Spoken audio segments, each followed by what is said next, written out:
छाड़ कोई बटन कुछ नहीं करेगा 5 बजे तक। ओके इसको चार्ज होने दो। हाँ चार्जिंग चालू ही है। आधे घंटे में ज्वाइन करूँगा। इसको म्यूट पे डाल दूँ ना लेकिन अभी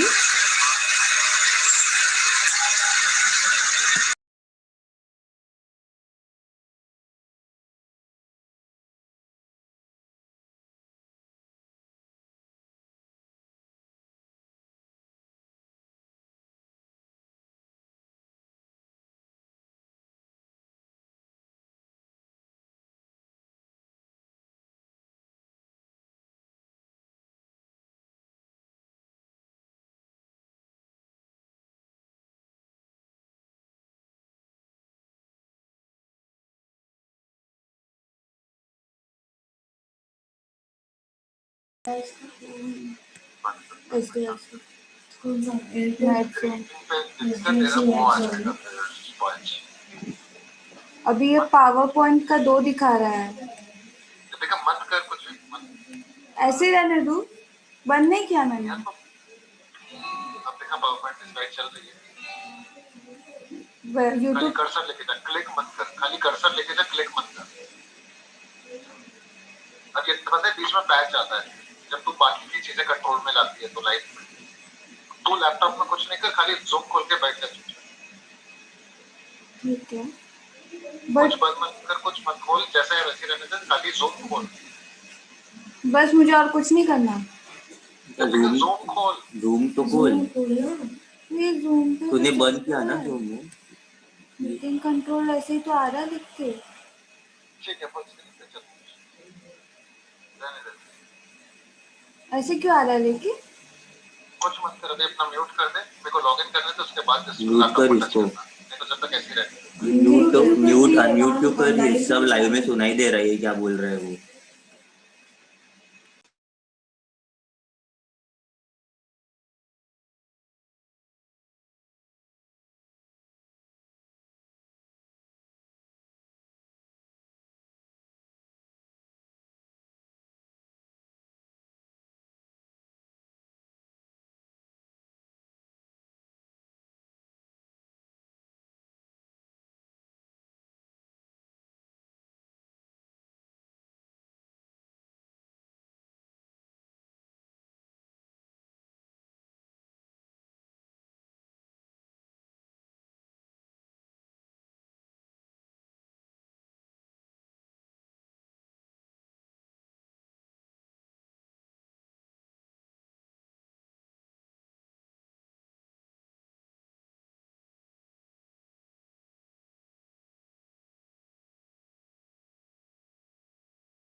So very good morning and a very warm welcome to all my dear friends, each woman present here, all the entrepreneurs,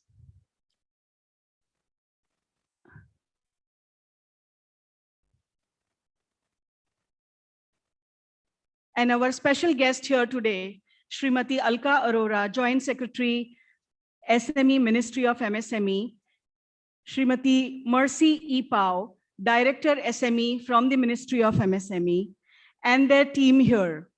So I welcome each one of you today here and wish each one of you a very, very happy Women's Day. So one cheer for all of us.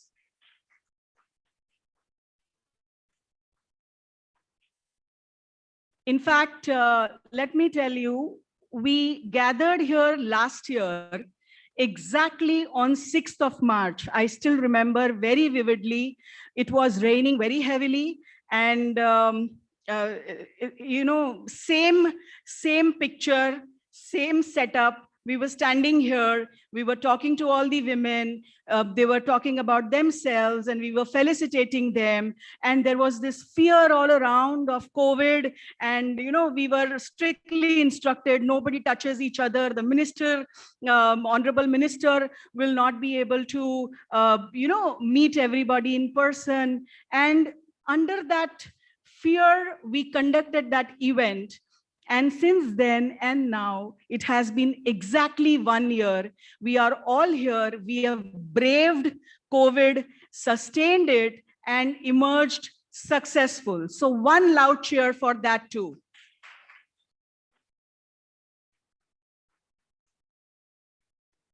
So without further ado, I mean, more of our friends are going to keep joining us throughout the day. And as mentioned earlier, we will take a break the moment Honorable Minister arrives.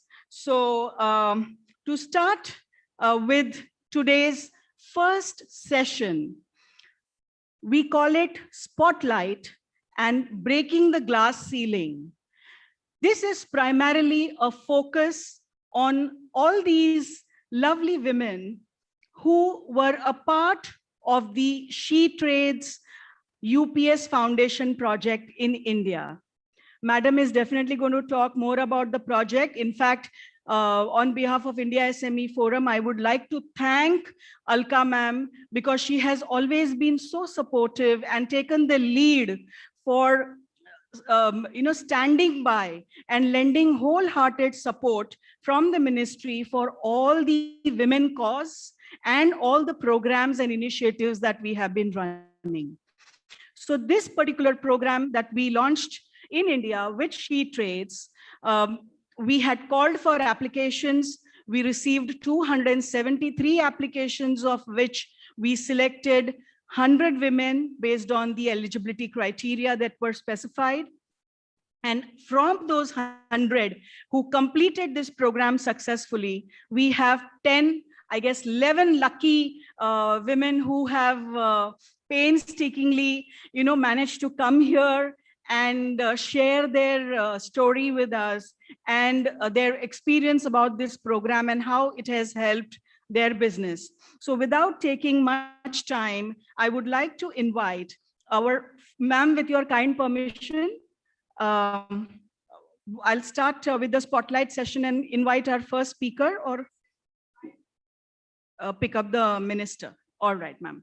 So may I call upon Ms. Pallavi Chauhan, Founder Director, Vittal TPS Creations LLP. May I please invite you on stage, Pallavi ji.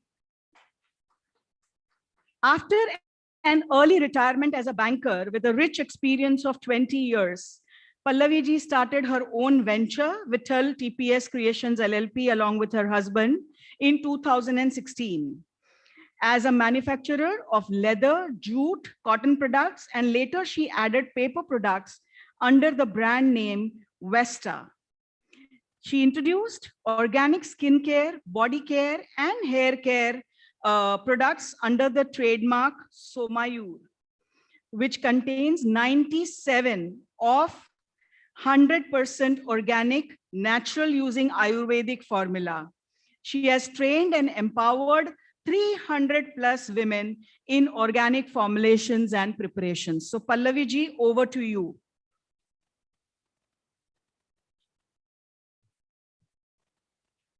Thank you, Sushma ma'am and Ministry of MSME. This opportunity is truly an honor. My story actually is more like in Bollywood movie, where the first half is, like falling in love, songs are playing, and the second half, which is the post-COVID period, I've seen all sorts of villains and all sorts of fights, real drama. As Sushma ma'am said, I worked for a bank for more than 20 years and gave up that job, took early retirement, and started a company with TPS Creations. Here I manufactured paper and leather products. I took up a Stand Up India loan for that. It's a beautiful product available today for women in business. With this, I could set up a real state-of-the-art manufacturing center at a place close to Mumbai. We had lots of ladies working for this, paperback making, folding, and pasting from the nearby villages. This gave me a real sense of empowerment because, giving work to women, ek alag hi level ka, khushi thi. As I said, this is the perfect half where everything went on fine and this business scaled up and everything looked so nice and perfect. But then COVID happened. And this might sound a little dramatic, but I really thought everything is like over. Now, I came back to where I started, ground zero, with nothing in hand. And this was the time when, you have to take that right decision. What should you do to change this? And this decision was important because now you're not alone. There are lots of people associated with you. There are lots of families, their families. So it's not about your likes or dislikes. It's about making things happen. And that is a real game changer. At this point, all those Excel sheets, plans, projections, believe me, nothing works. Nothing is of any use. What is important here is listen to your heart, trust yourself, and believe yourself. That is the only thing that works. I took two decisions here. One was to slow down, but not to close down. I had this large manufacturing unit. I brought it down to a smaller unit so that the business goes on, and I'm not shutting down. Second was to rediscover myself. I kind of thought, what is it that I can do new, or what is it that I can relearn, and studied the market. COVID taught us that self-care or personal care is really important.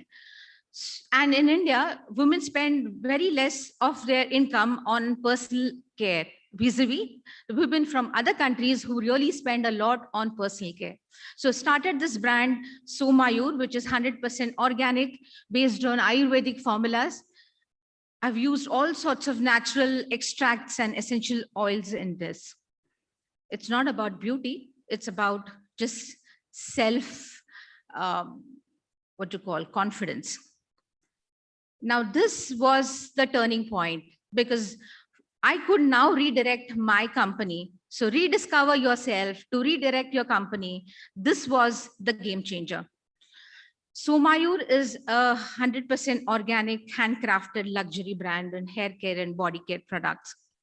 I'm looking for all India distributorships, networking of supermarkets for it now. Now, I have a message here for all of you today that if you have a business plan, just start.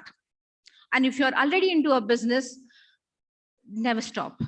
The reason I'm saying today is forums like India SME have special radars to spot you.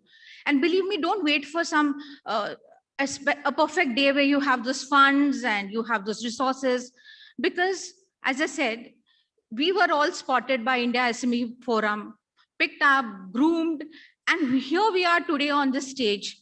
We had also attended some program, raise our hands, attended some program, and they have groomed us and brought us to this stage today. And their programs are so extensive. It's like there was 2 programs. One was digital transformation and one was access to finance. The digital transformation program was so much in detail that once I thought, ये website development करने का काम तो काफी अच्छा है.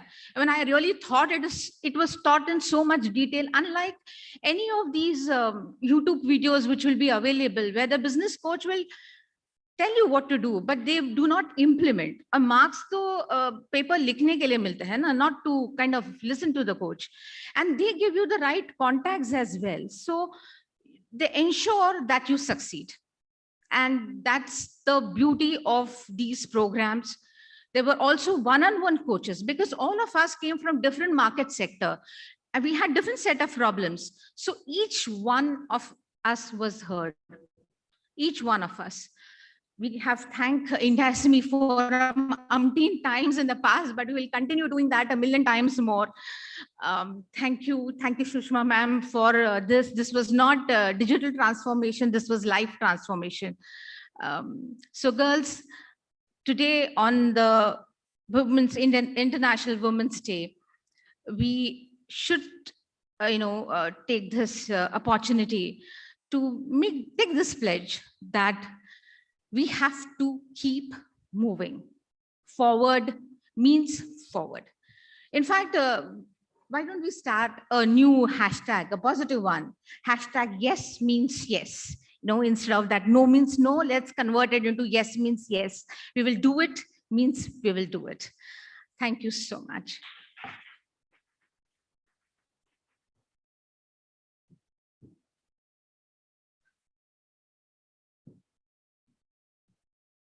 Thank you, Pallavi ji. That was, of course, yes means yes. Huh? See, today is our day, and we are not here to sit in a formal environment and say, hello, ma'am, yes, ma'am. No, we are not like that. We are not made like that. And, at homes or in our friend circle, we don't behave like that. So let's not pretend and let's be normal.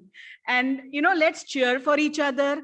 Let's talk about each other's achievements, failures, and where we stand. And let's be so transparent with each other that we gain from each other's strengths. We lend a hand to others who need us and support each other like we have been doing for last 6 months through this program. So let's, shed all these inhibitions and formal kind of feeling and all, and let's just talk. Let's just speak our heart and celebrate this day for what we are. So with that, I would like to invite our next speaker, Ms. Kalavati Sridharan, Managing Partner, Shri Apparels. Kalavati ji has traveled a long way from Chennai. After 10 years of working in apparel sector, she started her second manufacturing unit in Porambalar with funding from Tata Capital. The journey from being a young Dalit girl in Kumlokanam to an entrepreneur in Chennai, employing over 100 people, has not been easy for her. So we would like to hear from her how her journey has been and what have been her achievements. Kalavati ji, over to you. Please come.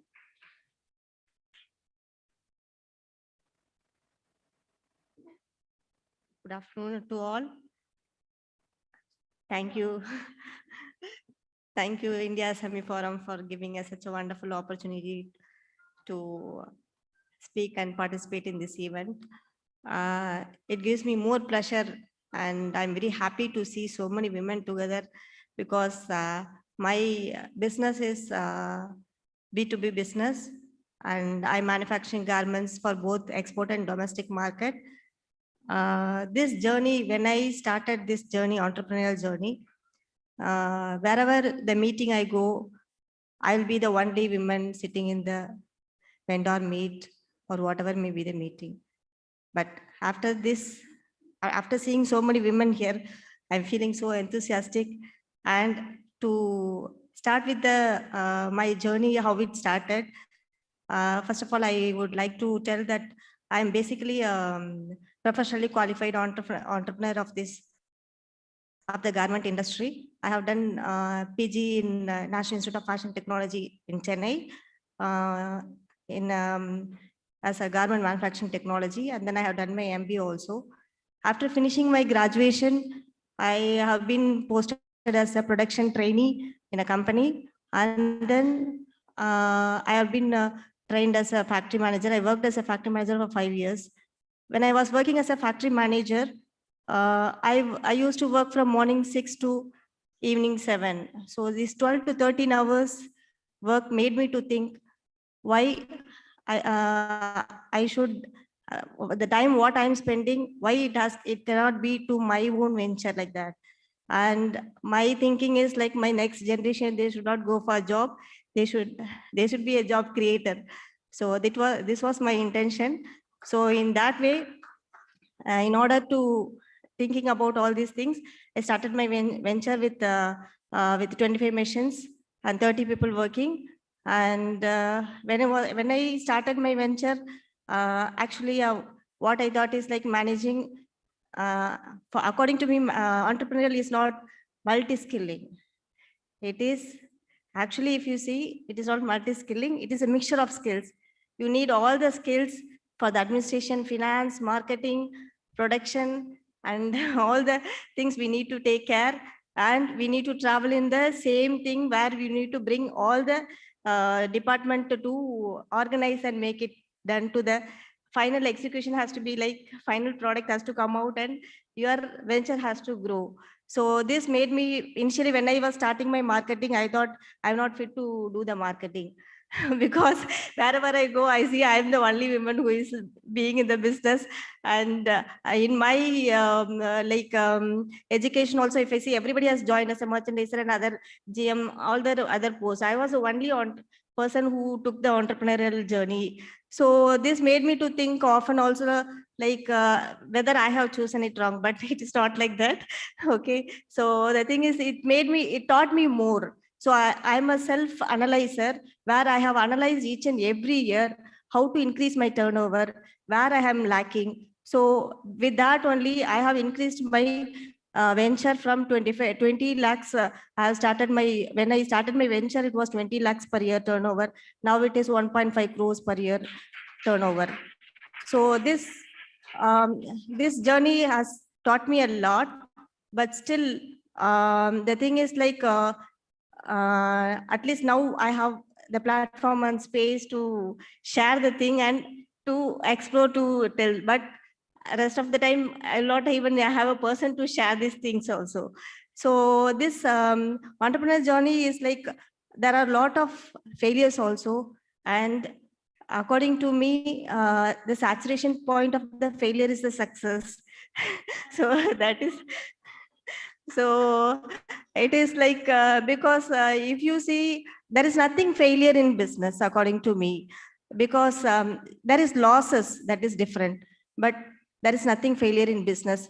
The thing is what you learn from the failure, that should not be repeated. And we need to analyze ourselves and think my aim is to always I have an aim and goal which is set in each and every stage and keep on achieving it. In that way, I have brought my venture to this level. And I'm very happy to share this thing, and my great wishes to all the women on this International Women's Day. And thank you, Shushma ma'am, for introducing me in a great way. Thank you.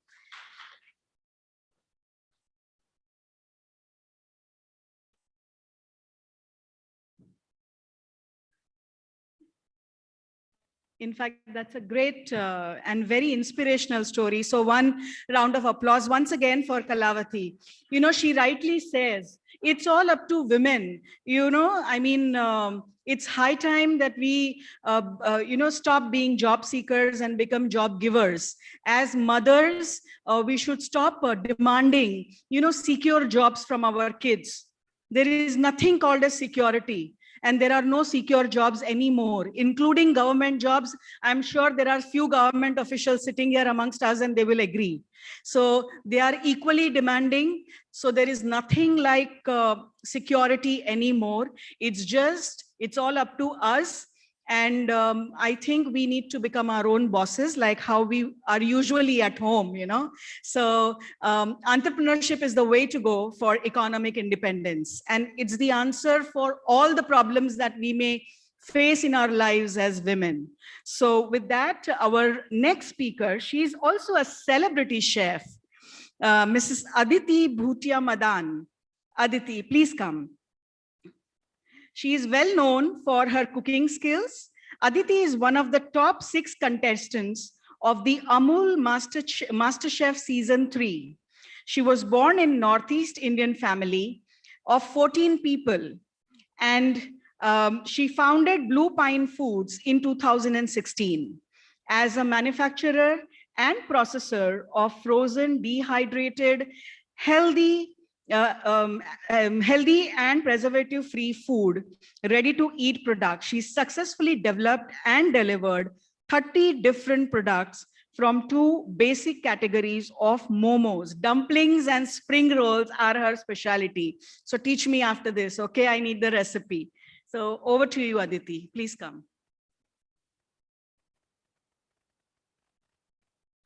Hi, good morning, everyone. Happy Women's Day to everyone.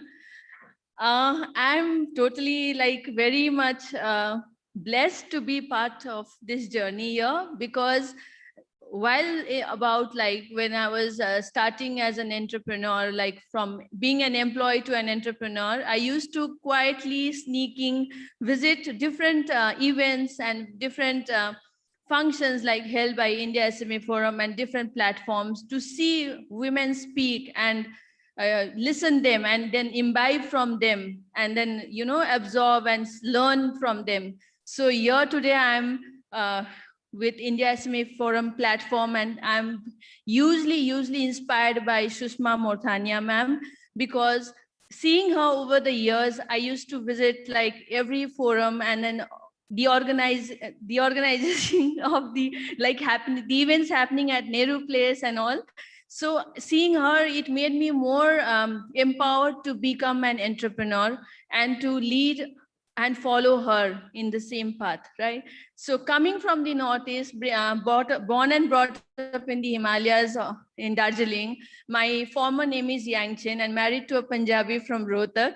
Now I'm known as Aditi Bhutia Madan, and I'm born and brought up in the family of 14 members, as ma'am said. So entrepreneur, I would say I'm an accidental entrepreneur because I didn't plan. So it all happened on the course of time and on the journey. So post MasterChef, it was about food. I needed to do something on the food sector, and the way the momos was a stigma, right, in the market, it's not healthy, it's a junk food or fast food. So that gave me the pain problem of putting up in the market preservative-free healthy food, and to convey to people and customers that momo is a staple diet of Northeast and the Himalayas and even the Asian countries, and it is a very healthy food because steamed is the most healthy way of preparing food. So that's how the journey of Blue Pine Food started, with momos and spring rolls, because that being my basic strength, I started with the basic product.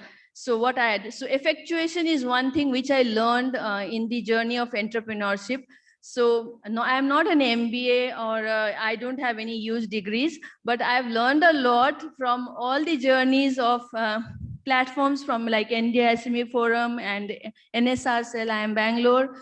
So they have, everyone has been teaching me, and I had the desire of doing very higher education, but I'm so grateful as well because I can now count myself in with being as in an incubation center with one of the great institutes as well. And yes, so entrepreneurship, from learning from Sushma ma'am, what I've learned is it's a baton that has been passed on to us.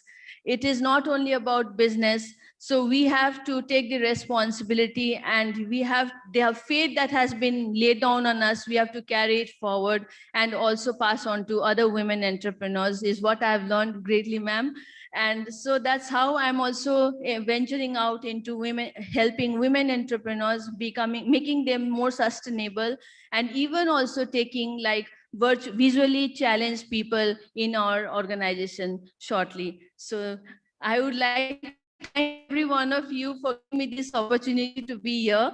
And my journey with India SME Forum has truly been a blessed journey, and I'll always cherish the moments. And just to say once again, I can't stop it.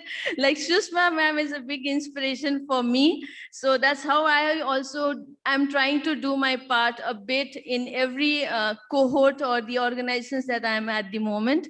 So I have also been continuing to doing the same, and hope for you as well. And thank you so much. Thank you.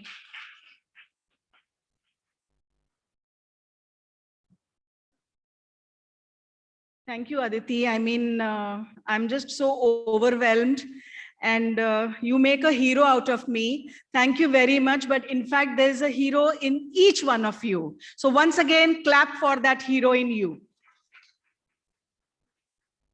I would like to invite now Miss Hemlata, founder of OSC Cadenza Advantage India. Hemlata ji, with 10 years of experience of working in cosmetic product factories and export house, she learned about natural human hair extensions, and she founded this company, OSC Cadenza Advantage India, in 2015. She started exporting 100% natural human hair extensions, clip-on extensions, ponytails, tape-ins, closures, and wigs with other extension products. Let's hear from Hemlata ji in her own narrative. Please come.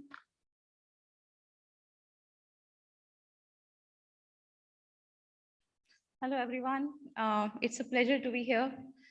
मेरी journey start हुई थी 2015 में. I started after I got married. I stayed at home for at least 5 years till my son was started going to school, and then I thought that it's not good to have a job while I'm managing the family, because we cannot run away the family. Being a woman, we have to manage our family in any case, whether we are working, whether we are an entrepreneur or anything. So I thought that it's better that I manage my time myself and do the work while not going to the job, but creating on my own.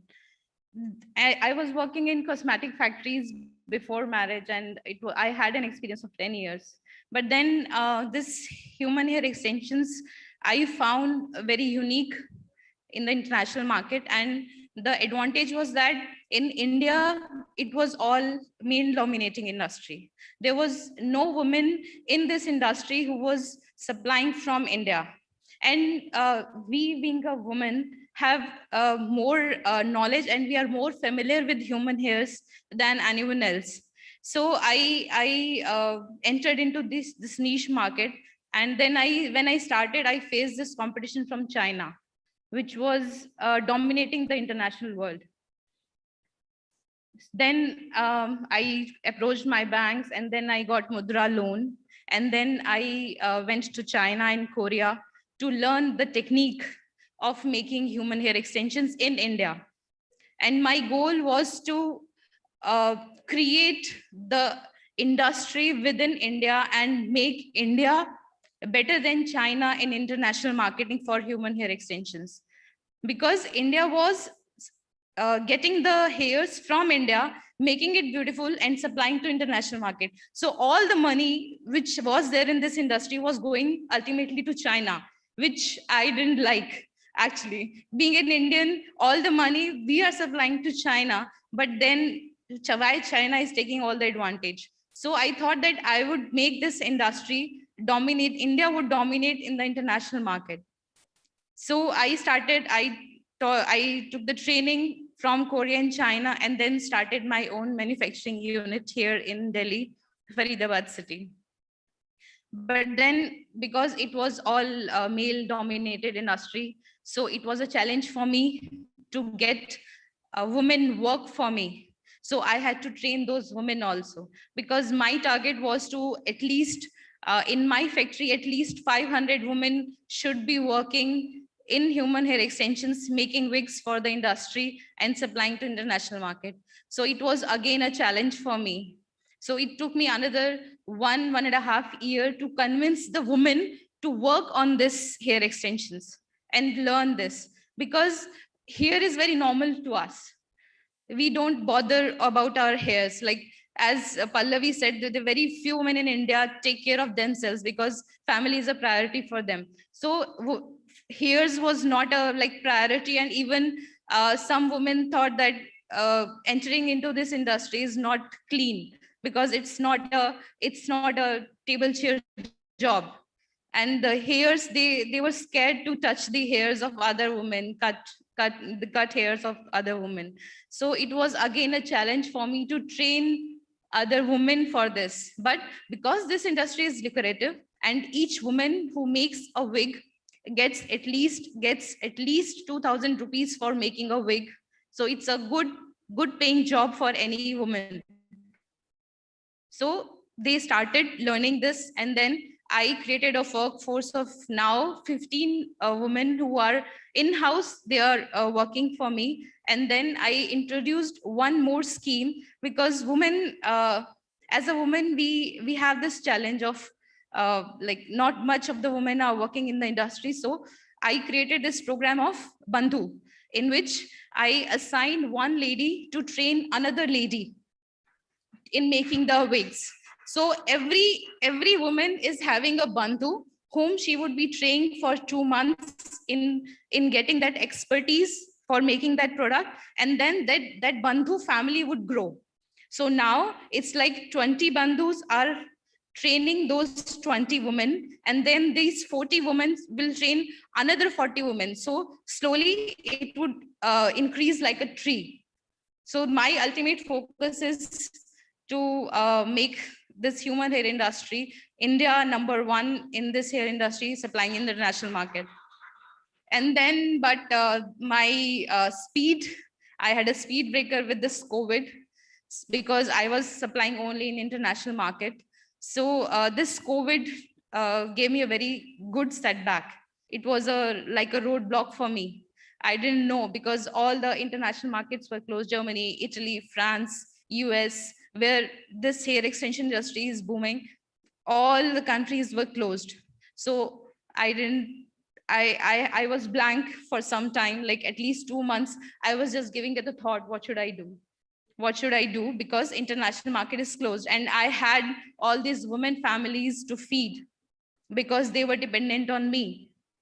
So then Sushma ma'am, SME Forum, I was lucky to get in touch with them. And then the digital transformation program was introduced to us, and we learned a lot about digital transformation. So then I thought that why not start into India also?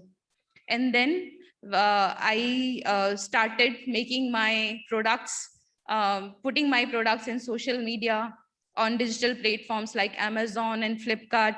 So in this, through this digital transformation, I learned how to market. It was only B2B till then, but then through this digital transformation program, I was introduced to B2C market also. So now, like, I would always advise you to not be bothered about with the roadblocks that we have, because this was an like unforeseen and emergency kind situation into the entire world, where our minds don't work. So it's like you should give time to yourself, think about it, and then there is always a way. There's always a way in every situation. So just think about it and just grow your business. That's the only thing I would say. Thank you so much. Thank you.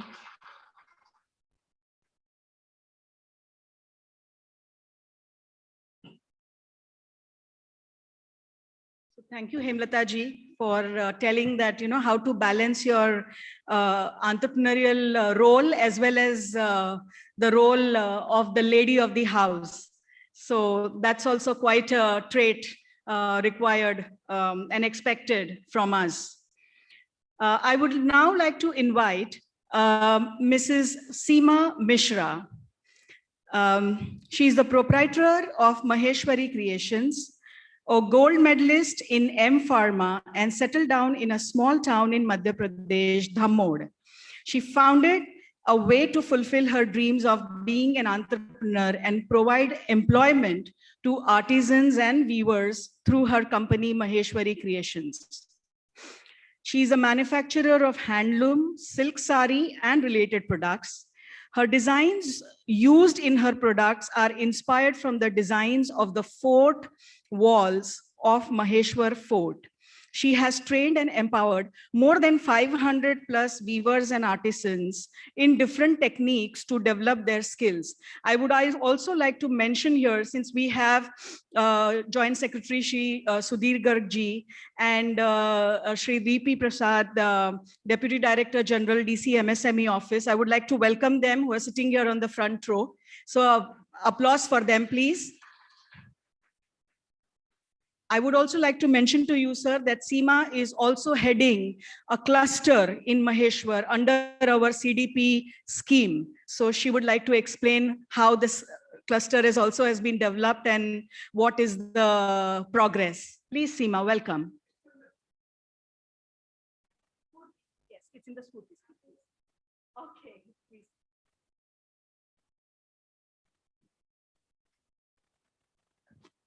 A very good morning to everyone. I don't want to lose out the opportunity to thank Sushma ma'am because on International Women's Day, being here on the national platform through a woman, an iron lady whom I know since 2014, I mean, I was so patient enough, ma'am, मैं अपनी तारीफ कर रही हूँ यहाँ पर. I was patient enough to wait कि एक दिन सुषमा मैम चांस देंगी, you know, on her platform, because it's such a dignified platform. In this male-dominated society, I've seen men respecting her immensely, and I was always so fond of her. I mean, कब वो chance मिलेगा? So this opportunity is like worth cherishing lifetime. So that was the point I mentioned because I didn't really want to miss out. As far as my journey is concerned, it's a roller coaster ride. I was born and brought up in Mumbai.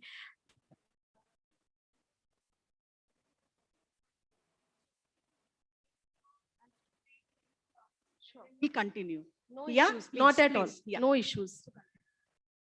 So as I was talking about my journey, which is a roller coaster ride, because born and brought up in Mumbai, settled in Dubai post-marriage, and then I and my husband realized within those 2 years of marriage in Dubai that I think family time is most important for us.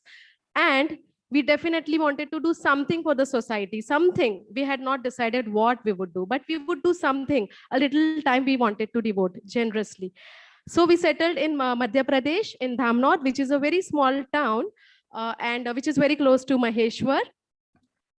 So we settled here, we started working in a college. And this town was really small, just 20,000 population.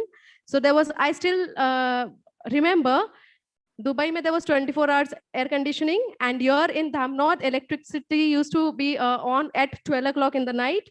So we used to sit like this, jab AC chalu hota tha, fir wo on karke sote the. Okay, fine, stop. Honorable Minister of MSME, Shri Nitin Gadkari, our chief guest of the day, has arrived. A big round of applause and welcome.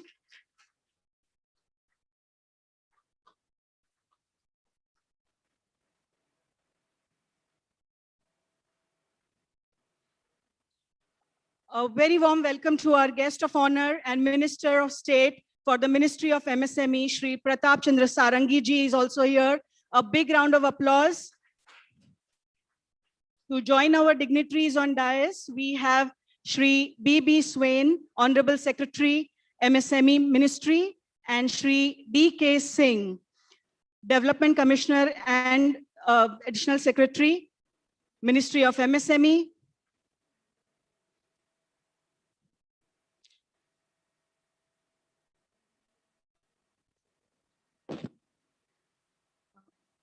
Mr. Shashank Priya, welcome, sir. ESNFA from Ministry of MSME.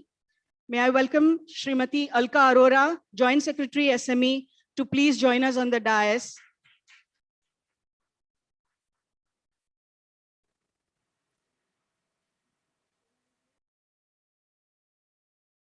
May I welcome Shri Vinod Kumar, President India SME Forum, to please join us on the dais.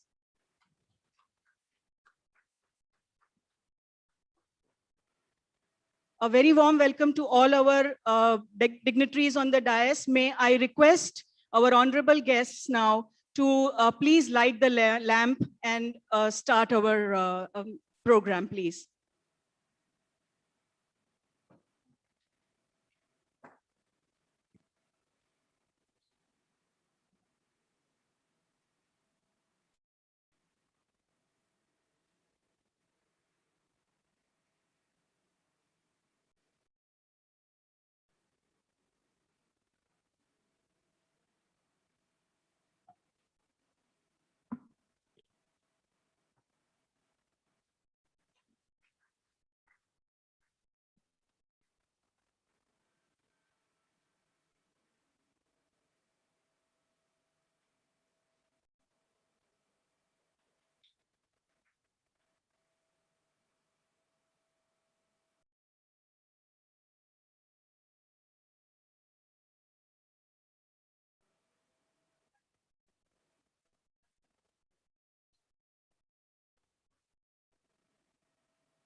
So let there be light everywhere.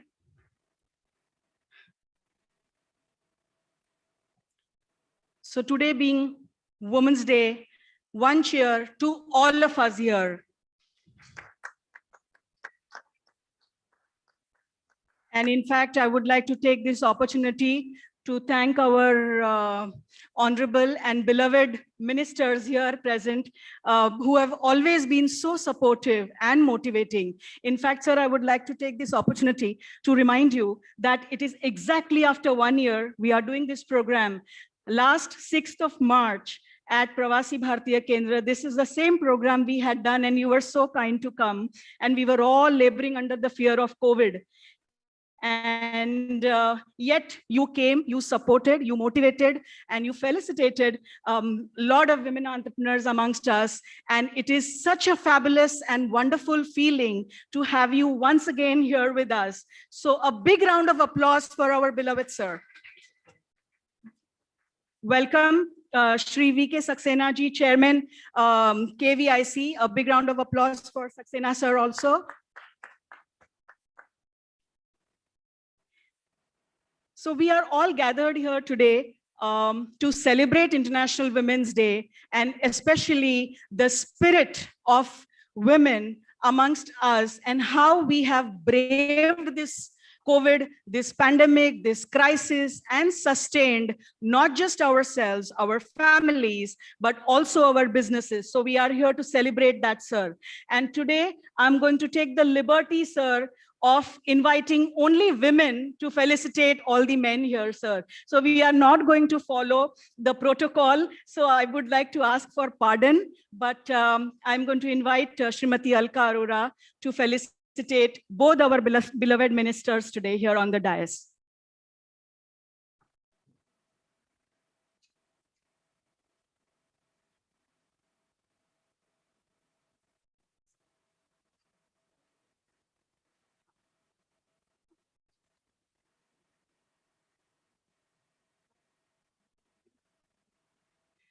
So, Madam Alka Arora, felicitating our beloved minister, Shri Nitin Gadkari ji.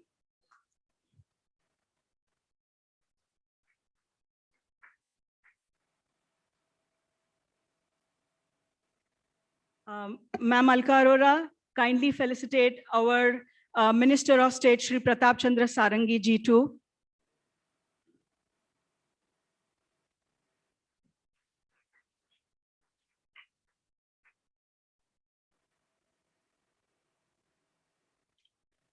May I invite Srimati Mercy Pao, Director SME, to come on the dais and felicitate our Honorable Secretary, Shri B.B. Swain.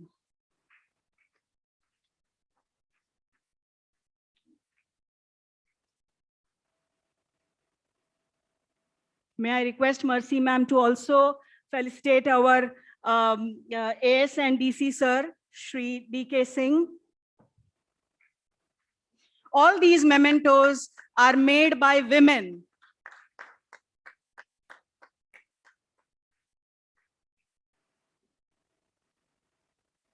I'm going to take the liberty of felicitating Shri V.K. Saxena ji.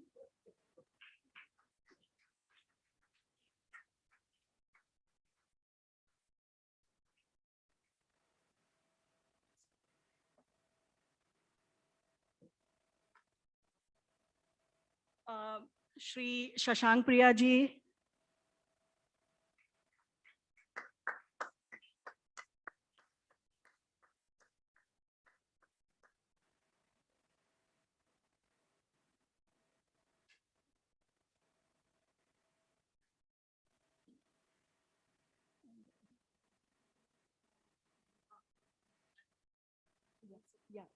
I'm going to request Rajeshwari madam to please come on the dais and also acknowledge and welcome our JSARI, Mr. Sudhir Garg ji.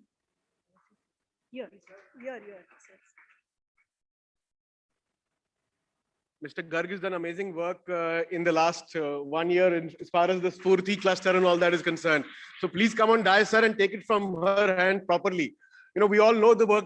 There are quite a few women here who are part of that cluster that you have been setting up. In fact, Seema was just talking about her cluster, which is set up under our Spurti scheme in Madhya Pradesh, in Maheshwar. So we were just talking about her a while ago. Rajeshwari ji, may I request you to also welcome our DDG sir, Shri DP Prasad from DC MSME office.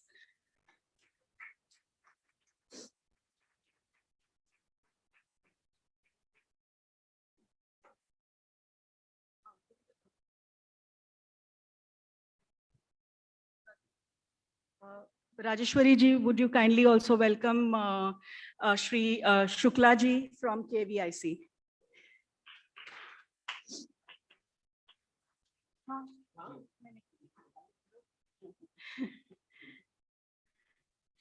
In fact, sir, this program has been so close to our heart, and I would like to tell you, you know, because you are present here again, I mean, today being our day, we are taking the liberty of sharing everything. Dil khol ke baat karna jise kehte hain, sir. So I would like to mention here कि जब हमने ये program plan किया, 24 घंटे पहले हमारा venue cancel हो गया था. And thanks to our ministry's efforts and leadership and, you know, advice of Alka ma'am, under the guidance of Secretary Sir, the entire team has put up this venue and all these arrangements in just 24 hours time. So a big round of applause for all of that. May I now invite Srimati Alka Arora, Joint Secretary, SME, to please welcome and introduce this program.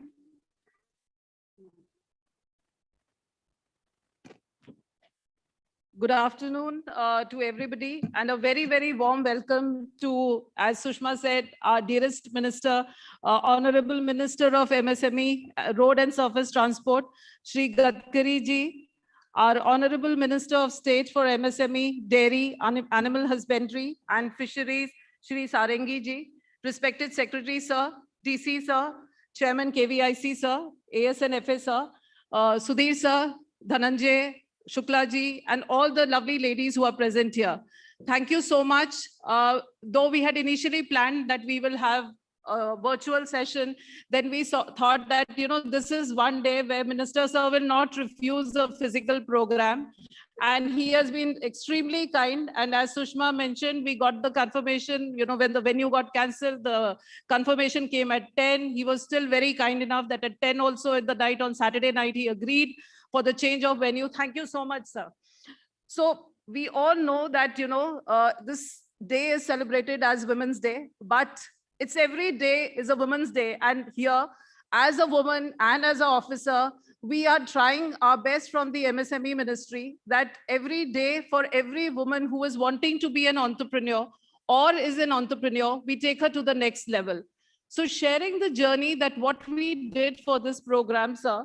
So we started with the initiative on 9th of September, where digitally we inaugurated this program. And this program was organized by She Trades, UPS Foundation, SME Forum, in coordination with the MSME Ministry, because we realized that for most of the women entrepreneurs, the last mile connectivity, that is the digital transformation to her business, is one of the most important and key areas which we have been, for whatever reasons, missing. And so this is the COVID period, which was a very, very stressful period for all of us and for the small businesses and many of the women who are running the micro businesses. It is now our mandate that we train them on the digital transformation. So, sir, this was an online initiative where 273 women applied, because here we wanted certain turnover of the business. The business should have had some initial work should have been done. Out of that, 100 women completed the business successfully. And today, 10 of the ladies who did very well, and they were kind enough to come on their own expenditure to this place today. So today we are felicitating them, sir. I also wanted to inform everybody that there are various schemes, and as Vinodji and Sushmaji mentioned, that Sfurti, under the guidance of Secretary Sir and Sudhir Sir, has been doing extremely well. Now we will be requesting him to take up a few women-centric clusters, which I was discussing with you, sir, en route. So, sir, we will be coming up with those proposals. The women's cell has just taken birth. So it is not that we have any monetary allotments to us, but yes, the PMEGP has been holding the banner for the women in the ministry. Similarly, the KVIC Yojana, where there has been a lot of good work has been done by women entrepreneurs. We are planning to promote more on the PMEGP and Koir Vikas Yojana. Similarly, on the technical side, so my request to DC sir is there, in the CLCSS scheme, if it moves ahead and we get permission from the Ministry of Finance, we will surely like to get some kind of role for the women where we can take their businesses to another level. So I don't want to waste more time. We have a lot of speakers, and we all want to listen to the esteemed gathering here. I will just like to end with a small shloka. I am not an expert on Sanskrit, but this is what I read and I liked it. Balika aham balika, nav yug janita aham balika, naham bala durbala adi shakti aham ambika. It means I am a girl of modern times. So we can just say I'm a woman of modern times. I'm not feeble or powerless. I am Adi Shakti. I am Ambika. Thank you.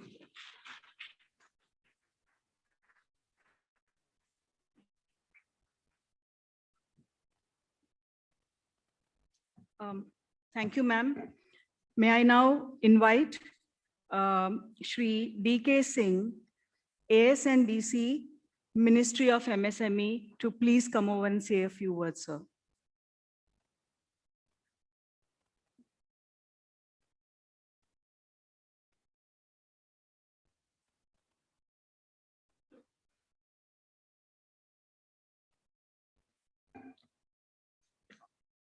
Honorable Minister, Sri Nitin Gadkari ji, Honorable MOS, Sri Pratapachandra Sarangi ji, KVIC Chairman Sri Saxena ji, our Secretary Sri B.B. Swain, ASNFA Mr. Shushank Priya, our Joint Secretary Srimati Alka Arora, SME Forum, Madam Sushma, Vinod, ladies and gentlemen. It is really a proud moment for the ministry that we are focusing on the women's, not as a gender issue, but we want to shift our focus on the real entrepreneurs. Everybody says that, this particular group is multitasking. They can perform many duties at the same time. They manage household, and plus they manage so many other activities. But household is the dominant focus as on today. What we are trying to do, that our main focus has to be on the business development, and then a subset has to be the household activities. And how to do it? All of you have the potential to become champions. There is no doubt about it. Nobody is doubting in today's world, because women has proved at the greatest scientist, as astronaut, and whatever field you would say, you can find few examples of excellence. During COVID, we also realized the role played by the women nurses, women entrepreneurs who produced masks in large numbers through KVIC and other stakeholders. And it has been in the focus, and the focus is increasing. We are discussing how to go to a higher level, next stage, how to become champions, and not one or two champions, but our champions has to be in thousands, in lakhs. Today, as we are discussing, you know that during COVID period, we started Udyam registration. And today we have crossed more than 25 lakhs of Udyam registration in the last 6 months. And about 18% of this registration falls to women category. This is not a small number. We want that each and every individual who is a woman must get registered, because that is the first step to join the long journey of the business development. Once you have joined that, then you become a part and parcel of our ministry schemes and all the formalization of our business. You are entitled for priority sector lending. You are entitled for all other schemes of the ministry, what Alka was mentioning out, Fruity, or Prime Minister Employment Guarantee Program, or choir related activity, or interest subvention scheme of our ministry, capital subsidy schemes. But the idea is that you must have an idea first, what you are trying to do. And sir, I would like to report you, sir, we have just analyzed our data of the Udyam registration. Traditionally, we feel that the women will be doing textile or related activities and all. But no, most of the women who have registered, they belong to the category of food processing. So the focus is on the food agriculture related and food processing, which our minister is always trying to say that we have to focus on the agro related industries. The second is the textile category, where there we have the dominant registration from the textile. And third is textile related apparels, etc. And fourth is the chemical category. Chemicals, and also there are so many things people have registered. I'm just talking, giving this data about the women category only. So this is a market we are business development. And let us recognize this shift and try to support. Government has provided you a policy framework where 3% of the annual procurement by the central public's undertakings has to be done from the women category. 3% of the total annual procurement. Not able to match that. We have just going to touch 1%. So there is a demand, but we are not able to supply those. Why? There is a mismatch between the demand and what we are being able to offer. So there is a need to understand the requirement of such public sector undertakings and participate in the procurement process, participate in the tendering process. As on today, sir, only 3,000 or odd women are getting that benefit. At least 1 lakh women should get that benefit. The total procurement for these is only about 500 crores. There is a potential at least that we can raise up to the 5,000 crores. And that will create the real demand in this segment, and you will be able to supply to those enterprises. There is a huge demand. We have to identify what are the needs and where we can chip in. So that I think we will be happy. Our Joint Secretary will be able to help you in identifying those demands and trying to match your needs and your aspirations. So on this day, I wish all of you who are present in this room or who are not present in this room to be the champions in your sector. With these words, I would like to thank all the organizers for inviting me. Madam Sushma is always requesting, and many times I'm not able to participate. I want your excuse on those accounts. And Mr. Vinod, they have really provided the real leadership. Thank you very much for inviting me. Thank you. Thank you very much, sir, for those kind words and letting us know about the schemes and the achievements of the ministry. May I now request Shri V.K. Saxena, Chairman KVIC, to share a few words, please.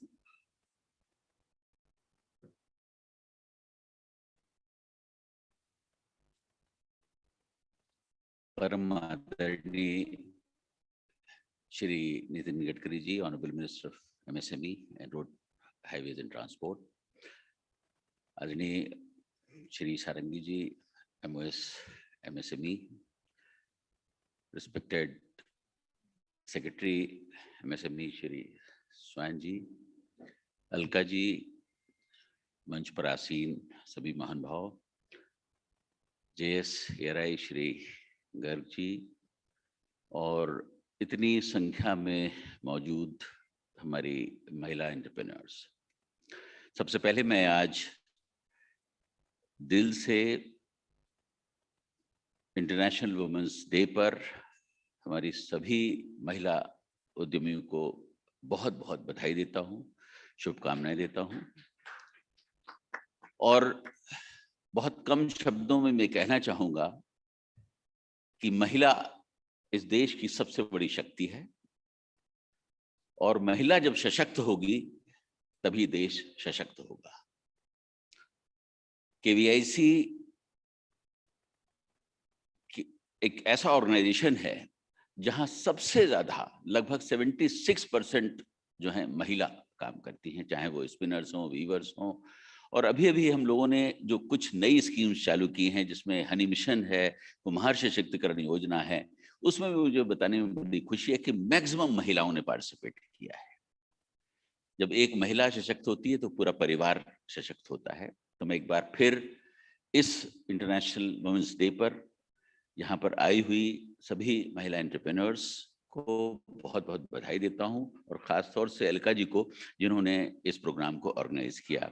मैं ministry of MSME, जिसके तत्वाधान में KVIC बहुत सारे नए नए काम कर रहा है, उनको भी बहुत बहुत धन्यवाद देना चाहता हूँ कि उनकी प्रेरणा से, हमारे माननीय मंत्री जी की प्रेरणा से, मिनिस्ट्री में बैठे हुए तमाम ऑफिशियल्स की प्रेरणा से हम लोग महिलाओं को सशक्त करने का बहुत बड़ा काम कर रहे हैं।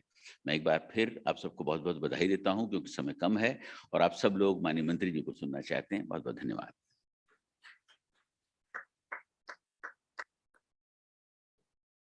May I request our Honorable Secretary, Shri B.B. Swain, to please come and share a few words.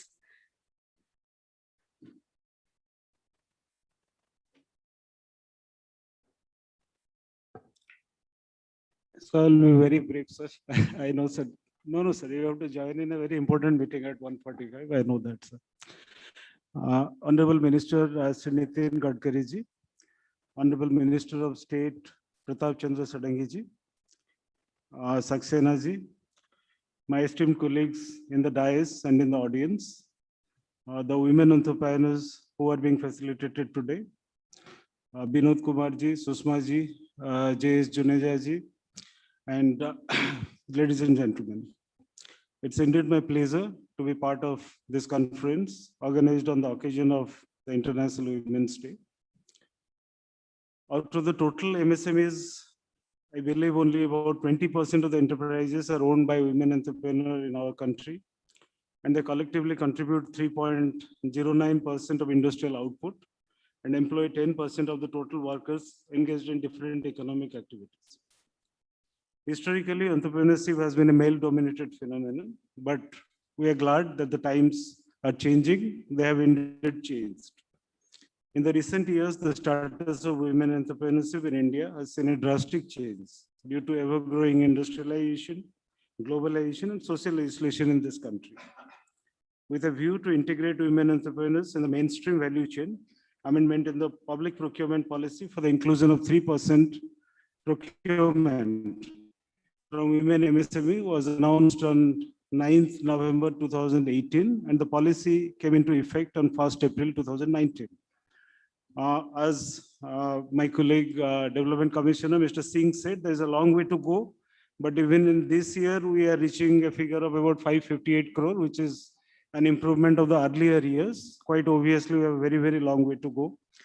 Taking cognizance of the growing entrepreneurship culture among women, Ministry has established a dedicated cell, Women Entrepreneurship Cell.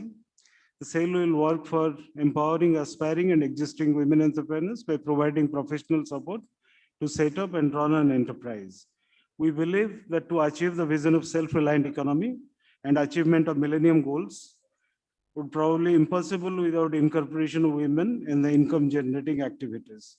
The entrepreneurial thrust in women is recognized by the government, and it is our belief that even in the unforeseen situation as COVID-19 pandemic, women through their successful entrepreneurial ventures would effectively counter economic hardship and come out stronger and more self-reliant. My congratulations to all the esteemed awardees, and thank you for your attention.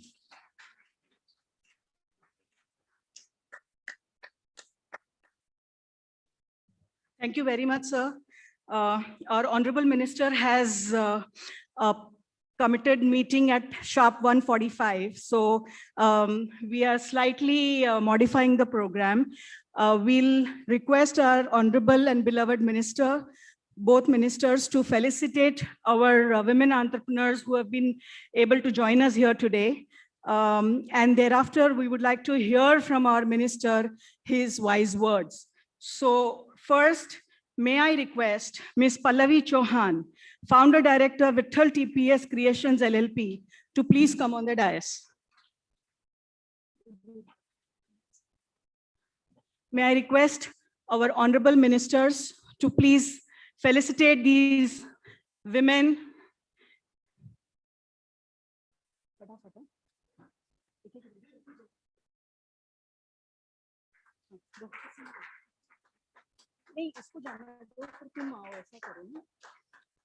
Ms. Kalavati Sridharan, Managing Partner, Shri Apparels.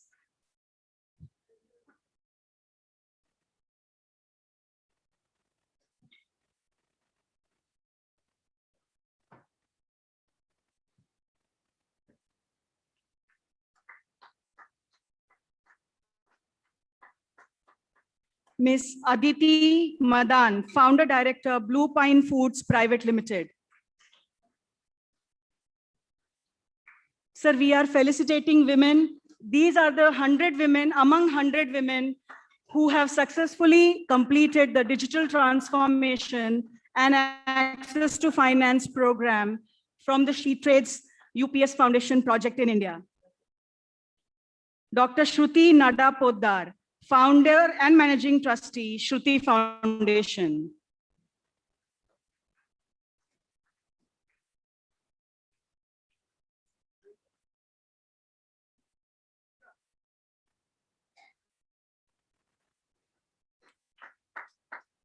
Ms. Hemlata, Founder, OSC Cadenza Advantage India.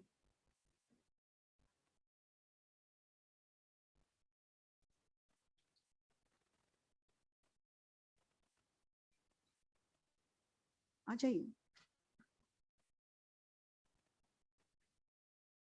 Miss Seema Mishra, proprietor, Maheshwari Creations.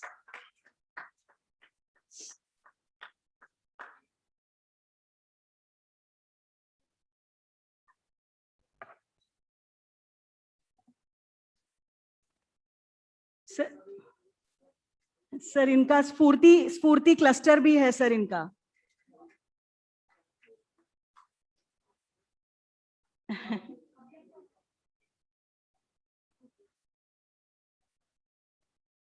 Miss Shweta Lanke, founder Saad Creations.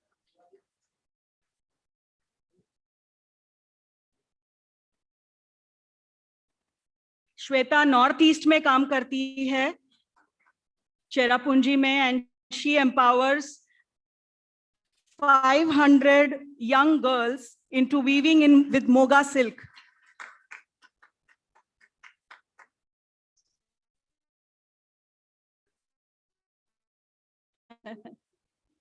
Miss Hiresha Verma, founder and CEO, Han Agrocare.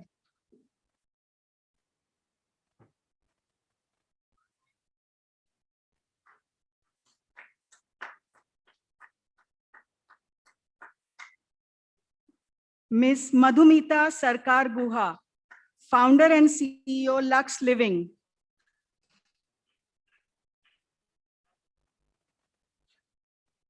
Big round of applause. We are celebrating them and their achievements.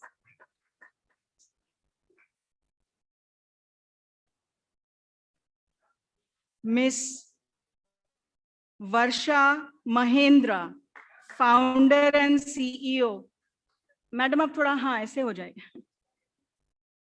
Miss Varsha Mahendra, founder and CEO, Design Idis.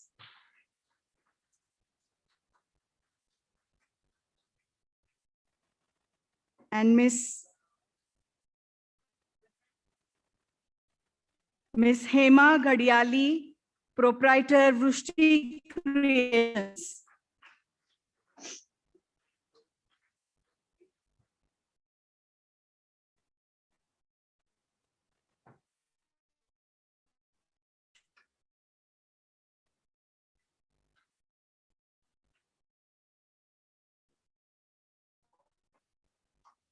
So thank you, honorable ministers and dignitaries. Thank you very much. A big round of applause for all these women and our lovely dignitaries on the dais. And now the moment we were waiting for, our beloved minister to say a few words and inspire as always. So we have about 500 people who are also joined online and watching this program.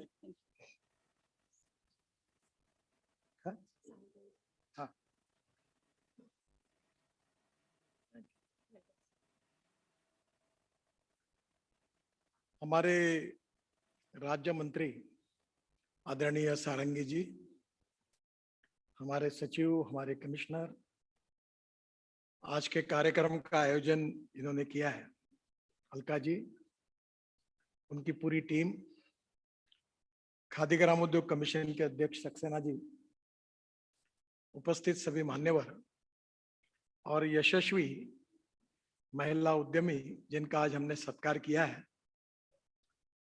विशेष रूप से आज जागतिक महिला दिन के उपलक्ष्य में मैं आप सबको बहुत बहुत बधाई देता हूं, अभिनंदन करता हूं और शुभेच्छाएं देता हूं। वैसे मुझे इस बात की खुशी है कि आप में से अनेक महिलाओं ने यशस्वी उद्यमी के रूप में तो सफलता हासिल की है, पर उसके साथ साथ आपने आपके साथ अनेक महिलाओं को रोजगार भी उपलब्ध कराया है। हमारे इकोनॉमी में जैसे हम वेल्थ क्रिएटर कहते हैं, wealth creators are very important for our economy, वैसे employment creator is more important than wealth creator.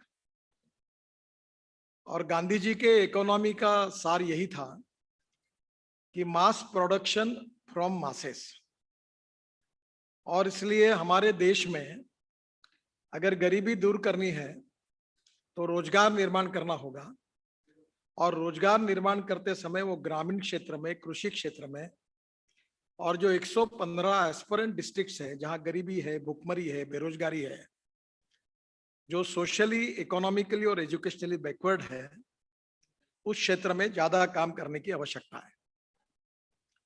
ये जो हुनर होता है ये कंटिन्यूअस प्रोसेस होती है।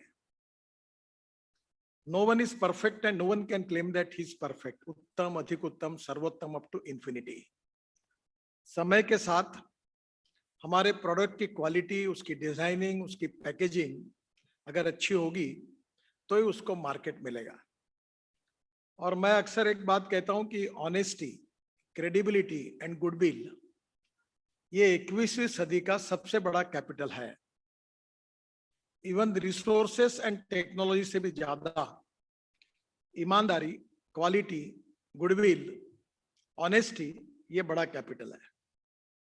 अगर आप अच्छे प्रोडक्ट तैयार करोगे, उसकी क्वालिटी अच्छी होगी, उसके डिजाइनिंग अच्छे होंगे, तो आपको किसी के द्वार पर मार्केटिंग के लिए जाने की आवश्यकता नहीं पड़ेगी, तो आपके घर पर लोग लाइन लगाकर खड़े होंगे।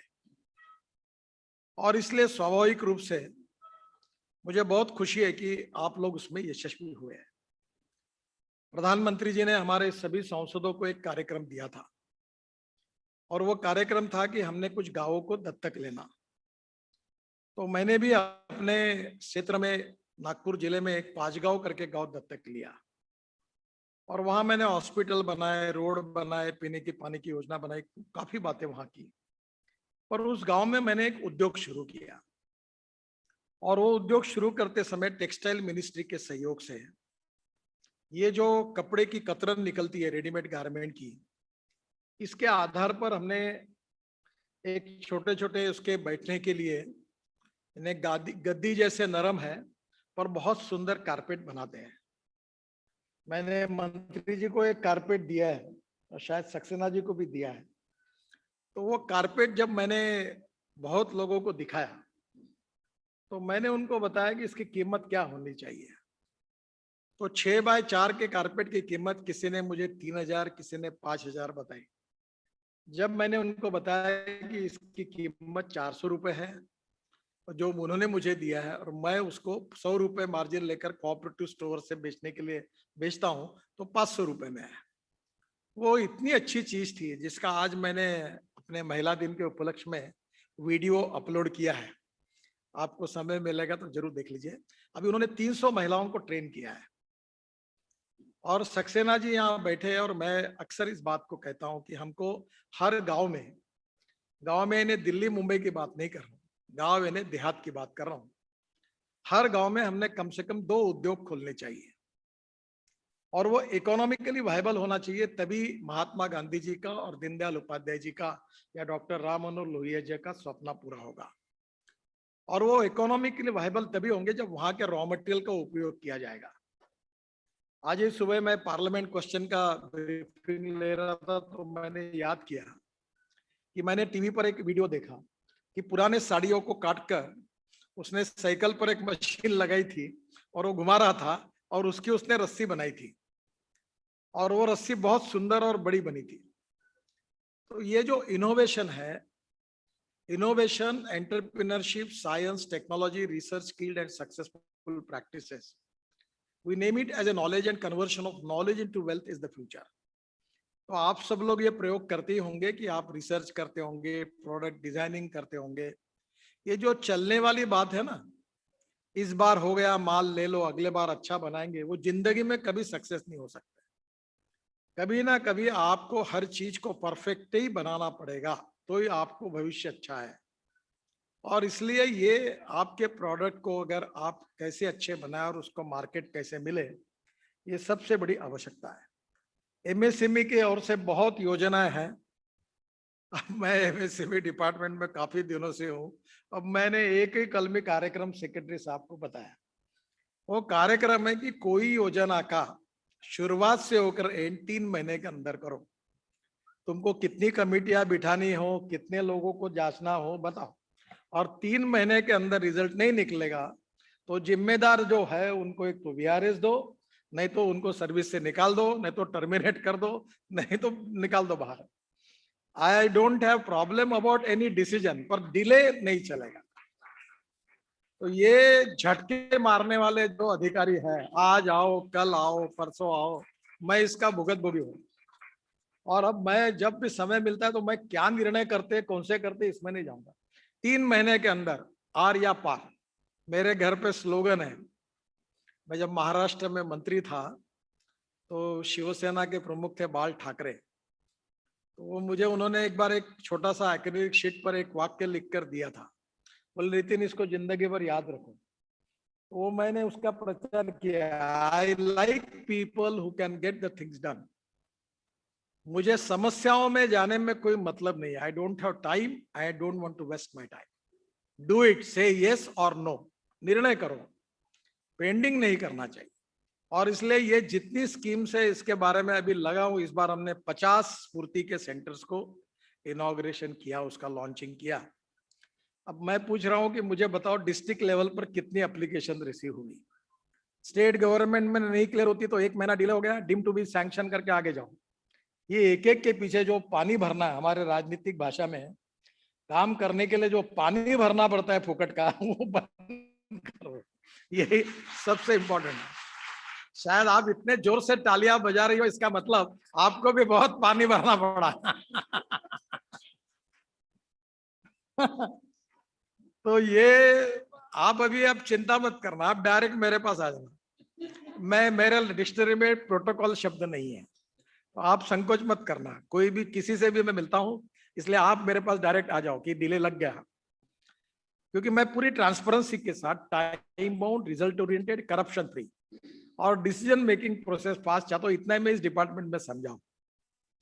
और रोड मिनिस्ट्री में अभी काफी हो गया, अभी वर्ल्ड रिकॉर्ड बन गए हमारे, तो वहाँ काफी गति मिल गई। अभी आपको आश्चर्य होगा कि सोलापुर विजापुर के दरमियान एक रोड बना है। मुझे भी समझ में नहीं आता कि एक दिन में 24 आवर में एक लेन उन्होंने 25 किलोमीटर रोड एक दिन में बनाया। और मुंबई दिल्ली हाईवे में 24 घंटे के अंदर एक 4 लेन का रोड जो करीब 2.5 किलोमीटर था वो एक दिन में बना है, 4 लेन। वर्ल्ड रिकॉर्ड हो गया उनका। तो एक तो मैं इस मत कहूं कि एक तो वर्ल्ड रिकॉर्ड करो, नहीं तो पैर तोड़ लो अपने। ऐसी जंप मारो कि ये एक बार पैर टूटे तो चलेगा, पर रिकॉर्ड बनना चाहिए। पर ये रफ का फेयर करने वाले 24 दिन महीने भर वही फाइल पे बार बार अच्छे बुरे रिमार्क लिखते हुए केवल शाही इंक खर्चा करने वाला, ये हमको नहीं होना। ये हाँ कहो या ना कहो, टेक द डिसीजन। और इसलिए अभी आपकी जितनी योजना है इसके बारे में मैं यही करने वाला हूँ। राज्य मंत्री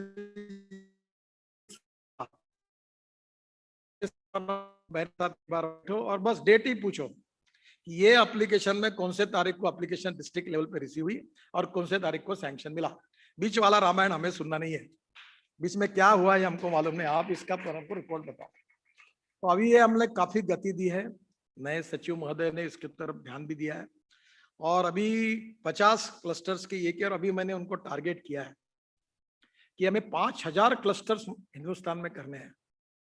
और वो जो क्लस्टर्स है उसमें आज मुझे ध्यान में आया, क्योंकि अलका जी से जब मैं बात कर रहा था तो मैं राज्य मंत्री जी और सचिव महोदय से अनुरोध करूंगा, क्योंकि मैं उनको बिना पूछे कोई डिक्लेयर नहीं करूंगा। तो मैंने उनको कहा कि जो 500 से 500 महिला जो स्फूर्ति में होती है, अगर पूरी महिलाएं होंगी तो उनको आप कुछ ज्यादा के कंसेशंस जरूर स्कीम में दीजिए, क्योंकि जो स्कीम बना रहा है। थोड़ा मेरा अनुरोध है कि 50% से ज्यादा होती है तो भी कुछ उसमें विचार करिए, ताकि महिलाओं को प्रोत्साहन मिले। पर आज मैं संसद में सुबह महिला दिन के निमित्त राज्यसभा में था, राज्य मंत्री जी भी थे, तो एक महिला ने संसद ने मांग की कि जैसे जागतिक महिला दिन होता है वैसा पुरुष दिन भी साझा है, अभी मनाना चाहिए। तो मैं अलका जी को अभी गाड़ी में आते हुए कह रहा था कि महिला नहीं, पुलिस कमिश्नर, IAS ऑफिसर, सब जजेस में सब जगह पर महिला। कभी तो IT सेक्टर में तो 65% महिला है और 35% पुरुष है। तो मैं एक बात अक्सर मानता हूँ कि आदमी के प्रगति और विकास का संबंध उसकी जात, पंथ, धर्म, भाषा और सेक्स से नहीं होता, उसकी गुणवत्ता के साथ होता है, क्वालिटीज के साथ होता है। और क्वालिटीज के बारे में एक बात इंपॉर्टेंट है कि वो अनुभव से आती है, वो कभी प्रैक्टिस से आती है। मैं क्रिकेटर था अच्छा, तो स्कूल से लेकर क्रिकेट ही खेलता था, कभी मेरा ये इलोकेशन और डिबेट वगैरह में कोई मेरा संपर्क नहीं था। पर मुझे, हम लोग लड़कों में गड़बड़ करने वालों में लड़कों में था, तो कोई लड़की भाषण देती थी 15 अगस्त को और वो अटक जाती थी, तो हम पीछे से बात करो। हमारे हेडमास्टर ने हमारी बहुत पिटाई की और उन्होंने मुझे कहा कि तुम, वो तो डेयरिंग तो भी है उसमें, वो भाषण तुम तो वो भी नहीं कर सकते और उसको प्रोत्साहित करने के बजाय डिस्करेज क्यों करते हो। तो वो केवल ताव उन्होंने दिया, इसलिए मैंने भाषण देना शुरू किया और मुझे फिर गोल्ड मेडल मिला यूनिवर्सिटी का। It's a game of practice. तो यही आपको आपके व्यवसाय में जो है ना, वो एक कहानी थी कि गिर जाते हैं, फिर फिसल जाते हैं, फिर आगे जाते हैं। कोशिश करने वालों की कभी हार नहीं होती। तो कोशिश ये कंटिन्यूअस प्रोसेस है और देयर इज नो एंड। जो लोगों को ऐसा लगता है हमारे राजनीति में, चाहे कलाकार हो चाहे इंडस्ट्री वाला हो, कोई भी, उसको लगता है कि मैं सबसे शाना हूं और मेरे से विद्वान कोई नहीं, तो समझ लेना इसका प्रोग्रेस खत्म हो गया। जो जीवन भर ये सोचते कि मेरे में कुछ ना कुछ कमियां है, और तारीफ करने वाले लोग आजू बाजू में बहुत ज्यादा होते हैं, हमारे फील्ड में तो ज्यादा ही होते हैं, क्योंकि वो बहुत बार ऐसी बातें करते रहते। ये तो प्याले में जब तक चीनी नहीं डालते, चीनी जब तक नहीं डालती तब तक चमचा दौड़ के नहीं आता। तो ये तारीफ करने वालों के लोगों से दूर रहिए, पर आत्म परीक्षण जरूर करते रहिए कि हम और परफेक्ट कैसे बनेंगे, अच्छा डिजाइन कैसे होगा। और मैं मानता हूं कि स्काई इज द लिमिट, और आप लोगों ने अच्छा ही काम किया, आगे भी अच्छा काम कर रहे हैं। और मुझे विश्वास है कि आप सबको अपने जीवन में काफी अच्छा मिलेगा। एक कमी मेरे ध्यान में नहीं आई, जो मैंने सचिव महोदय को एक बार कही थी, और वो इसके ऊपर सोल्यूशन ढूंढे। जो अच्छा काम करते हैं उनको सब कंसेशन और योजना आगे बंद हो जाती है, जो अच्छा करता है उसको और आगे इंकरेजमेंट देनी चाहिए। क्योंकि हम ज्यादा से ज्यादा अच्छा अगर करना चाहते हैं, तो जो पहले 100 में से 40 मार्क मिलेगा उसके लिए 10 रुपए का इंसेंटिव, फिर 50 के ऊपर मिलेगा तो 15 रुपए का, और 75 रुपए का 75 मार्क मिलेगा तो उसको 50 रुपए का। तो यह गवर्नमेंट में सिस्टम अलग है, एक बार तुमको पास किया बाद में तुमको कुछ नहीं मिलेगा। तो ये, इससे एम्प्लॉयमेंट क्रिएट हो रही है, वेल्थ क्रिएट हो रही है। तो उनको कहीं ना कहीं दूर अगर हम करेंगे तो उससे ज्यादा रोजगार निर्माण होगा। तो इसको भी हमको रिथिंक करना पड़ेगा। तो जरूर हम लोग करेंगे, जो सक्सेस स्टोरी है उसको और बढ़ाए, और जो सक्सेस नहीं है उनको कहीं ना कहीं रोकना भी पड़ेगा।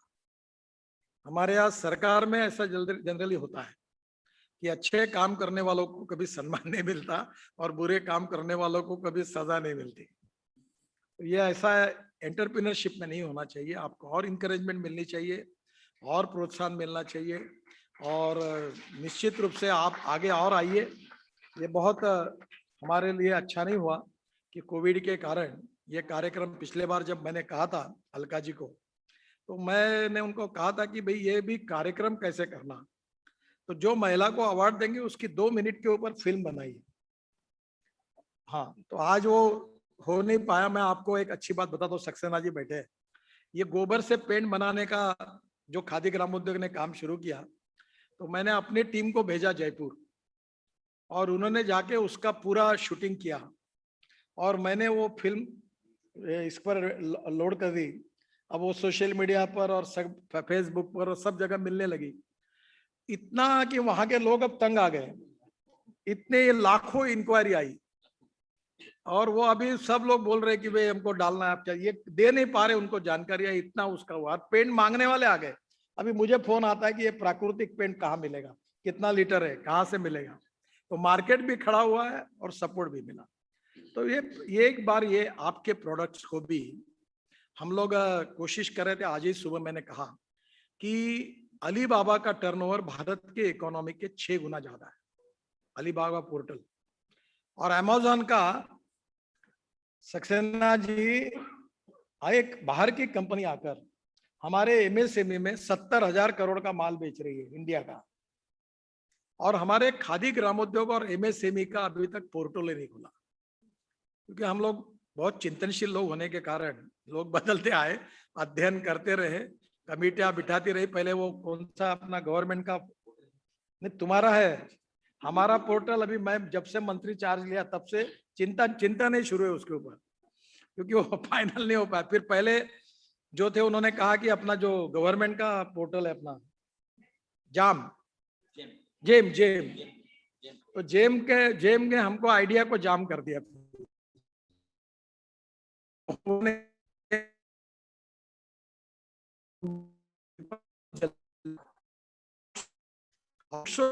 प्राइवेट वाले को करो, जितना अच्छा पोर्टल चलेगा उतना उसको कमीशन मिलेगा, केवल एमएसएमई के लिए और हमारे प्रोडक्ट्स के लिए।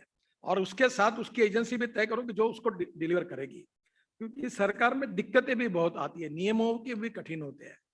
तो धीरे धीरे आपको अच्छा मार्केट मिले, इसकी भी हम कोशिश कर रहे हैं। हमारे सिस्टम में जितने कुछ सुझाव आपके तरफ से आते हैं वो भी कर रहे हैं। आपके लेवल पर आपको क्वालिटी, डिजाइनिंग और उसके बाद प्रोडक्ट की क्वालिटी अच्छी होगी तो फिर मार्केटिंग में हम आपको सहयोग भी करेंगे। और आपके मार्केटिंग का सहयोग यानी फिर आपके यहाँ उतने ज्यादा लोगों को आप रोजगार देगी तो उनको भी काम मिलेगा। तो हम लोग बिल्कुल कॉशियसली ये बात कर रहे हैं, इसके सिवा आत्मनिर्भर भारत नहीं बनेगा। जो प्रधानमंत्री उसमें बढ़ाना है, वो ग्रोथ रेट गांव से बढ़ाना होगा। वो ग्रोथ रेट जो है वो महिला है, छोटे छोटे लोगों में रोजगार खड़ा होगा, तब ग्रोथ बढ़ेगी और उस ग्रोथ से ही पॉवर्टी का इरेडिकेशन होगा। तो मैं बिल्कुल मानता हूं कि ये बात के लिए आप लोगों का सबसे इंपॉर्टेंट स्टेक होल्डर्स आप लोग हैं। और एमएसएमई में अलग अलग स्कीम के आधार पर आपकी सक्सेस स्टोरी बनी है। आज महिला दिन के उपलक्ष्य में आपकी सक्सेस स्टोरी बाकी भी महिलाओं के लिए इंस्पायरेशन और मोटिवेशन बनेगा और इससे आगे और बड़े प्रमाण पर यह काम होगा। इसी विश्वास के साथ आप सबको बहुत बहुत बधाई देता हूं। आज 2 बजे प्रधानमंत्री जी के साथ मीटिंग है, क्योंकि हमारे 75 साल जो पूरे हो रहे हैं उसके लिए प्रधानमंत्री जी ने कमेटी बनाई है और उसमें सभी मेंबर्स के साथ वीडियो कॉन्फ्रेंस के द्वारा वो मीटिंग होने जा रही है। इसलिए मैं जा रहा हूँ, तो इसलिए मैं पहले बोलने के लिए खड़ा हुआ। मैं थोड़ा राज्य मंत्री जी की क्षमा मांगता हूँ, वो बहुत अनुभवी है, डेडिकेटेड है और अपने जीवन में एक ऋषितुल्य उनका जीवन है, उन्होंने समाज के लिए, देश के लिए समर्पित किया है। तो मेरे बाद वो आपके सामने अपने विचार रखेंगे, वो भी आप जरूर सुनिए। फिर और जिनको पुरस्कार मिले, बहुत लोगों को शायद कुछ आ नहीं पाए। वैसे और एक मैं रिक्वेस्ट करूंगा सेक्रेटरी साहब को, इनको आप इतने दूर से बुलाते हो तो जाने आने का टिकट देना चाहिए, कहीं रहने की व्यवस्था करनी चाहिए। ये सरकार में इनको बड़े रिस्पेक्टफुली रखना चाहिए। वो मैंने रोड एक्सीडेंट में भी देखा कि दुनिया भर के सब लोगों का सत्कार किया, ना उनके रहने की व्यवस्था, ना टिकट की व्यवस्था।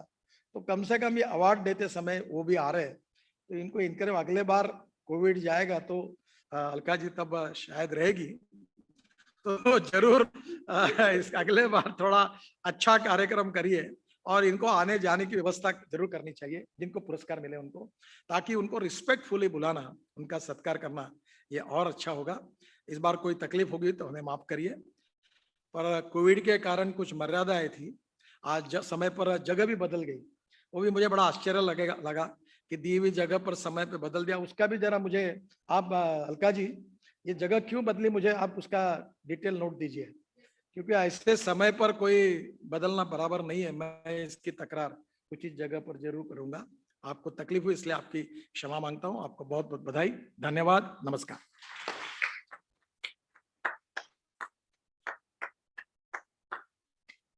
थैंक यू माननीय मंत्री जी।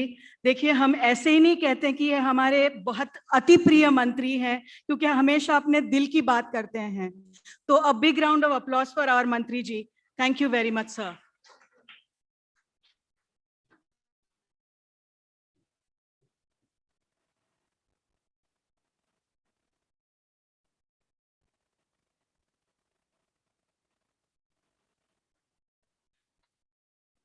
So a big round of applause for our Honorable Minister.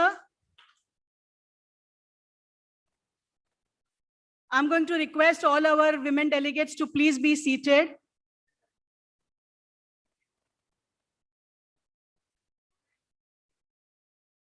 Please आप लोग अपने सीट ले लें, प्लीज अपने सीट पर बैठ जाएं।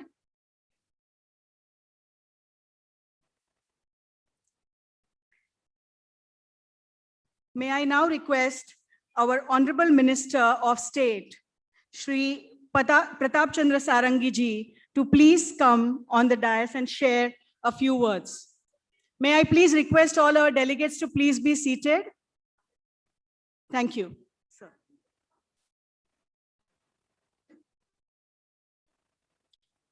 बोलो भारत माता की। नहीं, सबने नहीं बोले, ये दीदी नहीं बोले, नहीं बोले, ऐसा नहीं होना चाहिए। नेताओं के नाम पे जयगान करना मैंडेटरी नहीं है, लेकिन भारत माता के नाम पर तो करना चाहिए। अगर कोई अपने को चंगेज खान का उत्तराधिकारी मानता हो तो नहीं कर सकता। बोलो भारत माता की। माननीय नितिन गडकरी जी आज का जो मुख्य अतिथि वो चले गए हैं। मंच पर विराजमान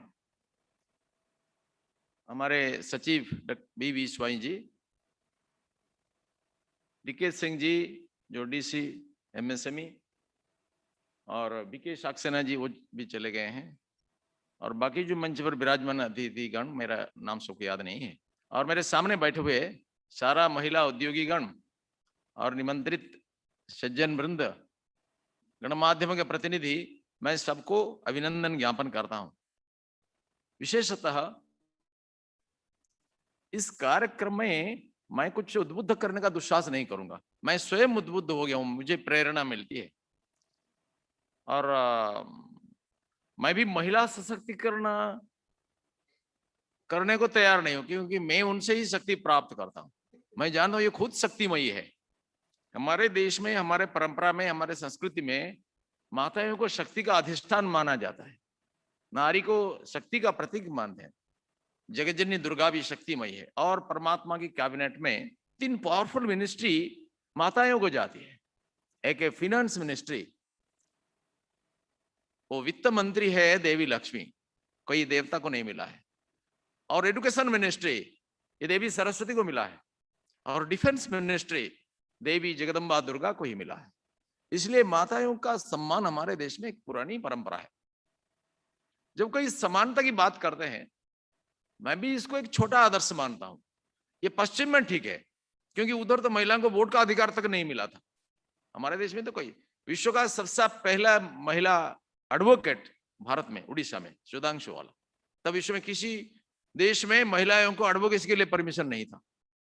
अमेरिका तो कल परसों महिलाओं को वोट अधिकार मिला। इसलिए इस दिशा में भारत बहुत आगे है। हमारी परंपरा अत्यंत प्रगतिशील है। मनु महाराज कहते हैं, नगरीय गृह मित्याहु गृहिणी गृह मुच्यते। बिल्डिंग को हम होम नहीं मानते, घर नहीं मानते, गृहिणी को ही घर मानते हैं। अगर कुटिया में हो, तरुमूल में हो, इसको ही गृह मानते हैं। और यत्र नार्यस्तु पूज्यते रमन्ते तत्र देवता। जहां पर नारियों का पूजा होती है वहां देवता विहार करते हैं। हमारे शास्त्र में कहा गया है, उपाध्यायान दशाचार्य आचार्याणम शतम पिता सहस्राणम पितृमाता गौरवाद अतिरिच्यते। उपाध्याय यानी ट्यूशन मास्टर जिनको हम कहते हैं, ये शास्त्रीय परंपरा में इसको उपाध्याय कहते हैं। ट्यूशन मास्टर की गुरुत्व हमारे परंपरा में सबसे नीचा है, क्योंकि आज भी हम देखते हैं कि ट्यूशन मास्टर क्या करता है, वो जनरल स्कूल में हो या शिशु मंदिर में हो, वो प्राइवेट सेल्फ फाइनेंसिंग स्कूल में हो, वो ट्यूशन मास्टर अपना छात्रों को मल प्रैक्टिस करवाता है, कपीज देता है उनको फर्स्ट करवाने के लिए। कभी कभी वो ट्यूशन मास्टर एक्सीडेंटली अगर टीचर बन जाता है तो अपना छात्रों को फर्स्ट करने के लिए दूसरा छात्र छात्रियों का खाता को फाड़ देता है। ऐसा कई केसेस हाईकोर्ट में है। मैं भी जब विधानसभा में था काउंसिल के मेंबर के रूप में, मैं 2-3 प्रिंसिपल को अपना नौकरी से हटाया इसका तदंत करके। कि क्यों? ये अन्न खाते हैं, इसलिए उनको आभार व्यक्त करते हैं अनुचित तरीके से। जैसा पितामह भीष्म कौरव का अन्न खाते थे, इससे भ्रम के कारण वो सारा दुष्कर्मों को पितामह भीष्म सहन करते रहे। वैसा ही ट्यूशन मास्टर का भूमिका बहुत गौण है। उस जमाने में एक ट्यूशन मास्टर था, उनका नाम था द्रोणाचार्य। वो 12 साल की लड़का, वनवासी लड़का आया, उनको मना कर दिया, नहीं नहीं रॉयल स्कूल में तुम्हारा एडमिशन निषिद्ध है, और वो चला। दिमाग में कभी डिप्रेशन नहीं आया, वो हताश होकर के जुलूस नहीं निकाला, हॉस्पिटल में भर्ती नहीं हुआ, ब्लड प्रेशर बढ़ा नहीं। वो इसको एक चुनौती के रूप में स्वीकारा और देखा कि प्रत्यक्ष रूप में, शारीरिक रूप में तुम मेरे को शिक्षा नहीं देते हो, लेकिन परमात्मा की गुरु शक्ति का आकर्षण मैं करूंगा। और जंगल में जाकर के ऐसा साधना किया कि जो लोग 12 साल तक द्रोणाचार्य के समीप में शिक्षा प्राप्त किया, दुर्मद, दुर्योधन अथवा वीर श्रेष्ठ अर्जुन, इस सबको मात कर दिया, परास्त कर दिया। इनका ये एक्सेलेंस को सम्मान न करते हुए द्रोणाचार्य ने अपना पुडिंग ट्यूशन में था ना कौरवों के घर में, अपना ट्यूशन छात्रों को फास्ट करवाने के लिए इनका अंगुली कटवा लिया। ये स्वार्थी द्रोणाचार्य कभी आचार्य नहीं था, ये उपाध्याय था, शास्त्रीय मान्यता आचार्य नहीं। उनका शिष्य उनको श्रद्धा में आचार्य बोल देते थे, लेकिन वो आचार्य नहीं था। और द्रोणाचार्य जो काम किया ये गुरुकुल के लिए कलंक है, लेकिन आचार्यों का परंपरा बहुत महान है। ये द्रोणाचार्य से, उपाध्याय से 10 गुना गुरुत्वपूर्ण है। जैसा संदीपनी, परशुराम, ये क्या उनके आश्रम में जाकर के विद्यार्थी पढ़ते हैं, वो विद्यार्थी को घर को नहीं जाता है ट्यूशन करने के लिए। उधर क्या होता है, वो दरिद्र ब्राह्मण पुत्र, भिखारी पुत्र सुदामा और राजपुत्र श्री कृष्ण दोनों को समान ट्रीटमेंट करते हैं। उधर समता है, समदृष्टि है, यही शिक्षा का मूल मंत्र है। विद्या विनय संपन्ने ब्राह्मणे गवी हस्तिनी सुनी चैव सुपा केच पंडिता समदर्श। तो आचार्य का गुरुत्व 10 गुना है उपाध्याय से, और आचार्यों से पिता का गुरुत्व 100 गुना है। उपाध्याय 10 आचार्य आचार्यणम शतम पिता, 100 गुना है। क्यों? क्योंकि एक तेल का मशीन है, आप इसमें बालू डालेंगे तो तेल नहीं निकलेगा, तैलवीज देना चाहिए। इसलिए पिता ने क्या उपादान भरा है, क्या संस्कार भरा है, टीचर सब कुछ नहीं कर सकता है। कभी कभी गुरु दिवस में, मैं बचपन में सुना था हमारे स्कूल में, छात्र लोग आकर के भावुक हो गए, कहते गुरुदेव हमको जैसा कांचा माटी है इसको लेकर के भिन्न भिन्न सेब दिया जाता है, ऐसा कर देते हैं। ऐसा बिल्कुल असंभव है, सबसे बड़ी झूठी है। गुरुदेव जो चाहेंगे नहीं कर पाएंगे, आपका उपादान क्या है उसी के अनुसार ही होगा। इसलिए इसमें पिता का गुरुत्व है। और सहस्राणाम पितृमाता गौरवाद अतिरिच्यते, पिता से माता का गुरुत्व 1000 गुना है। इसलिए ट्यूशन मास्टर से माता का गुरुत्व कितना लाखों गुना है, हिसाब करो। इसलिए हमारे परंपरा में माता को सबसे ज्यादा गुरुत्व दिया जाता है। और मैं जानता हूं कि उनके पास ऐसा शक्ति है, एंटरप्रेन्योरशिप उनके दिमाग में, उनके अंदर में है, व्यक्तित्व में है।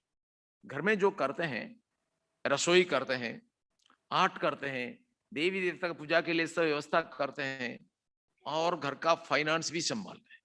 ये कम एंटरप्रेन्योरशिप है? इसमें कम वीरता है क्या? नहीं। आज तो महिलाओं को दुर्बल कहना असंभव है। उनको क्या सशक्तिकरण करेगा? तो सेना में भी भर्ती हो गए, प्राइम मिनिस्टर बन गए हैं, हिमालय पर्वतारोहण कर लिए हैं, कल्पना चावला से लेकर के अरुणिमा सिन्हा तक, इंदिरा गांधी से लेकर के किरण बेदी तक तो महिला ही है, जज भी बन गए हैं। इसलिए उनका कैपेसिटी के ऊपर आज कोई सवाल ही नहीं उठ सकता है, उनको तो मानना ही पड़ेगा। और मेरा एक अध्यापक बंधु था, मैं जब 30 साल पहले संघ काम में जाता था, वो अपना बीवी को मारता था, हमको मालूम नहीं था। एक दिन उनके घर में जाकर के सामान रख करके हम साइकिल लेकर के स्कूल को चले गए, बैठक था। बैठक में जब हम आए तो घर में पूरा सन्नाटा छा गया था। हम पता लगाया कि वो उनका बीए बीएड वाली बीबी जो टीचर है, उनको बहुत खूब मारा। और मैंने पता लगाया कि ये एक रेगुलर प्रैक्टिस है, लेकिन वो महिला संकोच के कारण किसी को नहीं बोलती। तब हमने अपना सामान लेकर के, और प्रचारक था, हम चल पड़े। बोले नहीं नहीं क्या है, अब तो रात को रुकने वाला है, भोजन भी नहीं किया। नहीं नहीं नहीं रुकेंगे, इसे पाप स्थान में रोकना महापाप होगा, हम चलते हैं। वो आकर के बहुत हाथ पकड़ करके बोला क्या है? नहीं नहीं, तुम तो तुम्हारा पत्नी को मारते हो, तुम्हारा घर में अन्न ग्रहण करना महापाप है। नहीं, वो मेरा बात नहीं मानते। अरे क्या बात है, तुम तो कॉलेज में नौकरी करते हो, तुमको पैसा नहीं मिलता है, तुम्हारा बीवी हाई स्कूल में टीचर है, बीए बीएड है, वो स्कूल का काम भी करती है, फिर आकर के रसोई करके देती है, गेस्ट का ट्रीटमेंट करती है, तुमसे वो पावरफुल है, तुम इनको मारते हो क्यों? उनका एक भ्रम है, ये तुम्हारा अत्याचार सहन करना, उनका पत्नी धर्म पालन करना है। ये भ्रम के कारण तुम उनको अत्याचार करते हो। और इन लोगों के लिए समानता की बात किया जाता है, लेकिन जो उनको सम्मान करते हैं उनके लिए तो समानता करना है, नारी को ऊपर की ऊंचा आसन से खींच करके लाना है। नारी ऑलरेडी पुरुष से ऊंचा है, क्योंकि जो राष्ट्र नायक से लेकर के व्यापारी तक, देश सेवक से लेकर के अध्यापक, सब तो माताओं की सृष्टि है। विनोबा भावे से महात्मा गांधी, स्वामी विवेकानंद, सब अपना माता के प्रभाव से ऐसा दिव्य व्यक्तित्व हुए। माता संस्कार प्रदान करती है, इसलिए ये माताओं का भूमिका बहुत ऊर्ध्व है। जागो जगदम्बे की विमल रूप तुम जागो, गायत्री की चिन्मयी स्वरूप तुम जागो, दुर्गा की असुर विनाशिनी शक्ति तुम जागो। युग ये कहता आया है कि तुम संस्कृति की परिचायक हो, अब कुछ ऐसा कर दिखाओ कि संस्कृति तुम्हारा परिचय बन जाए। आज ये जमाना कुछ परिवर्तन हो गया है। मूल भित्ति को अपरिवर्तित रखते हुए सुपर स्ट्रक्चर को परिवर्तन करना है। हमारा संस्कार को अपरिवर्तित रखते हुए सुपर स्ट्रक्चर को बदलना है, क्योंकि महिलाओं को उद्योगी करना, ये तो ऑलरेडी उद्योग में थे, उनका कुछ जेनेटिक एप्टीट्यूड है जो आर्ट में वो कोई ट्रेनिंग नहीं लिए। गांव में अनपढ़ महिला भी इनका एक्सपर्टाइज है। घर में वो जो झोटी वगैरह करते हैं, इसको एम्ब्रॉयडरी करेंगे तो उनको पैसा मिलेगा, ग्लोबल मार्केट में इसका एक्सपोजर होगा। आज हमारा विभाग की तरफ से कई प्रकार की व्यवस्था है, जैसा कि एमएसएमई की तरफ से 25% एमएसएमई से खरीद करना ये गवर्नमेंट पीएसयू के लिए मैंडेटरी है।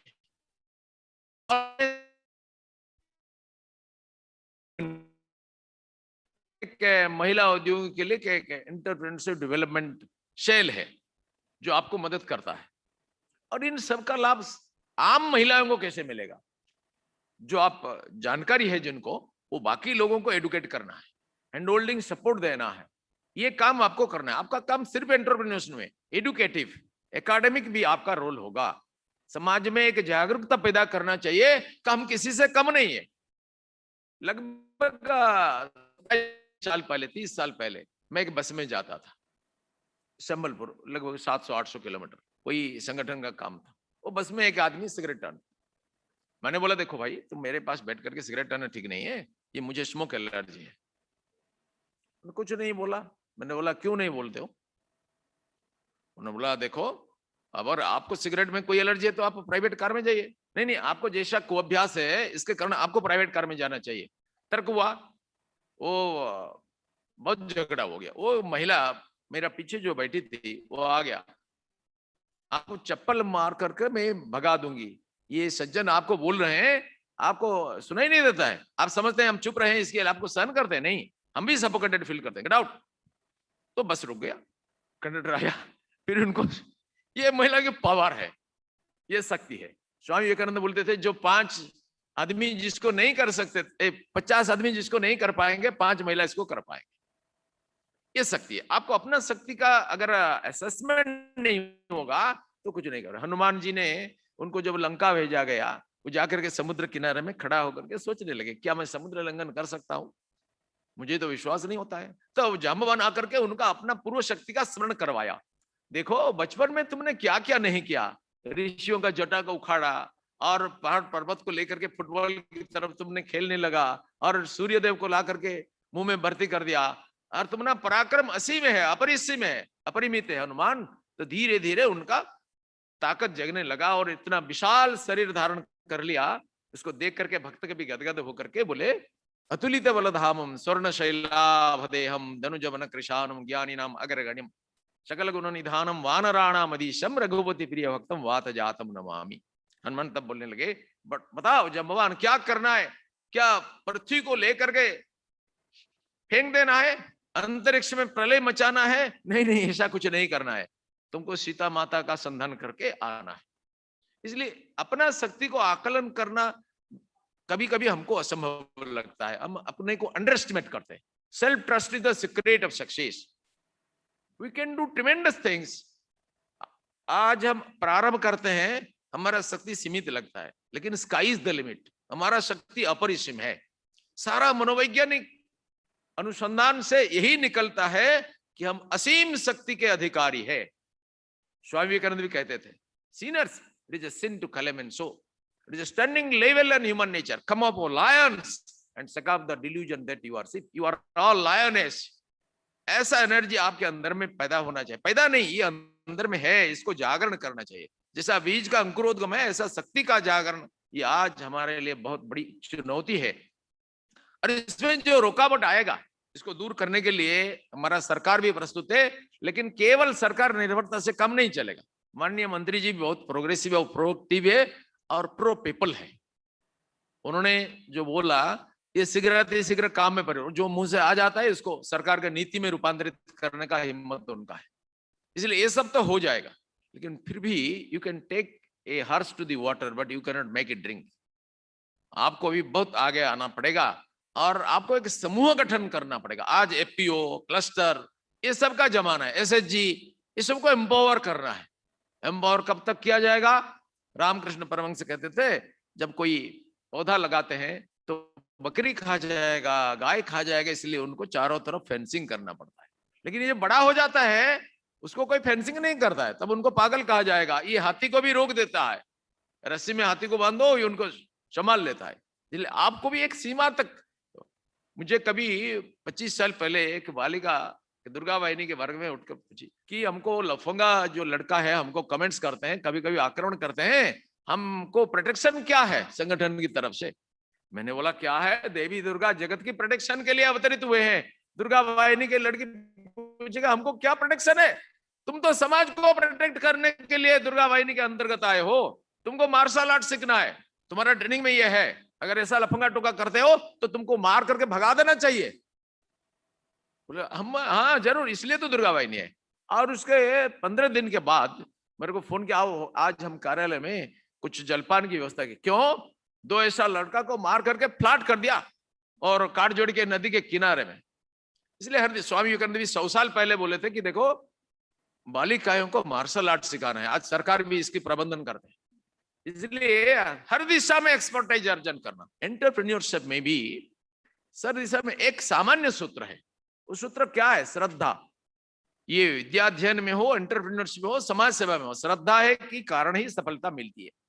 नचिकेता का श्रद्धा जैसा वैसा ही श्रद्धा काम में निष्ठा होना चाहिए। अगर आप मेरे को एक टर्च लगाएंगे तो टर्च की लाइट में आप मेरा शार्ट को देखेंगे। अगर इसको फ्रीक्वेंसी को आप 2000 टाइम बढ़ाओगे तो एक्सरे बन जाएगा, हमारे हड्डी को फोटो भी लेकर के आ जाएगा। जिनका कंसंट्रेशन वैसा है उनको सफलता मिलेगी। और ये एंटरप्रेन्योरशिप में आपको जो मार्केटिंग एक्सेस से लेकर के जितना जितना काम है सारे डायमेंशन में सरकार का कुछ मार्गदर्शिका है। लेकिन जो अपना श्रद्धा लगाएगा वो इससे आगे जाएगा और एक्सपर्टाइज अर्जन करेगा। मुझे एक महिला अरुंधति नाम के फ्लाइट में एक बार वो मेरे को बोलने लगी कि मैं आपके पास बैठ करके चर्चा करना चाहता हूँ। चर्चा क्या? शास्त्र पुराण की चर्चा की। मैंने बोला आप क्या करते हैं? वो बोला मेरा पतिदेव अमेरिका में IT का बिजनेस करते हैं और मैं कपड़ा का बिजनेस करता हूँ। मैं हिंदुस्तान से एक कपड़ा, एक साड़ी लेकर के उनको 4,50,000 रुपया में एक मार्केट में बेची। मैंने बोला वो आर्टिजन को कितना % मिला? वो हंसने लगी। मैंने बोला जब तक इनको सिंहभाग नहीं देते हो तो देश का भलाई नहीं होगा। गांधी जी बोलते थे not only mass production, huge production, but also production by masses is the solution to our economic problem. जब तक देश का सामग्री विकास नहीं होता है, जो 10-20 मिनिस्टर करोड़पति बन गए, ब्यूरोक्रेट बन गए करोड़पति, कोई इंडस्ट्रियलिस्ट बन गए, इसमें देश का भलाई नहीं होने वाला है। ये रीजनल हमारा नेचुरल रिसोर्सेस का, आर्टिफिशियल रिसोर्सेस का रीजनेबल डिस्ट्रीब्यूशन कैसा होगा? वो भी मुफ्त में बांटना नहीं, उनको काम करवा के उनको एम्पावर करना। इस दिशा में आपको सोचना पड़ेगा। एक नई इतिहास रचना करने में आपको अपना ताकत लगानी पड़ेगी। ये इतिहास होगा मातृशक्ति का जागरण से भारत का पुनरभ्युत्थान, संपूर्ण राष्ट्र का कल्याण के लिए। अगर आप अपना केवल कल्याण के लिए एंटरप्रेन्योरशिप करते हैं तो इसका भूमिका बहुत बड़ी नहीं होने वाला है। अगर आप संपूर्ण काम देश के लिए करते हैं तो आपका भूमिका, आप कितना बड़ा छोटा ये बात नहीं है, लेकिन आपका भूमिका अत्यंत बरणी हो जाएगा। एक आजाद देश के नागरिक का जो दायित्व, वो जो गौरव भावना, ये आपके अंदर अगर विकसित हो जाएगा तो आप इतिहास निर्माण करने वाले हैं। विश्वास कीजिए कि आप सब महान कार्य करने के लिए पैदा हुए हैं। Have faith that you are all born to do great things. इतिहास का प्रवाह में, गड्डाली का प्रवाह में बह जाने के लिए नहीं, इतिहास का प्रवाह को रोक करके गति परिवर्तन कर देने का सामर्थ्य आपके अंदर में है। और ये टेक्सटाइल से लेकर के सोलर चरखा और नॉर्मल चरखा तक गोबर का पेंट जो बना है, गोबर से पंचगव्य से आज क्या क्या नहीं बनता है, गोबर से दंतमंजन होता है, साबुन होता है, भिन्न भिन्न प्रकार के प्रसाधन होता है, औषधियां होती है, गोबर में ऑर्गेनिक खाद होता है, केंचुआ खाद होता है, गोबर में लकड़ी बनता है, और गोबर से कितना कितना होता है। गौमूत्र से भी फिनाइल बनता है, कीटनाशक बनता है, घनवटी बनता है, अर्क बनता है, कैंसर आरोग्यकारी तत्व इसमें भरपूर है। और हमारा कितने गौशाला इसमें एक्सपोर्टाइज अर्जन के, नागपुर का देवला पार्क हो, कानपुर गौशाला हो, चाकुलिया हो, कई प्रकार का काम, लेकिन इसको जनरलाइज नहीं किया गया है। इसको कैसे कॉमन मास का प्रॉपर्टी बनेगा।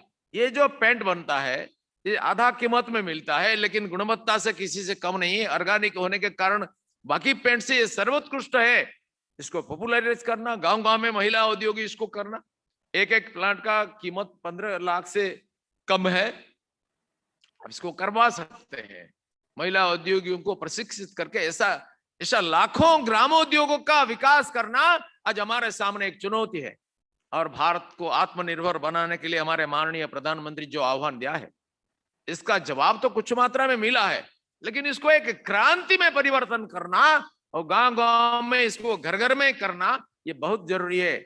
और इसके लिए हमारे खादी, हमारे rural industry, tribal industry, forest product processing, fruit processing, food processing, जो गांव में महिला ऑटोमेटिक करते हैं, इसको व्यापारिक रूप में करना। घर में कितने प्रकार के पीठा होता है, इसको मल्टीनेशनल कंपनी बना करके फूड बिजनेस हम कर सकते हैं। ऐसा कई प्रकार का ग्रामोद्योग का प्रस्थापन करने का सौभाग्य परमात्मा ने आपको दिया है।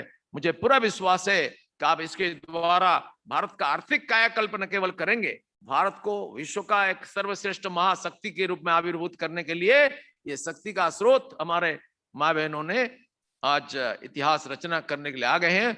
और इसमें आपको सब प्रकार का सफलता मिले, यह मेरा परमेश्वर के चरण में प्रार्थना है। बोलो भारत माता की वंदे।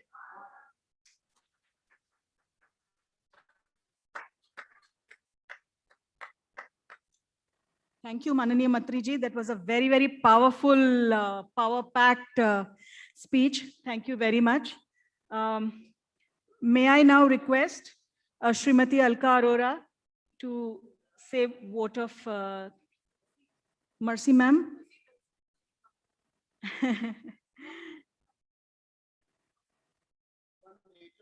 Yeah. And just one correction. In fact, जब मैं introduce करा रही थी तो मेरे हमारे उनका नाम है श्री DP श्रीवास्तवा, तो मैंने क्यों पता नहीं बट प्रसाद वर्ड यूज किया, तो उसके लिए माफी चाहती हूँ। बट ये हमारे DDG सर हैं, so please get hold of him after the session also, because he will definitely share lot of details about the schemes that Ministry of MSME offers. So Mercy ma'am, over to you.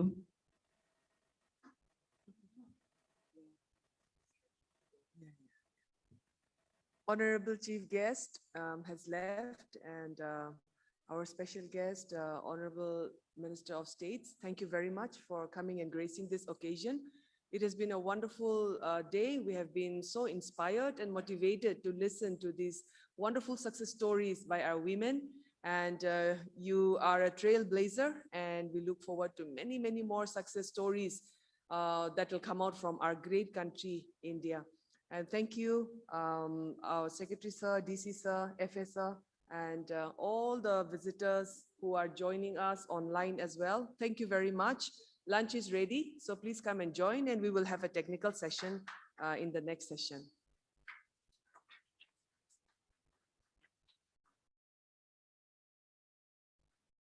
I just get to say 2 lines. We go for lunch, friends, and we'll come back here at 3, exactly at 3. So whatever networking we have to do, let's do it now. Thank you very much, sir. So I'm going to request all our women delegates to come back by.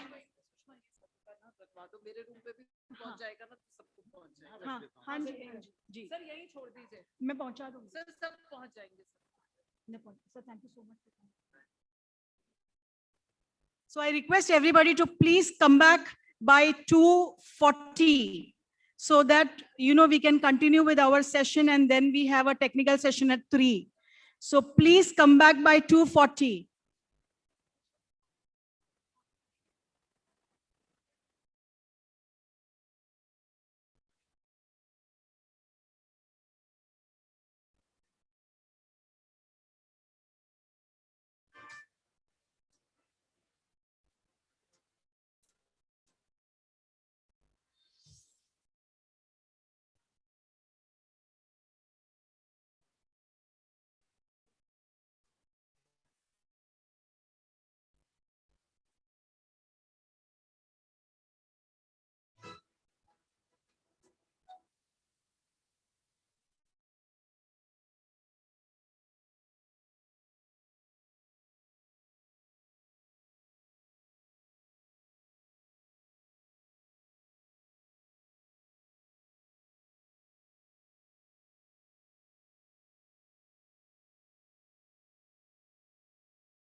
Yeah.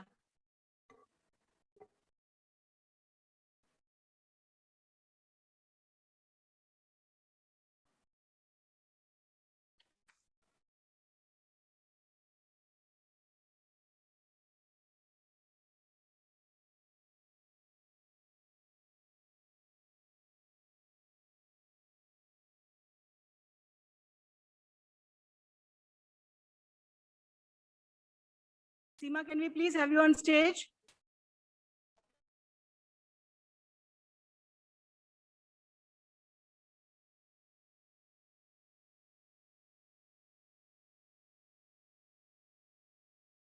Ladies, I'm going to request you all to exchange cards a little later because our JS ma'am and director madam both will be around.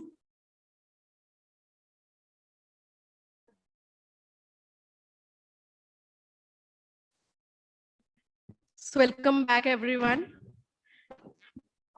A very good afternoon to all. And like I already started earlier, I would like to repeat that it's really an honor to be on this national stage after a long wait, long patient time to be through Sushma ma'am. So I hope I am audible. And I hope everyone is in that mood because you really had very nice sumptuous lunch. So fine. Now, the most important part of my journey is, as I said, I was born and brought up in Mumbai, and then I was settled in Dubai. And finally, we came back to India considering the family values and to do something for the society. We didn't know what we would do, but yes, we would do something. And we came down to Dham North, which was very close to my in-laws' place in Indore, in Madhya Pradesh. I am a gold medalist in pharmacy from Narsi Monji, Mumbai. I am a ministry certified.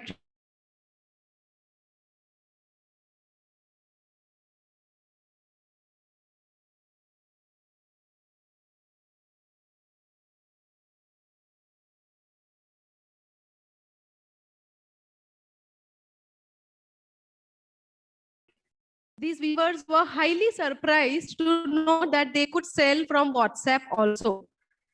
And that is how my journey of handlooms began. The college where I was teaching was like 7 kilometers from my place. And Maheshwar was the hub of handloom, which was 4 kilometers. So it was on the way. So many a times it used to happen that while I was returning from college, I used to go to Maheshwar, buy something, and then, so when I saw that this handloom was 500 rupees, which was otherwise 1200 rupees in Mumbai, when I used to buy when I was not married, I'm talking about that in gap. I was highly surprised with this price gap. And I thought, I think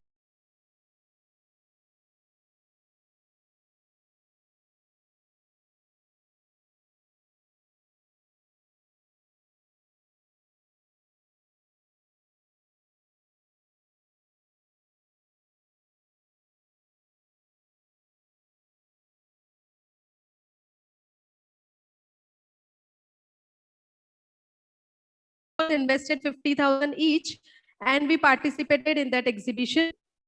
And touch wood, it went so well. I think that was the spark of handloom that brought me today here. And I can proudly say that we gave birth to Maheshwari Creations.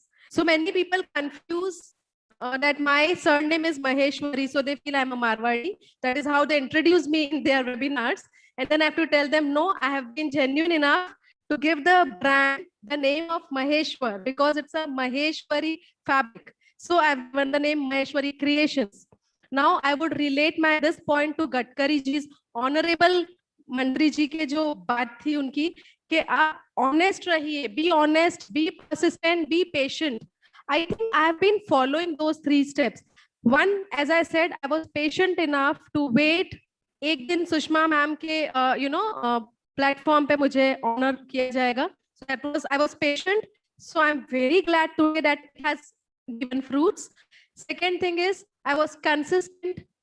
When I started this business, I was already working in a college. साथ में this was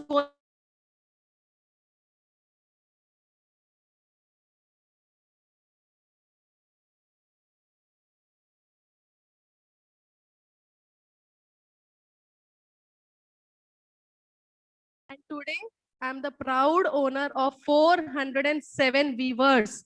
I am called the digital mother of Maheshwar because that is how we started. So this was all about my journey, like how from pharmacy I've come to textile. Now it is my prime duty that I sit with my weavers. I decide the color combinations. We don't have any professional designer, but thanks to this ministry MSME cluster, through this we have formed a CFC of which is a huge CFC. In fact, I take the opportunity to invite you all to Madhya Pradesh to a cluster where you would sit with the weavers, design your products. We have been signing MOUs.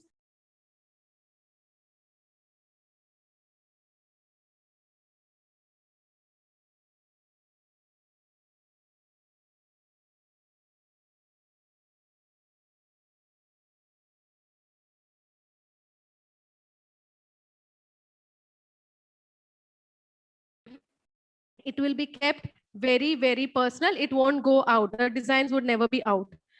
Now, as far as the UPS ITC training is concerned, I believe because I was a first generation entrepreneur, let me repeat, being a first generation entrepreneur has its own pluses and minuses.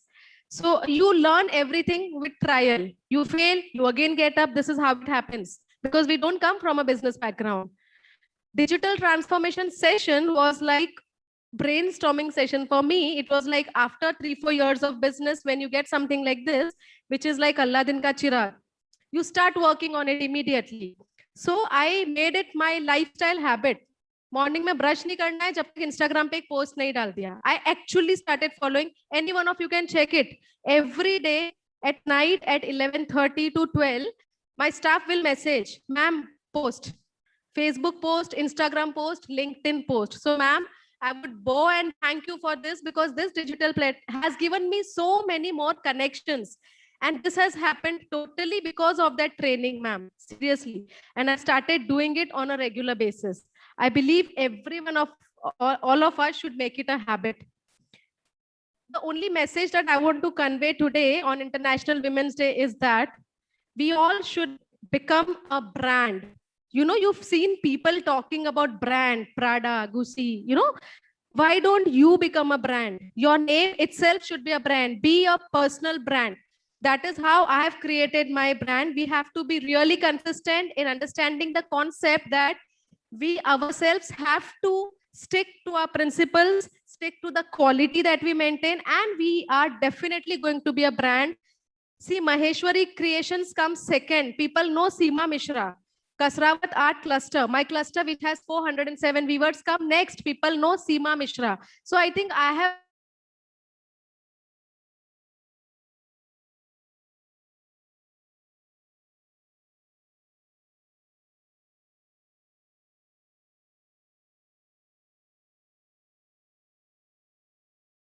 really have the power to be a brand. Make a promise to you all that now we'll be a brand, and next year I would like to sit there in the audience and have you here on the stage, and I would like to sit and listen to you, and maybe only one of y'all can be a brand by next year. I think this lecture would be successful. Thank you very much.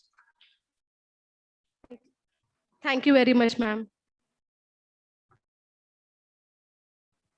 Thank you, Seema. So in the interest of time, I'm going to request all our remaining speakers also to be very precise because we are a little behind schedule. I'm going to now invite Ms. Shweta Lanke and thereafter Hiresha ji. Shweta.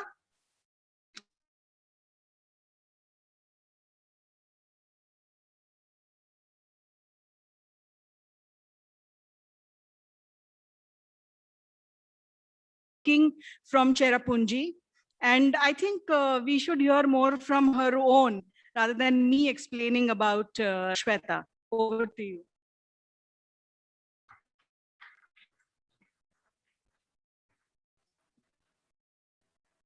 Thank you so much for this platform and congratulations to everybody who is there. मैंने बहुत लिखा था लेकिन मैंने अभी वो उतना time भी नहीं है और उतना it's not the time right place also.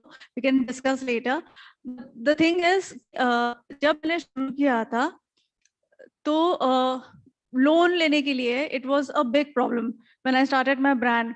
We already started online. We had everything, but gradually, like maybe 8 years back, it was a very different perception.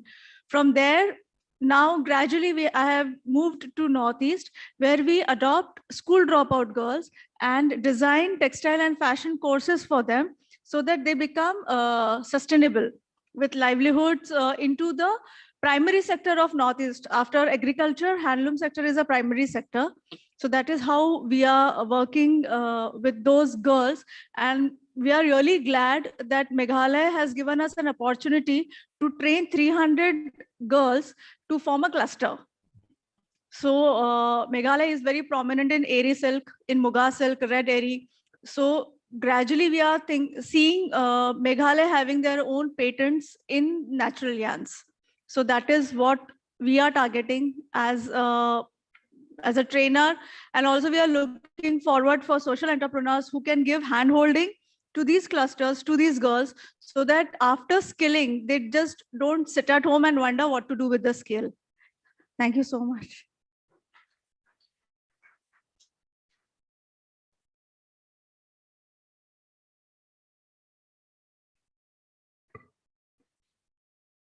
You know, one personal thing that Shweta didn't mention, which I would like to talk about her very, very personal life is, and I find her to be very brave, is that, you know, I mean, when she started her entrepreneurial journey, she did not have any support. You know, her husband did not support, kids, she had so many responsibilities, she was bedridden, and she has come out of all of that, maybe an abusive relationship, sorry. And after that, she has broken free of all these bonds, limitation, and from Mumbai, Kalyan, she has gone to Northeast, where there is no electricity. There are only these young girls who don't know, you know, what to do during their menses also. And you know, I mean, she is living amongst these girls, training them and helping them earn their livelihood.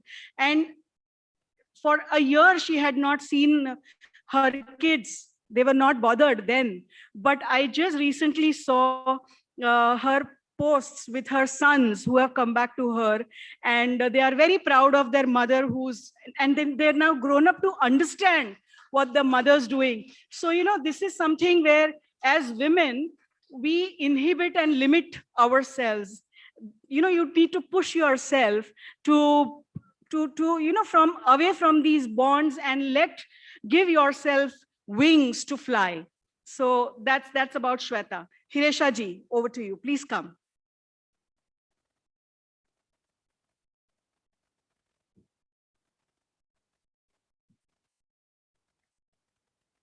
So just little about Hiresha ji. Hiresha Verma owns this company called Han Agrocare, established in 2013. After working for 10 years in IT industry, her entrepreneurial journey started in 2013 when a devastating flood washed away everything in Uttarakhand, leaving many women and children to fend alone. Hiresha founded Han Agrocare in 2013 as one of the producers of fresh mushroom with latest equipment, state-of-the-art technologies, and scientific ways of growing mushroom. She introduced medicinal mushroom production in India, and they are a great source to prevent malnutrition, boost immunity, and help prevent other life-threatening diseases. So that's her motivation to become the entrepreneur. Let's hear from her. Very good afternoon, everyone. It's been an honor to be here on this day, and I'm very thankful to Sushma ma'am, MSME, SME Forum for giving me such platform to talk about my journey. My journey started in 2013. I'm a farmer and an entrepreneur. My journey started in 2013 when the flash flood hits Uttarakhand hills. I had an opportunity to go and visit those places through an NGO. I found life very difficult. There were many villages where only women and children were left. I decided that was my turning point of my life, actually. That day I decided I want to help these women. How to help, what I will do, I was not at all aware of it. I just wanted to help them. I wind off all my IT company. I was running my BPO, international BPO and KPO software development company. I wind off that and I started my journey towards horticulture practices. Uttarakhand climate is very good for cultivation of mushrooms. And there was a big gap between demand and supply. When I told this to my family and my friends, everybody was like, you are mad. Why are you doing this? Why you want to do this? And they said, gobar mein ghusna padega. Where is IT and where is mushroom cultivation? There's a big difference. Bhuses mein kaam karna padega, gobar mein ghusna padega. I thought, whatever, I want to help those women. I don't have anything, there was no option of giving up. I just wanted to do that. Then I learned mushroom cultivation myself from DMR Solan. I started with just a small 25 bags in my servant quarter. I invested 2,000 rupees and I got 5,000 rupees in return of after selling the mushrooms. That was more than 100% profit. I said, wow, we can make a viable business model out of it. And this is how Han Agrocare started. And we made a social enterprise model where we train women and farmers. And now we have started training tribal women also and disabled also in cultivation of mushroom. I'm very, very proud to say that, very happy to share with you that we started with a very small, and today we have our own mushroom cultivation facility, which has a capacity of 1 ton per day in production. And we may have value-added products, 5 distributors, which we did in COVID time. During COVID time, we had lot of losses because of what, like every other company has, same we had also undergone the difficult time. Mushroom is very perishable. So our all produce was to be thrown away. But we came with an innovative idea. We made mushroom cookies, we made mushroom tea, mushroom coffee, and which is a big hit right now in the market. And we have 5 distributors also. So this is how I started. And today we have trained more than 2,000 women and farmers on hills in production of mushroom. My message to everyone, because there's a short of time, I won't take much of the time. My message to everyone is, nothing is impossible for a willing heart. Only the thing required is a hard work and a strong willpower and a fire in you to succeed. Thank you so much. Thanks.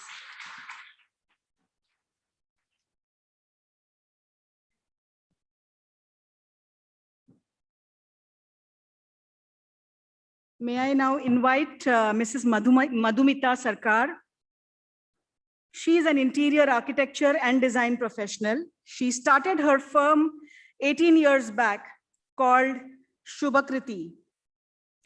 Madhumita founded Lux Living as manufacturer of home furnishing accessories like ethnic block painted curtains, cushions, throw rags, and later expanded verticals into garments, fabric, and yardages, fashion accessories, scarves, and stoles. So, story of Madhumita from her own.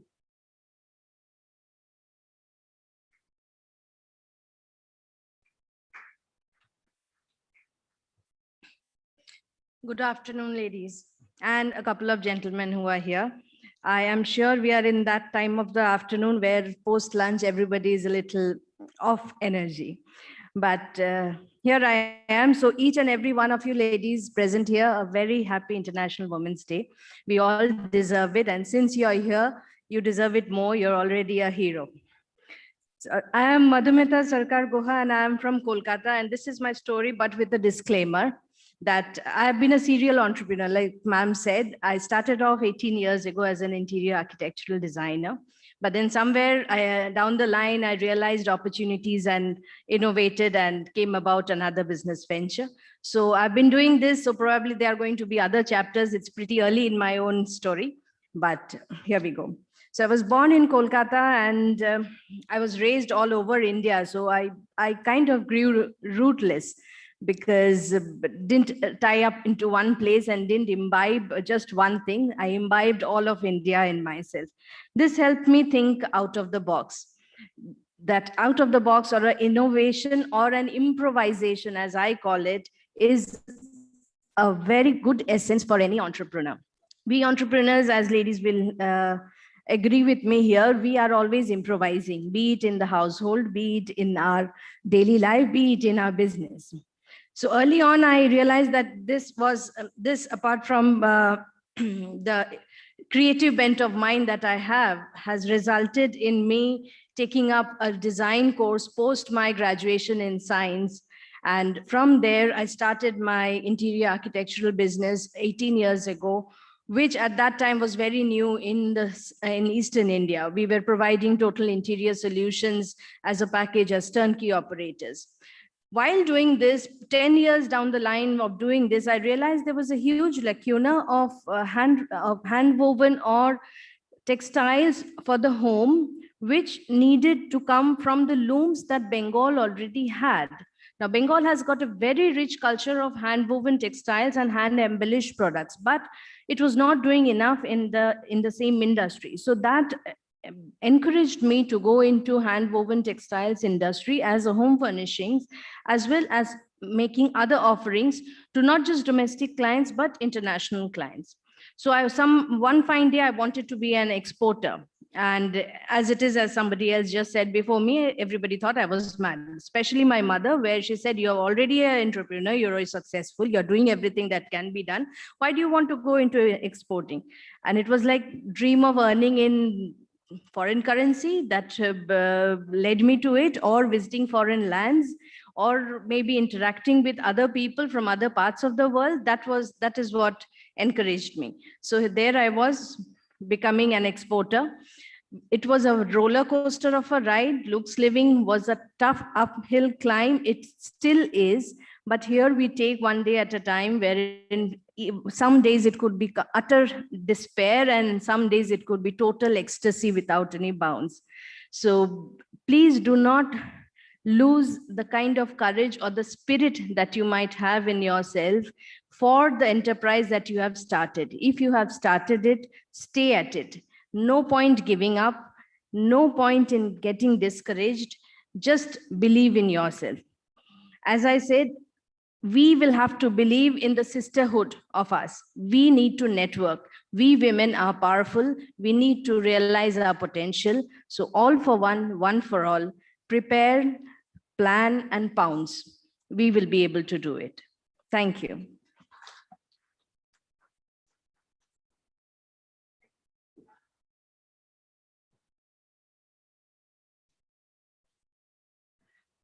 Next, we have Varsha Mahindra, with 25 years of experience as a fashion designer from NIFT. She has founded her own brand and company Design IDIS in 2007. So we like to hear from you more, Varsha.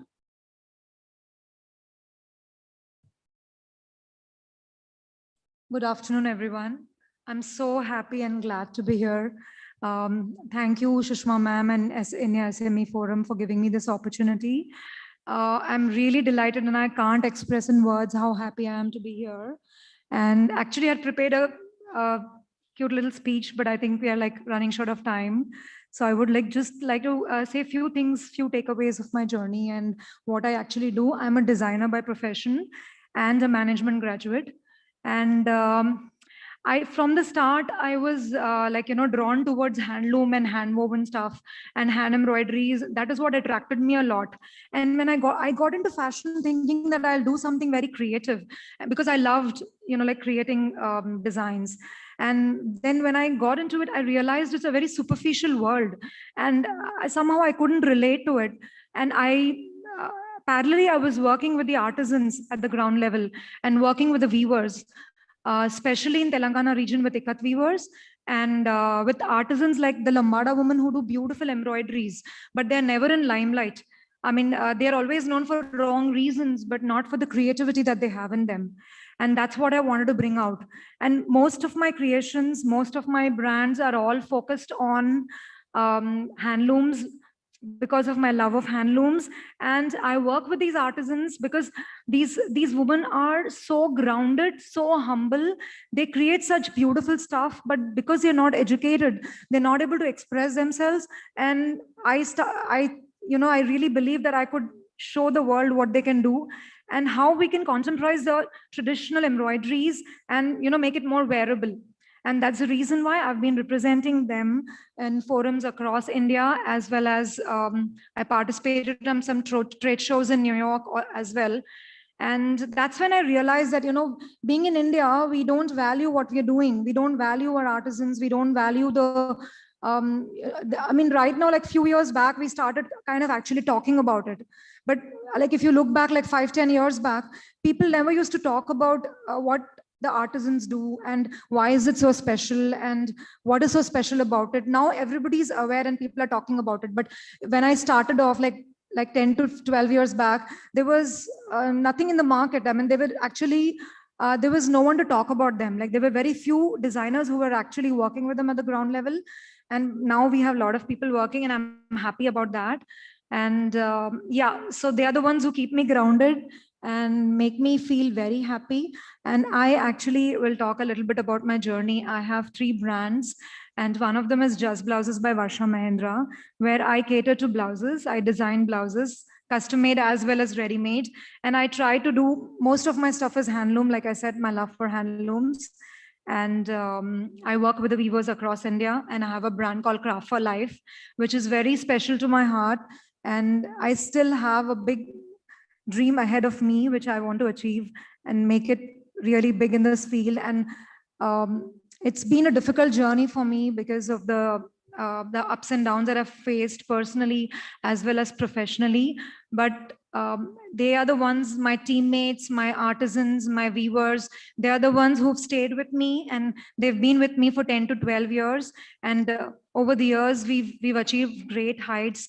We've launched brands which are really successful. We have a store in US. We have a store in India. We are launching an online store. We already have an online store, but we are improving it. And I would like to really thank Sushma ma'am and India SME Forum for giving me this opportunity to learn and relearn. Because when you've reached a peak in your career, when you've succeeded, and you think that you're not done with it, and this is it. You don't need to learn anything else. But this pandemic has taught me to, learn and relearn, because it's actually jolted you out of your space, the comfort zone. And I should really thank SME Forum for actually moving me towards digital transformation. And I had a lot of ideas in mind about digital transformation, but I wasn't implementing them. And I think most of the designers and entrepreneurs do that.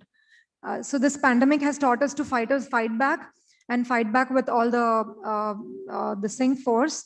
And yeah, thank you so much, ma'am, for inviting me. And I'm really glad to be here. And thank you again. Thanks.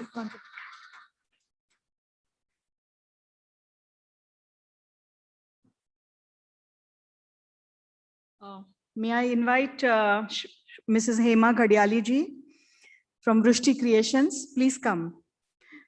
With a vision of setting a trend in women fashion, she broke all hurdles in her life and started her own business when she was just a housewife. She has a passion to design and geeky love for numbers. So we would like to know more about your love and passion.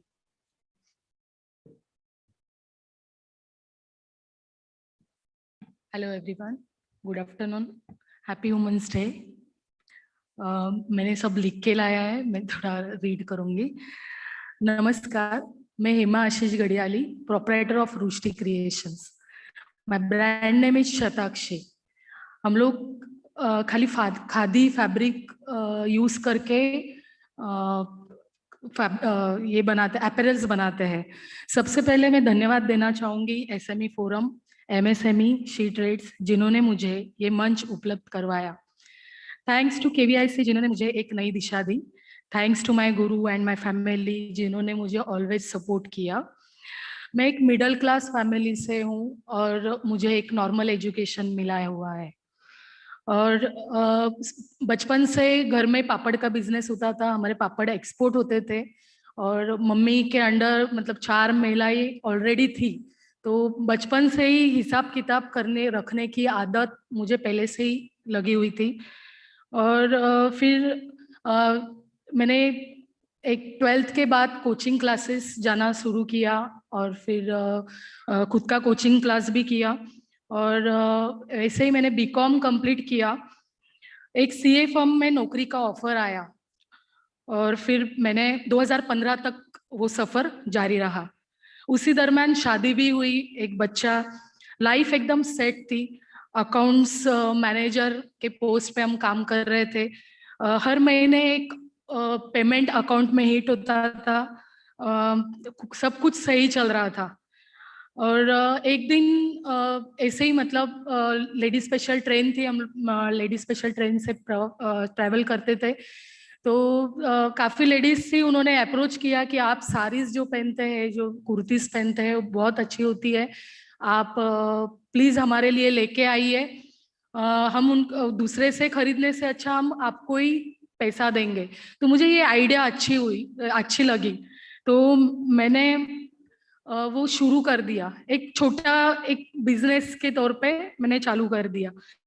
और एक दिन अचानक मेरा office अंधेरी shift में shift हुआ और travelling में बहुत ज़्यादा दिक्कत आने लगी। फिर 1 साल मैंने ब्रेक लिया कि अभी नौकरी नहीं करना, अभी खुद का ही बिजनेस शुरू करेंगे। फिर फाइनेंस और फिर वो सब चक्कर दिमाग में चालू हुआ कि अभी क्या, आगे क्या, घर में तो बैठना नहीं है। फिर एक दिन ऐसे ही बस स्टैंड पे खड़े थे तो वहाँ पे एक PMEGP के बारे में बैनर देखा था और वहाँ पे लोन स्कीम के बारे में लिखा हुआ था। और फिर मैंने वो घर पे जाके वो सब वेबसाइट पे इंफॉर्मेशन निकाली और फिर उसके बारे में सर्च किया और KVIC ऑफिस में जाके पहुँच गई। और वहाँ पे इंफॉर्मेशन मतलब KVIC स्टाफ बहुत अच्छे से उन्होंने मुझे गाइड किया, गाइडेंस दिया और कैनरा बैंक ने फंडिंग किया और मेरा हाउस वाइफ से वुमन एंटरप्रेन्योर बनने का सपना साकार हुआ। यूनिट शुरू होने के बाद काफी दिक्कतें आई, एक टीम करना था, उनको ट्रेनिंग देना था। धीरे धीरे मैन्युफैक्चरिंग यूनिट शुरू हुआ। पहला फेल्यूर, हम लोग ने प्रिंटेड कपड़ा लिया था और वो प्रिंट हम लोग ने प्रोडक्शन के लिए लगाया और उसके बाद में हम लोग हमारी चाल में प्रोडक्शन करते रहे और बाद में जब भी उसको बेचने की बारी आई तभी पता चला कि वी आर लेट, वो प्रिंट मार्केट से आउटडेटेड हो चुकी थी। उन्होंने बताया कि एजेंट्स बोलने लगे कि मैडम ये अभी चलेगा नहीं। तभी बहुत कुछ दिमाग में आया, पेमेंट्स देना था, जो एम्प्लॉयज के पेमेंट रुके हुए थे, फैब्रिक का पैसा देना था, वो सब दिमाग में रखते हुए फिर ऐसा आया कि अभी क्या करें। तो एग्जीबिशंस हम लोग ने स्टार्ट किया। एग्जीबिशन का मॉडल हम लोग ने सिलेक्ट किया और फिर अच्छे से उसकी बिक्री डायरेक्ट कस्टमर तक हो गई और हमारा वो फेल्यूर सक्सेस में बदल गया। बाद में हमने खादी फैब्रिक्स में ही काम शुरू किया क्योंकि भारतीय फैब्रिक को प्रख्याति मिले और स्मॉल आर्टिजन को रोजगार मिले। यह मिशन के साथ नए से शुरुआत की। एग्जीबिशन का फॉर्मूला सक्सेस हुआ तो सोचा हर प्रॉब्लम का सॉल्यूशन होता है, सिर्फ हमने डट के सामना करना होगा। एग्जीबिशन में सेल बढ़ते गया, पूरा फोकस हमने यही मॉडल पे रखा था और अचानक एग्जीबिशंस कैंसल हो गए लॉकडाउन के वजह से, कोरोना के वजह से। अपॉर्चुनिटी कोरोना के वजह से दिखी और हमने मास्क के बड़े बड़े ऑर्डर्स कंप्लीट किए, तभी एसएमई फोरम का रजिस्ट्रेशन किया था और मेरा सिलेक्शन हुआ डिजिटल ट्रांसफॉर्मेशन के लिए। जो कोरोना की वजह से एक ब्रेक लग गया था, एक टेंशन था, वो एसएमई फोरम के वजह से दूर हुआ। Thanks to Sushma ma'am. उन्होंने वेल मैनेज ऑनलाइन सेशन रखे थे, ऑनलाइन ट्रेनिंग दी about social media, website, packing, packaging, B2B, B2C, online portal, how we should register, how we should approach, how to complete the paper work. सच में एक negativity जो थी वो इन webinar के वजह से चली गई।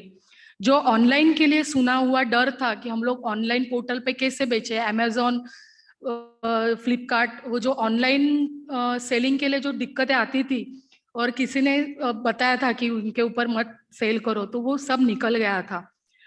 अब हमने भी हमारे ऑनलाइन प्रेजेंस के लिए काम शुरू किया है। Thank you once again SME forum.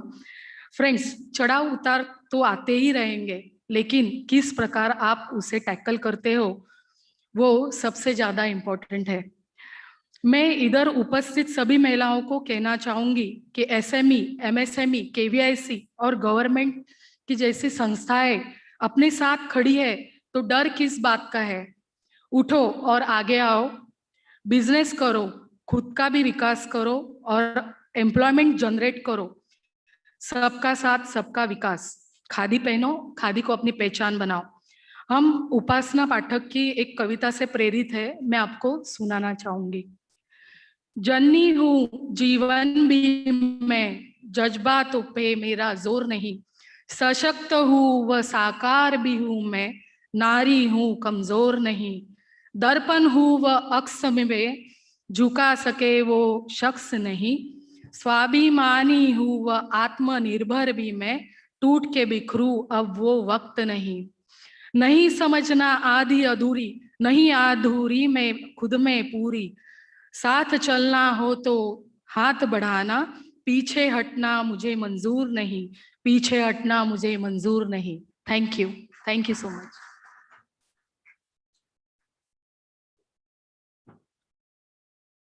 We have the last success story of the day. Before we move on to our session, may I invite Dr. Shruti Nada Poddar. She is a mentor, educationist, heritage restoration facilitator, a trainer of trainers, at grassroots social worker, a teacher of ancient wisdom, and an entrepreneur in heritage hospitality, tourism, and holistic well-being. Shruti Foundation was started by her, and with other bodies, she empowers a cluster in Ramgarh for crochet and handicrafts. She has so far empowered 300 plus women. Okay, so over to you, Shruti. And in the essence of time, I would request you to be very precise so we can move on to our next session because we already have our speakers here. Thank you, Shruti.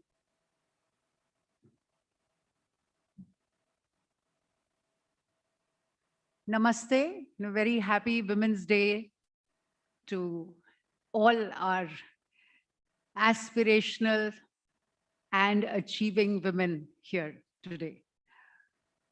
We had a film, but we don't have time, so I won't show you the film of the work that we are doing.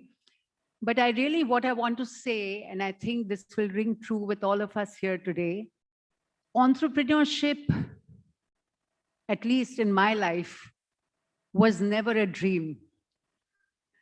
I was just a woman, a housewife, a mother. I have had 2 broken marriages. And the last one was when I was sitting in a very compromised state as a lady married to a lord in the House of Lords in the UK. That was about 10 years ago. But before that, I had had many insights. I had learned how to heal people. I had learned how to teach teachers. I had a television production house for some time, and I had followed many journeys in my life. So in 2012, sitting alone in a room after a very bad marriage, I said, what is the purpose of my life? And then I said, why have I been given so many journeys? Why have I learned so many things? Not to please people in drawing rooms, not to give talks all over the world. What is it? And then that vision came to me that I have to go right into the grassroots of some land in India and use all my learnings across the world and my skills and my talents to create a microcosm of excellence. So that dream that came one day started a search in 2012. And after 6 months, after going to various places in India, on an intuition, I was led on a hot summer day to Ramgarh Shekhawati in May 2013. I didn't know what I was going to do. I had no vision of entrepreneurship. I just knew that I had to do something which involved the entire community. So I went there, and having started with simple things like tree planting, then led to sanitation, then led to restoration of heritage forts, havelis, because everything was crumbling there. A place which had the highest per capita income 100 years ago had been left to crumble by the Seths of Rajasthan who had left for the ports. So I took it upon myself to resurrect the entire town and the entire ethos of Ramgarh Shekhawati. And in that journey, along with my foundation, along with a sleeping company that I had, I went into heritage restoration. I then began to work with the local talent of women, and we set up a training along with Intac. We trained the women in their own talents into weaving with katran, with recycled material. We trained the local youth into heritage restoration. I saved the heritage there by creating hospitality. So today, I am so happy to say that we have a thriving skill center and manufacturing center where women produce the most beautiful things. In fact, throughout COVID, our properties were the only properties that were allowed to be open during the lockdown because our skill center was making masks and our heritage hotel was supplying COVID relief. So our hotel was not being used for hospitality, but it was being used for COVID relief. So over the last 4 or 5 years, in collaboration with various bodies, with my different outfits, Shruti Foundation and my company, and just last year, I started a small one-person company because I discovered the talent at the grassroots of local wisdom with herbs. So I started another company, and all of them carry a common name, Vedaranya, the Vedic forest, because Veda is that which unifies knowledge and forest is that which has diversity. So this place has so much diversity, but what I'm glad to say is that my skill center is run by women. My heritage hotel is run by women. All the projects, my entire COVID relief, even while I was sitting in Gurgaon, was handled entirely by women. And I am today carrying this beautiful bag, which is made by my women. This lovely Maru doll, which represents their local stories. These lovely masks that they made during COVID. This lovely little coin bag in which you can put your coins and gift someone. And this lovely coaster basket, which has your coasters in which you can put your tea. So there are many, many things made with recycled material. And the important thing is, the most beautiful thing is sometimes the women who we nurture have more money in their pocket than I do, but that is what equitable distribution is about. Thank you.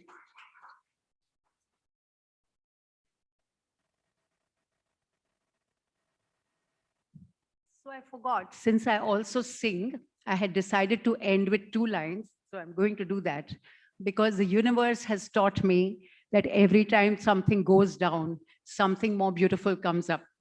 So this childhood song, which I enjoy, I'm going to share with you today, and I sing it with my women as well. आ चल के तुझे मैं लेके चलूं एक ऐसे गगन के तले जहां गम भी न हो आंसू भी न हो बस प्यार ही प्यार पले एक ऐसे गगन के तले.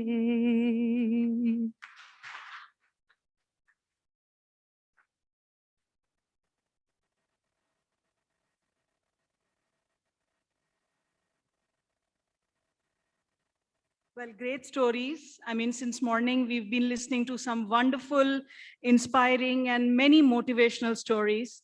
And I'm sure there are many more who actually came up to me and who told me during lunchtime that they would want to share.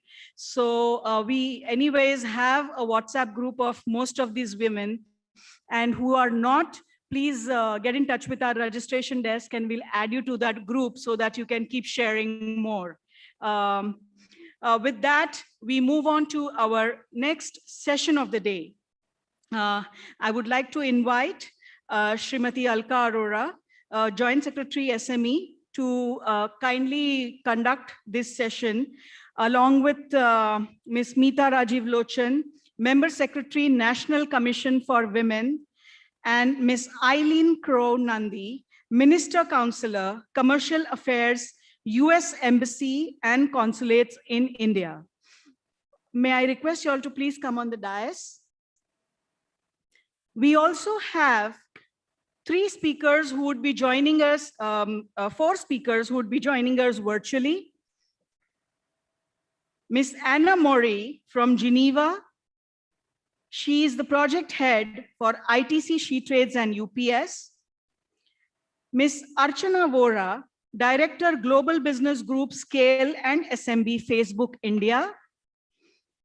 Ms. Judith Weinberger Singh, Associate Director, Projects from European Business Technology Center. Ms. Hannah Ondrakova, Head IP, EBTC. And Ms. Natasha Zengin, Commercial Officer from Embassy of Israel. So, ma'am, over to you. The whole idea of this session is to learn about various business practices that exist in developed nations and how those best practices could be included in our system as well to make entrepreneurship ecosystem more inclusive towards women. Ma'am. Thank you, Sushma. Thank you all for being such a wonderful audience this morning. And on behalf of the MSME Ministry and the Women Fraternity, I congratulate all of you for this beautiful day. In fact, I always personally believe that each day, why should we have special days? But then I think it just, sets the tone, and sometimes we ourselves forget that how important we are. Playing different roles. I think most women forget, their own individual person. And maybe when we are all together, it reinstates the faith and the belief in ourselves. So with a big round of applause, I think we should all give a big round of applause to ourselves. And with that, I would like to welcome Meeta Rajiv Lochan. She's the Member Secretary, National Commission for Women. And we are planning to do something together. Let's see how, so I was just sharing with her, today we have done some tick marks, so let us hope, we all see, the road and the path is there. Let's see how well we treat on it together. And with Aline, she's the Minister Counselor, Commercial Affairs, US Commercial Service. So Aline and I have been interacting, I think, for the past 2 years. And I'm practically after their lives, to give a place to the small businesses in the US, because there is a CEO Business Forum. But what I've been trying is that, and hopefully it should materialize now, I've been having some talks from the US side, that we are able to create something for the small businesses. And when that happens, of course, we will announce that day very proudly when, you know, the Indian small business platform with the US platform is created. So thank you so much, Aline, for being here. Anna, thank you for being here. So, you know, today's felicitation and the story and the journey we started on 9 September. We had thought that we will do the award ceremony on the 19th November, the International Day for Women Entrepreneurship. But somehow because of COVID, we felt that, you know, whenever the time is right, we'll do it then. So thank you so much. And I think we are looking forward to a much longer and a much bigger association with She Trades. And I think each of the women who are here, I think they will all agree that, you know, now we need to digitally transform our businesses. So looking forward to working with you for on a bigger platform. Then we have Archana Vora, Director, Global Business, Group Scale and SMB, Facebook. Thank you, Archana, for being here. With Facebook, we've been having a lot of talks in the ministry, and we've been, you know, interacting with them. So some publicity, you know, whenever you're talking about women, do give a small chance to our micro and small businesses. And if you want, we will share the business, you know, the success stories of the women who have been, you know, working with the ministry on what they're, you know, the stories are as small as, you know, one woman who has made a difference in her village. So we would love to share them with you, and I hope you'll provide us a platform, and without any money, of course. So that is what we want from you. Thank you, Ms. Judith, Associate Director, Projects, European Business Technology Center, Ms. Hannah, Head IP, EBTC, and Ms. Natasha, Commercial Officer, Embassy of Israel. So with all these beautiful women, I will keep this thing shut. I would like to listen to all of you, and let's move on a path, you know, where we can all work together, be each other's friend, guide, and mentor. Thank you. Thank you so much.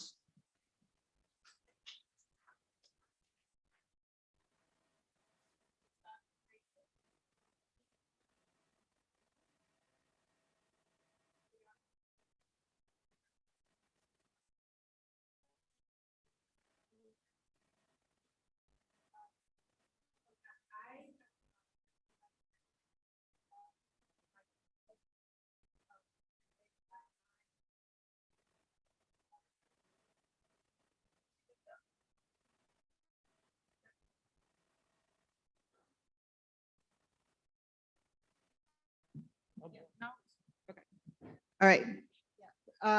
Good. So I was saying I've lived almost 20% of my life in India. My husband is Indian, so I can't say that I can speak to the Indian female experience, but I do know that women in India, in the United States, and around the world have tremendous capacity to be entrepreneurs. They are leading in many fields. But I would say that women face certain pressures that men do not. What I see in India is that the expectations from family can be overwhelming. And in many cases, I see that it's acceptable for a woman to have a job, but that is different from a career. And that is certainly different from being an entrepreneur. Being an entrepreneur means that in most cases, you have to give your heart, your soul, your everything.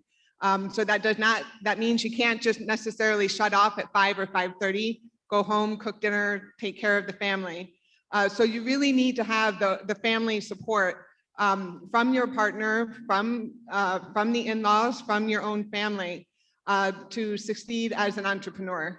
The same is in the US and around the world, but because the family expectations in India can be dominant, that's one thing that I see, that men don't face the same expectations, where it's okay for them to work around the clock. Whereas when women work around the clock, as entrepreneurs need to do, that is often a problem.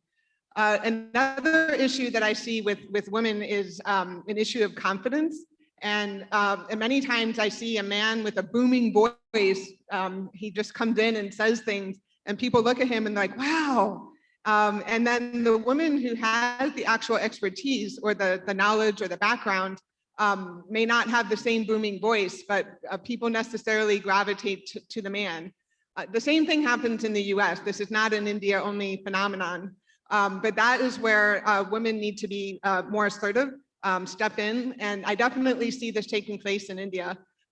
So encourage all the female entrepreneurs to keep doing that. Attracting capital is always an issue, and convincing banks, venture capital firms, private equity firms, whatever it is, that you as a female entrepreneur or leader can help them reach their rate of return. Also, you know, the confidence plays into that, but you have to know your business. You have to, in many cases, be better than your male competitors are. So I have full confidence that women know their business. They're very capable, but sometimes we have to succeed in a man's world. That means there's many times expectations, whether it's from the family or whether it's people dismissing women, where they give the benefit of the doubt to the man. Women have to be so much more tenacious and persistent. But I do see women succeeding here in India and around the world. And for all you female entrepreneurs out there, I wish you the very, very, very best in your ventures. Thank you.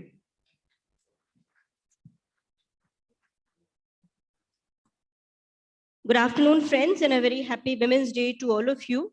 So, friends, today in India, there are about 8 million enterprises that are run by women entrepreneurs, whether in manufacturing or in services or in any other sector. And I feel that in order to help these enterprises to go up the value chain and to increase productivity, what we need is an enabling ecosystem. Now, some components of that ecosystem already exist. That what we really need to do is to strengthen those components and to ensure that they work together rather than at cross purposes. An enabling ecosystem would be one that would help women to access better information networks, better markets, business skills, product quality, and a better customer experience. Now, if you were to look at all these components, I would say that one of the first and the most important is better information networks. We do talk about skills that women need in order to do good business. This is one key component which I think a lot of the time seems so intangible that we lose sight of it, and that is a serious mistake. If we look at the various industry associations in the country today, then not more than 2% entrepreneurs are members of these industry associations. And that means that they lose out on serious networks of other people who are engaging in business and in order to improve their markets. I remember last year I was in this Department of Commerce, and the Department of Commerce have all these export promotion councils. In these export promotion councils, this used to be a constant discussion where they have to get subscriber fees from individual members. They were never able to persuade all members to pay the fees because those members used to feel, you know, maybe I can use this 5,000 rupees or 10,000 rupees better elsewhere. And they always used to tell us, Madam, why can't the government make it mandatory? And my response would always be, no, that would defeat the purpose. If the government were to mandate that any industry association must get subscriber fees, then nobody will buy into it. What you really need to do is to go out and convince people. So friends, I think in the MSME space and any other business, very often the need to pay your bills, the need to see that your enterprise survives is so important that we tend to lose sight of the longer picture. And I think that this is something which the pandemic has brought home in a very big way, that while no doubt those enterprises which had a strong cash system, they were able to survive. Also, those enterprises that were actually creating value, they were able to survive much better than others. And while prioritizing where to spend the cash, how to spend the cash, there are 2-3 things that are very important, I would feel. One is better information networks. And the other thing is, of course, this whole point about digital technology and e-commerce. Alka ji just said that enterprises need to digitalize, and this is something which is no longer an option. I feel that a lot of the time MSMEs do feel that maybe investment in information and communication technology and artificial intelligence, these are options. That is not the case. In the modern day and age, these are not options.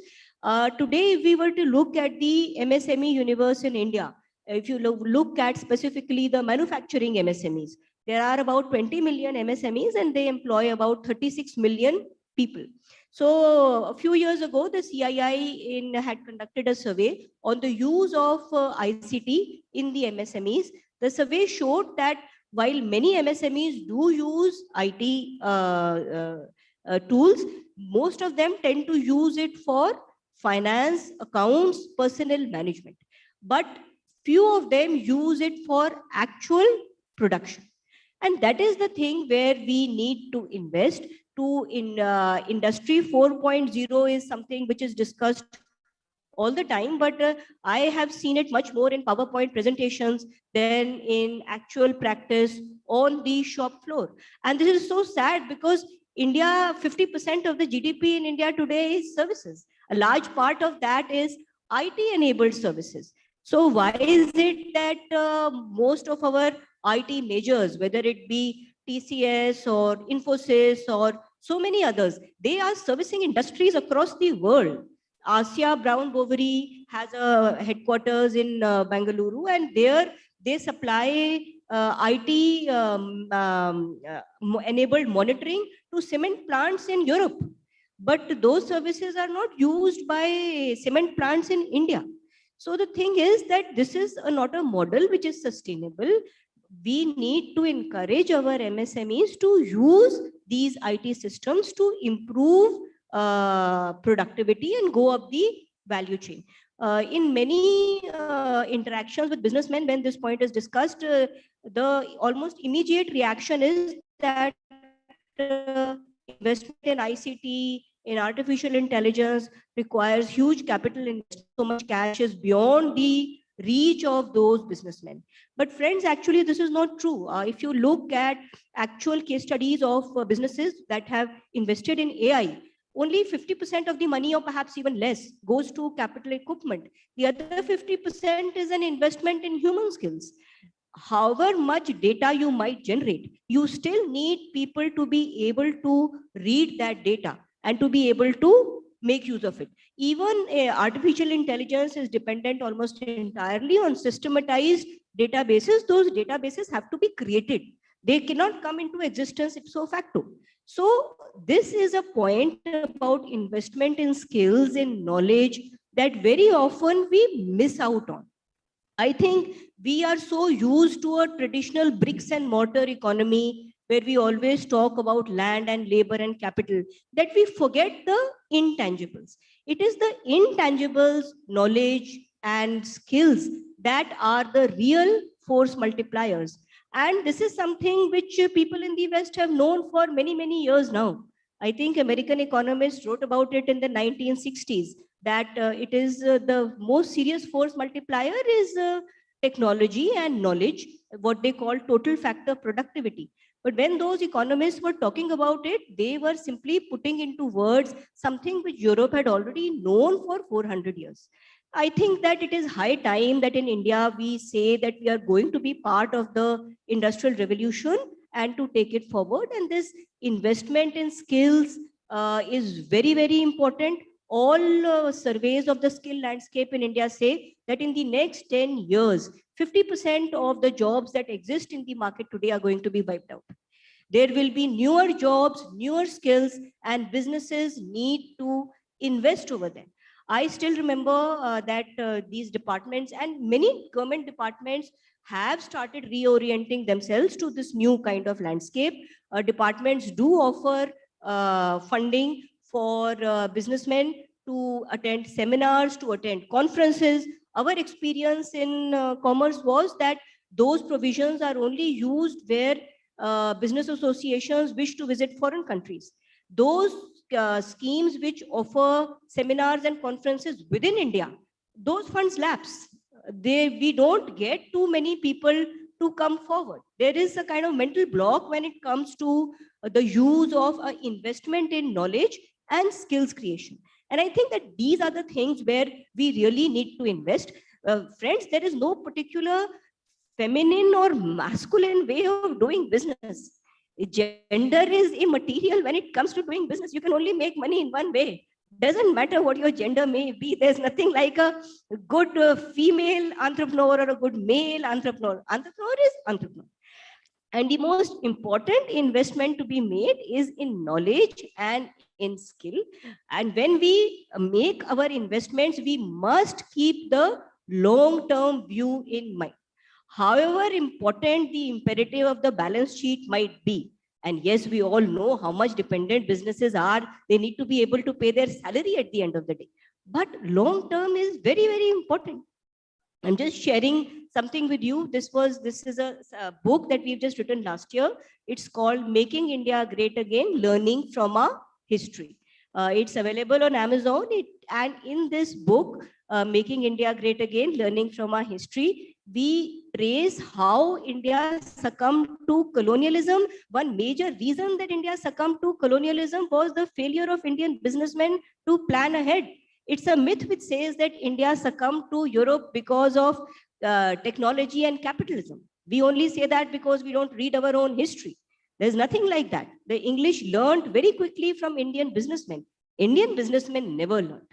And they always said, I have to survive in the next 6 months. The thing is that what techniques you need to survive in the next 6 months are very different from the skills that you need to survive in the next 10 years, 15 years. Indian business fortunes simply don't last more than one generation, very few. And the main reason is that we find it so very difficult to plan for the future. The pandemic has shown us today that we need to plan for the future. Nobody really knows what the future may bring. In order to future-proof our societies, in order to future-proof our businesses, we need to invest in the skills of today and the ability to be able to learn. I think that's the most important skill of all.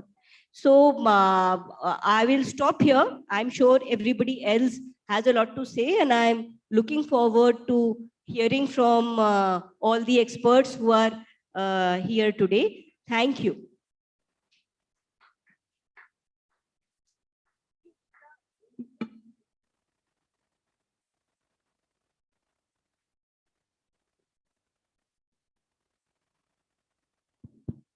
Thank you, Meeta. I think what you said best was that, entrepreneurship should not be gender biased. I think that if we all take it just as the mantra from today, why should anybody say that it's a woman-owned business, half the things, because ultimately an entrepreneur is an entrepreneur. So why should there be that differentiation? So, we'll talk about this later, but I think Ms. Vora has another meeting. So before, we start running short of time and people have other meetings slotted, I would request her to speak. And then if some of us have more time, then we'll continue with our discussion later. Over to you, please. Thank you so much. I am so delighted to be part of this forum. A very, very happy Women's Day to each one of you. I'm going to start with a story and 2 facts, and then we can get into all of the other details that we want to talk about. The story is the story of Pabiben, and you can access the story on pabiben.com. Pabiben started selling online. She started with earning less than 10,000 rupees, moved up to 20,000 rupees a month, and today runs a business with a turnover of upwards of 21 lakhs. The reason I'm starting this story is not because she's a woman, and I completely believe that an entrepreneur, whether a woman or a man, is exactly the same thing, but it's just the hustle of understanding what digital transformation really means. So the first part is digital transformation is here. It's a fact. It's a reality, and there is just no option other than businesses to start looking at larger, bigger audiences and also scaling their businesses by using online as a medium. I think the second part, which is also important to understand, is as Facebook, we service close to 200 million businesses and small businesses across the world. And yes, it is absolutely free. We do not charge for any of our tools. So whether you create a page or you place, use any of our tools, they do come absolutely free. So no business is really charged for it. But let me go into a little detail of the outcomes. So there are 400 million people who are on Facebook every month utilizing our service. There are 500 million people in India who, in and around the number of 500 million, who use the internet. What we're trying to do is we're trying to bring those two pieces of the puzzle together. And therefore, everything I heard all of the ladies say, which is business skilling, understanding how do you scale your business, understanding what it is to generate ROI, understanding what it is to even look at your first income statement and say, ye kya hai? Matlab, kitne paise ban rahe aur kitne paise ja rahe? Sorry, for the larger audience, I'm speaking in Hindi a little because it's important to stress the point in a language that maybe everybody understands a lot more. And therefore, very critically across each one of these pieces, we have structured programs in order to make that happen. So for example, the Boost for Business program with Facebook enables businesses to come and create the first page, which is, I have a picture, I have a page, can I put those two together and start my journey of being an entrepreneur? Is it the most able journey when you start? No. But can you scale it using the Facebook family of apps? Yes. And there are multiple stories. I'm just coming out of a session with a lady called Kirti Punya. She runs a cluster of handloom weavers coming together to form something called Okhai. And as part of Okhai, she started 6 months ago with enabling 2,500 weavers. Today, she supports more than 20,000 weavers. And that journey has happened in combination with her entrepreneurial zeal, the people she supports, and the fact that she could take the journey digitally.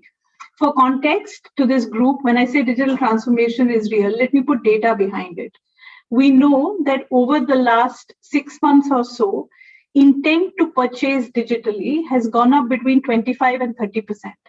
That's higher than the run rate we have seen ever in the last couple of years. And therefore, it becomes very critical for businesses to come online. And whether it's men or women, it is important that they take the learning. And in that process, we will continue to make sure that we support businesses across the board. So whether it is the first time you're going onto the internet, so for example, we work very closely with the CSC Academy, and there are upwards of 2.5 lakh rural entrepreneurs that have been skilled, some using the internet for the first time in their lives, both for livelihood as well as for business. And these are two very different things, right? You learn, you try and get a livelihood, you get better at it.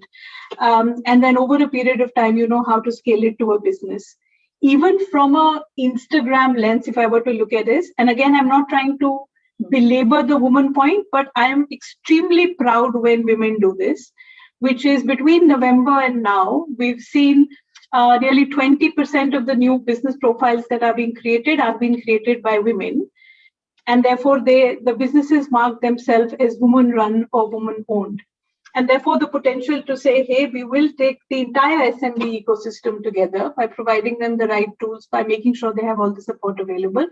But more importantly, is there a journey for women to take? Yes. I don't think we can discount that. I think when I joined the session, I was hearing the lady say, the expectation is that a woman will run too many things, which is ghar bhi chalayegi, business bhi dekhegi, bachon ko bhi sambhalegi, she'll run the house, she'll look after the kids, she'll run a business, and she'll do that all very successfully. That is untrue. Entrepreneurial zeal and execution of an entrepreneur business needs a lot more perseverance than that. And therefore, important that early on, men or women learn how to use digital platforms in order to make sure that they can drive value for business without going overboard in terms of either their marketing costs or identifying the audience. So start small, spend your first 100 rupees, see how you get a return, stop if you don't get a return, try something else. But I think that environment of test and learn becomes extremely critical. I want to close with a fact that makes me very proud. I think during COVID, we saw a lot of fundraisers. But what is most heartening to see was that women created 2.7x more fundraisers than men. Women contributed to nearly 64% of those fundraisers across the platform. Clearly, women playing a very strong role in A, coming onto the business, and B, also in making sure that when they come on the business, they also drive community. So both of these bridges becoming extremely strong, leading to the stories that we spoke of, whether it is Fabi Bain, whether it is Okai, whether it is businesses like, say, Square Yards in India or Zook, or like really small businesses that probably you hadn't heard of till now and you are aware of, has happened on the back of their digital journeys, and therefore extremely committed and happy to offer any support to make sure that these businesses continue to be successful. I think we closed last year with a grant of nearly $4.3 million for young SMBs who were learning how to go digital. We will continue to support this journey and support all government efforts in order to enable entrepreneurs and continue to support them. Thank you so much for your time. Thank you so much for your stories. Some very heartening. And I love that song. So yes, there is a lot more to do and miles to go before we sleep. Thank you.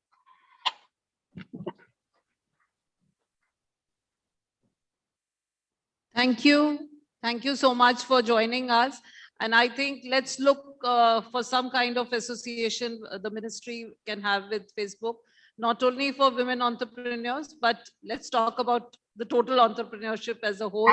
And maybe some special features, yes, if you know, we could have some success stories being shared. And I agree with what Archana said. I myself have been following the journey of Okai.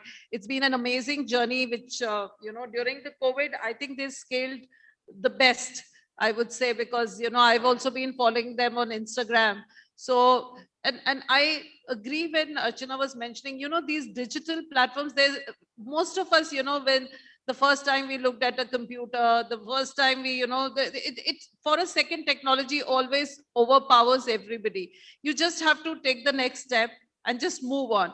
So I think, you know, all of us in our lives, you know, the first time we tried to learn cycling or, you know, swimming. So all these things, they do overpower us, but it's just, you know, it's just next step. Like now in the government also, we have everything on e-office. There are no files. So all the meetings became, so it's just that, you know, everywhere the school children have adapted to it. So I think all the businesses will also adapt to it. So next, I think we have Judith. She's there. So can I request Judith, can you please come over? I'm right here. Yeah, okay, thank you. Thank you very much for having me.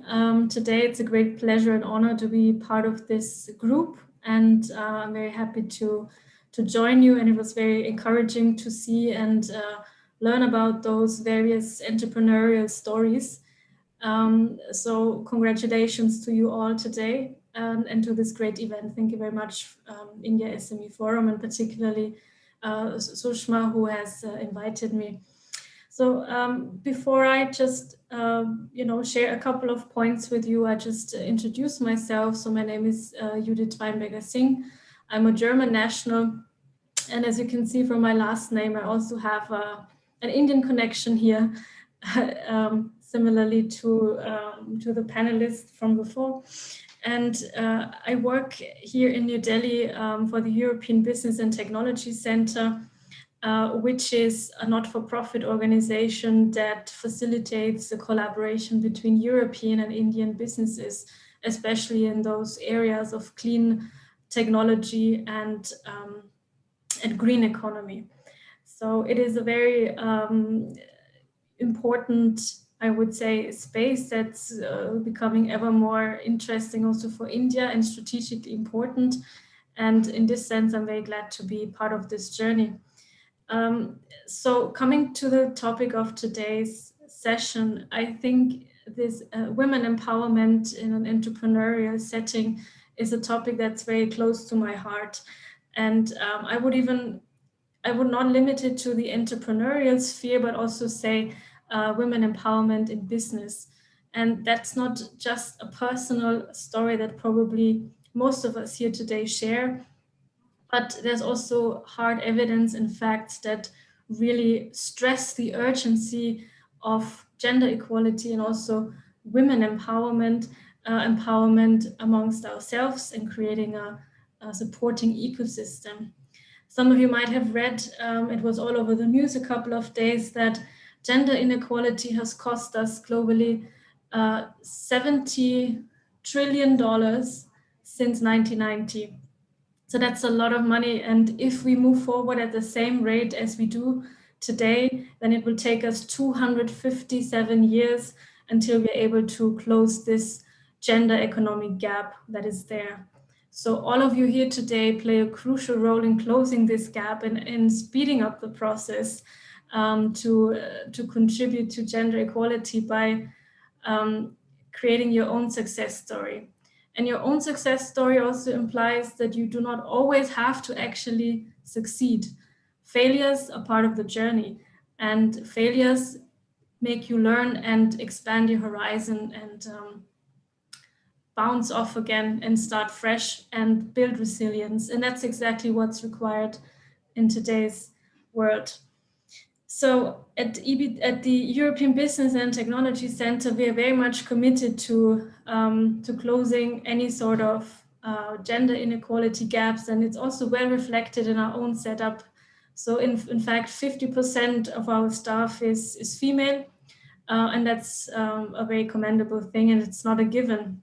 So I'm very glad that I can really state that that's already the case.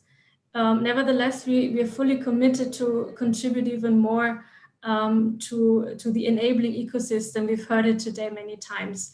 And what's really important is to collaborate and support each other. And there are various programs, initiatives from different kinds of government organizations that are already in place and that really try to make a difference. And our organization very concretely has also joined hands with UN Women, who together under an European Union program implements a program that's called We Empower Asia.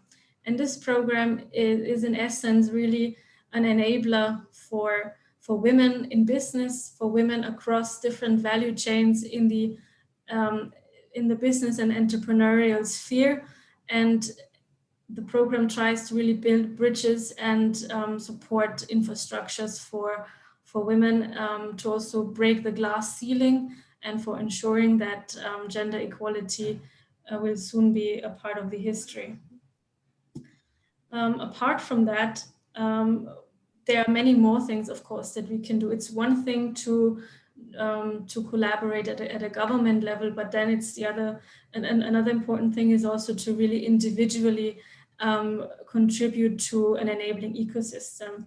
And I think all of us here today have the responsibility to really use our voices, to use our brains and our positions that we have here in this world, in this system, and empower each other, empower other women from a very young age. And just to quote the current president of the European Commission, Ursula von der Leyen, there are no such things as women or men's jobs. So we're all equal, and that's how we should look at things. Which, by the way, also, and that's now a personal statement, implies that we have to also do away with stereotypical thinking towards men. Sometimes, in fact, that's also holding us back if it's a unilateral understanding of women empowerment. So with that, I'd like to conclude and maybe just propose that we should really take now the next step, all of us, and think what can be done, how can we further enable the ecosystem for women entrepreneurship, especially also in this bilateral context where I am coming from, Europe and India. Concrete measures could be to organize workshops, to come up with mentorship programs for specific sectors or entrepreneurial models that really help us put into practice what all of us preach, which is yeah, supporting each other and using the ecosystem in a more effective way. And with that, I hand over to my fellow speakers. I'm happy to interact later on. Thank you.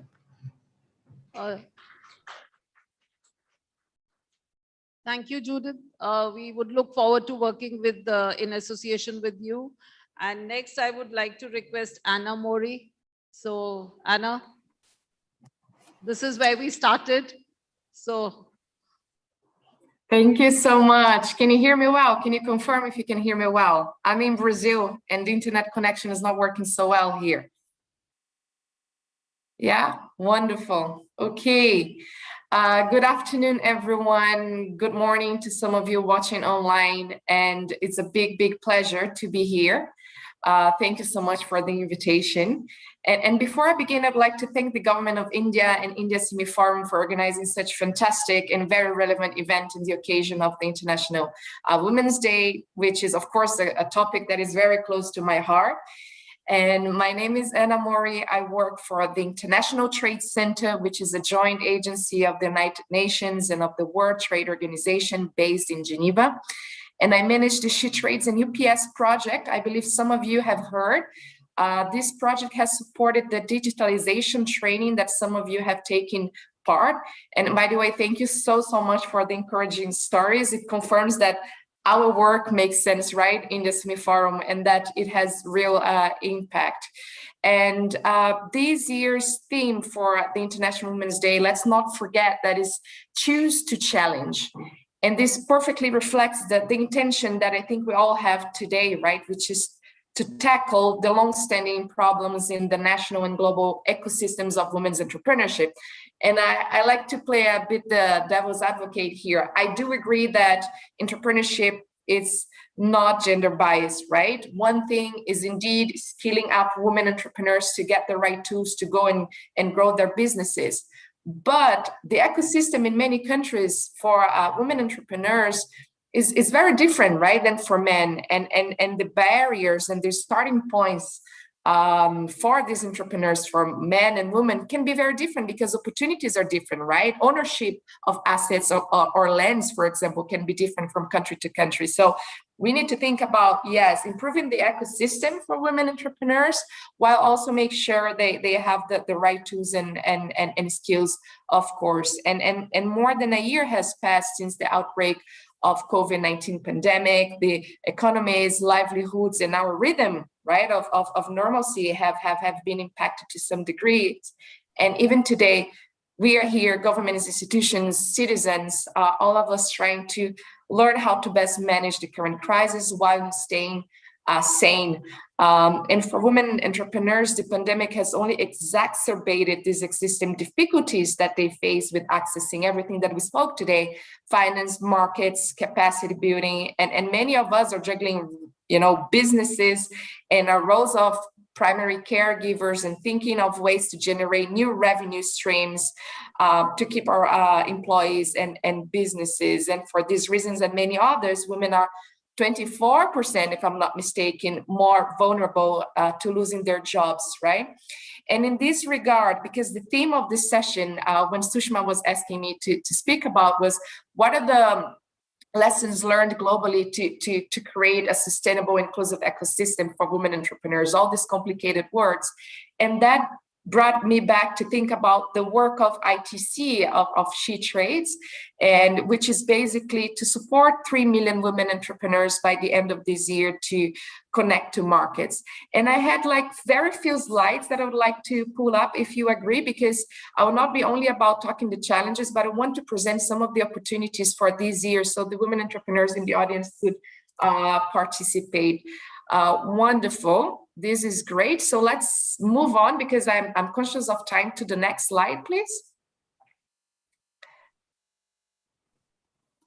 Next slide. Wonderful. Yeah, right. So what are These are on the screen, you're seeing the 7 key pillars of actions that we believe that if we tackle, we can build this ecosystem, this sustainable ecosystem for women entrepreneurs and connect women to more economic opportunities. And this is what some of the panelists before were talking about. The number one is it's about data, right? We are talking about the importance of data technology. This is the new currency nowadays, right? Information and data. And number one, it's about collecting gender disaggregated data. We need to know where these women entrepreneurs are working, which sectors, what are their barriers that they're facing specifically, right, for being women. And more importantly, why women are receivers of technologies and not creators of technologies, and what is hindering their participation in creating technology, information, and being in the sectors. And all of that to have the right information to then inform number 2 of this action pillar, which is enact fair trade policies and make sure that organizations like our organizations, India SME Forum, go to these big platforms where policymakers are discussing trade policies and bring the gender perspective as well. And this is one of our work at the WTO. Number 3 is public procurement. I would love to see, to be in the room with you all right now. I would like to ask how many of you have ever been accepted as a supplier to the Indian government. So I cannot see the hands raising, but I can tell you that globally in this market of $13 trillion, this is approximately the amount of money that governments are spending purchasing chairs, tables, services, coffee, etc. Out of that, less than 3% goes to the hand of women suppliers. And why so, right? If it's only about entrepreneurship that is not gender biased, what is happening, right? Behind this specific pillar. We know that women businesses tend to be smaller, they tend to be in less profitable sectors. So sometimes why not thinking about talking with governments and implementing preferential treatment that will, instead of releasing a big public tender of $1 million that perhaps that business that is led by women cannot bid for, why not breaking that contract down in 4 of $250,000 so we can have at least 2 women suppliers bidding for that specific public tender. So these are ideas and areas of work. Number 4, which is strike business deals. So we want to make sure that we are, of course, creating business opportunities for women entrepreneurs. And this is to be talking with the likes of Tata, talking with the likes of Walmart, for example, and making sure that they are increasing sourcing from women entrepreneurs, diversifying their database of suppliers as well, including, why not, more women entrepreneurs. Sometimes positive preferential interventions are needed as well. And in the meantime, which leads me to number 5, is capacity building, which our panelists were speaking. We need to be thinking about what are the international standards that my business need to comply with? How can I improve my marketing and branding skills? Other panelists before was saying, one of the women entrepreneurs, we need to create our brand. We need to create our brand. We need to have our value proposition. So capacity building is very important.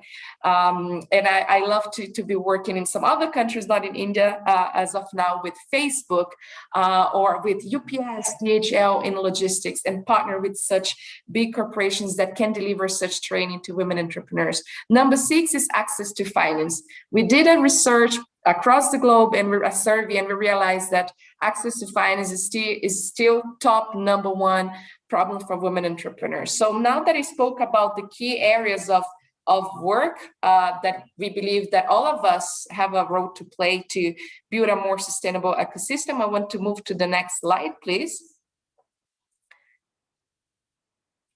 I will move that. This is just a slide to share that we need to work locally, but think globally together. I'll move to the next slide, conscious of time as well. Sorry, my apologies.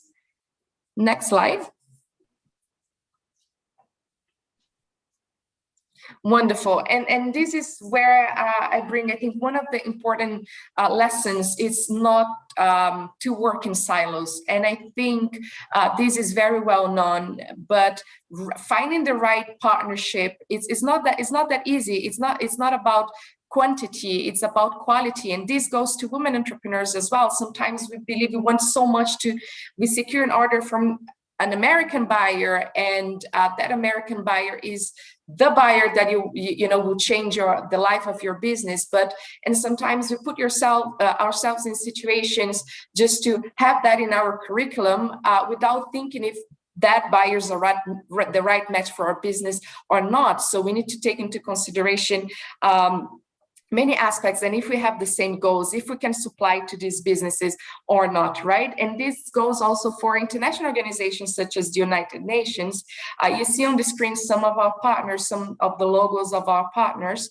We have been working with DHL, with UPS and Maersk on logistics. Why? Because our goal is to support SMEs to trade better and to grow their businesses. So why should ITC, a United Nations agency, be delivering training on capacity on logistics or e-commerce for logistics or packaging and labeling if we have big partners that can also help us do the same, and on top of that provide discounted services for women entrepreneurs, which is the case in many countries where we operate. These partners are giving 40% discount in specific trade lanes for shipping services. So this is also an invitation for some of the partners that are today here. She Trades is a United Nations initiative. We work with many of yourselves, and if you're interested in building new services for women entrepreneurs, please come to speak with us. We co-deliver capacity building activities such as the one that we did with India SME Forum, and I'm speaking about some other opportunities in the next slide, please. I will skip this one, conscious of time as well. Right, another point that I wanted to bring is networking. And again, we did another survey that compared that men tend to be part of business networkings or members of trade investment support organizations much more than women do. So please, after you leave this event where you're meeting so many different experts, where you're getting hold of so many government and policymakers, business cards, or talking amongst ourselves, don't stop talking to them. It's the moment where you should activate your LinkedIn, you should activate your WhatsApp, but it's the moment also, and we bring this platform for you with shetrades.com. It's free of charge. It's a United Nations too. So this is the place where we have more than 100,000 women entrepreneurs that are coming to promote their businesses. It's a place where you can find buyers. It's a place where we invite all our networks of investors to join. So you can find buyers, investors. You can also talk to peers that textiles, women entrepreneurs in textiles and garments that are in your country, or that are in the United States. So you can exchange, you can ask each other questions. It's also a place where we put together our virtual learning space together with eBay, together with Amazon, together with Mary Kay, DHL, and others. We are bringing this virtual learning space with more than 54 training courses free of charge, no more than 1 hour, where you can get certificates and learn how to fundraise for my business, how can I improve my packaging and labeling services, how can I trade with the United States for the first time, or if with the European market. All of this free of charge, and with tutors that sometimes come from partners such as Oxford University or from ITC experts ourselves. So please do join. It's shetrades.com.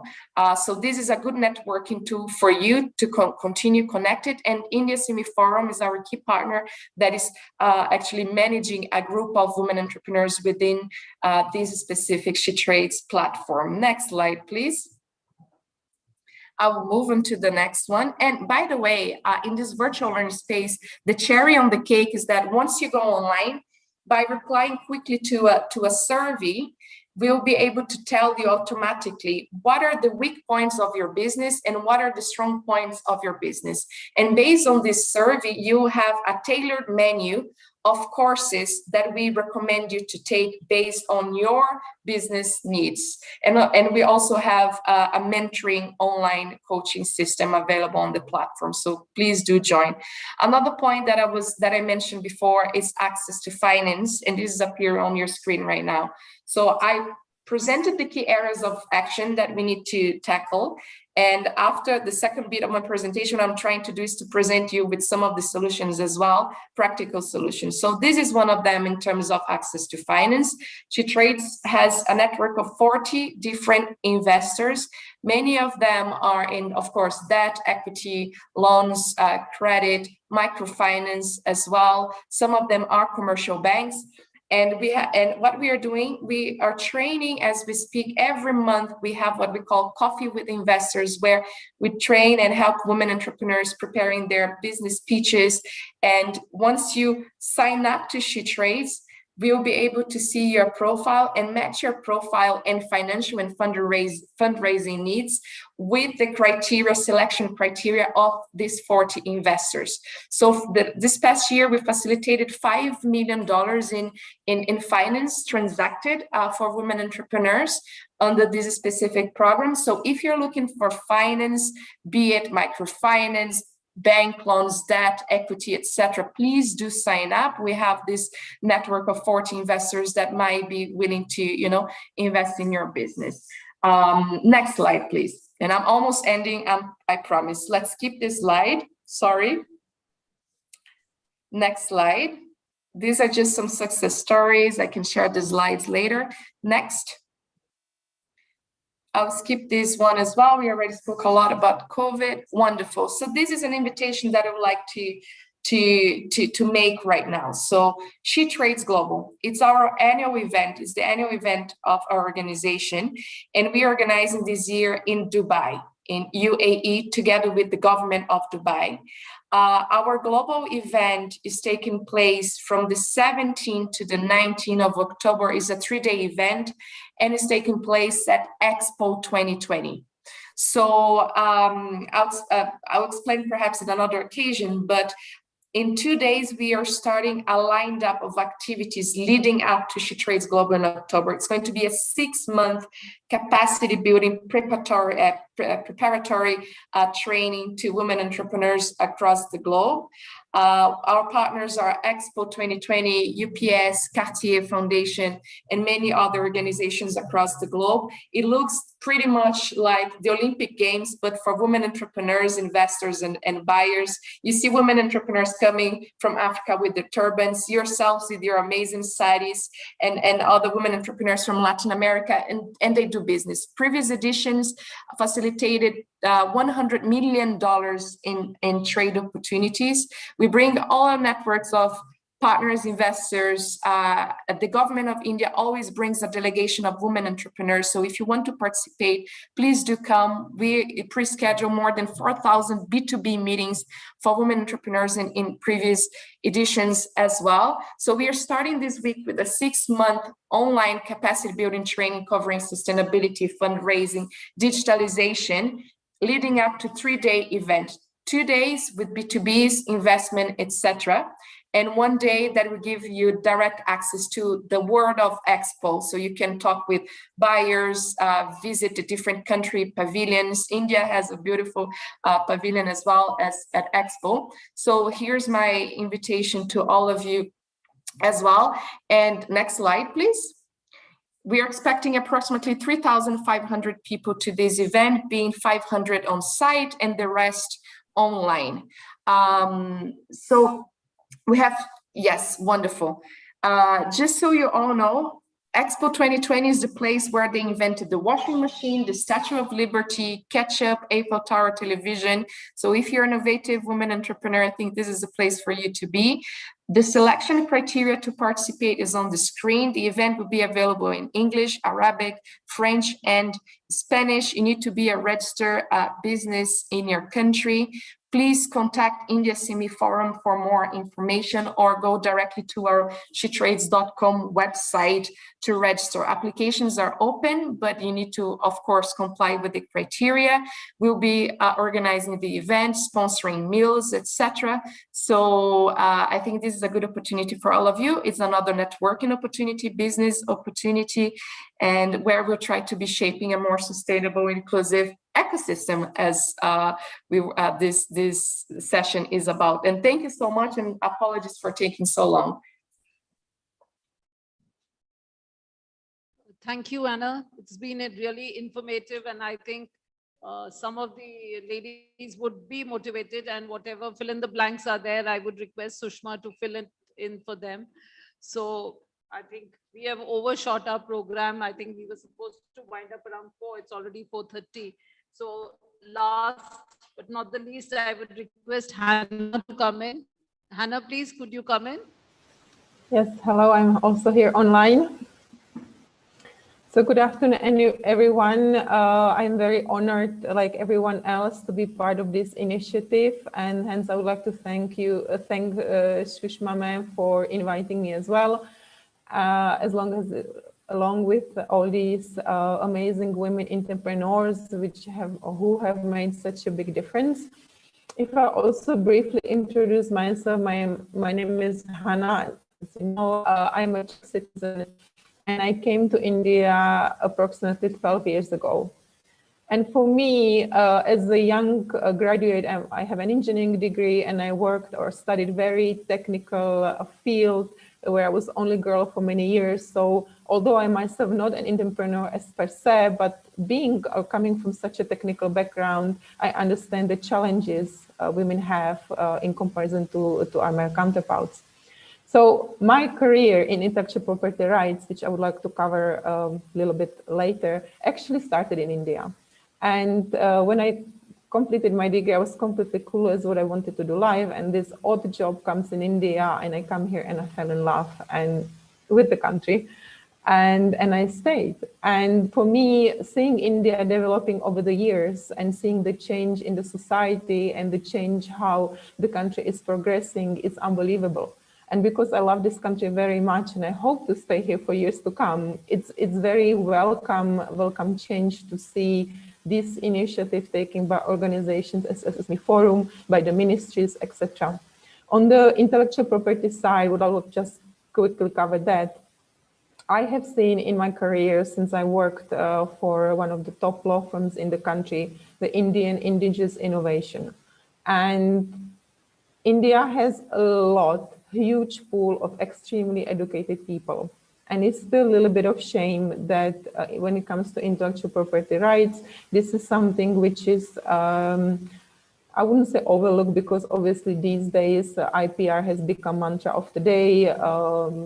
Government of India in various departments are conducting a lot of events. Also with India SME Forum and Shishma, we have organized a number of events for Indian SMEs, in terms of IPR. But obviously we are looking at the huge country, large, vast number of companies. So there is still a lot to be done and a lot of knowledge to be imparted on young people. So in this respect, since the participants of this conference are all women entrepreneurs, and they had all amazing stories, but I also urge people to think about the intellectual property rights, particularly the intangible assets, and protect them. Build your brand on filing your trademarks. If you are not manufacturing, for those who are technologically based companies, think about protecting the innovation by patents, and etc., etc. Government of India also initiated, particularly for the patents, that female inventors, they can apply for what we call expedited examination. So this is amazing that Indian government offers female interpreters or female inventor, as a matter of fact, to apply for faster grants of their patent applications. So this is just from the government side. I know that a lot of us also touched the COVID situation. I have to say that us in EBTC, of course, like everyone else in the world, was initially taken aback by the situation. But I think generally us as the organization really leveraged the situation and digitalized. For me, I was at the time in EBTC in a way newbie, but with my colleague Ankita, we managed to pull out in the last 6 months over 30 different various workshops on different intellectual property rights. So we actually turned COVID into opportunities like many other speakers here.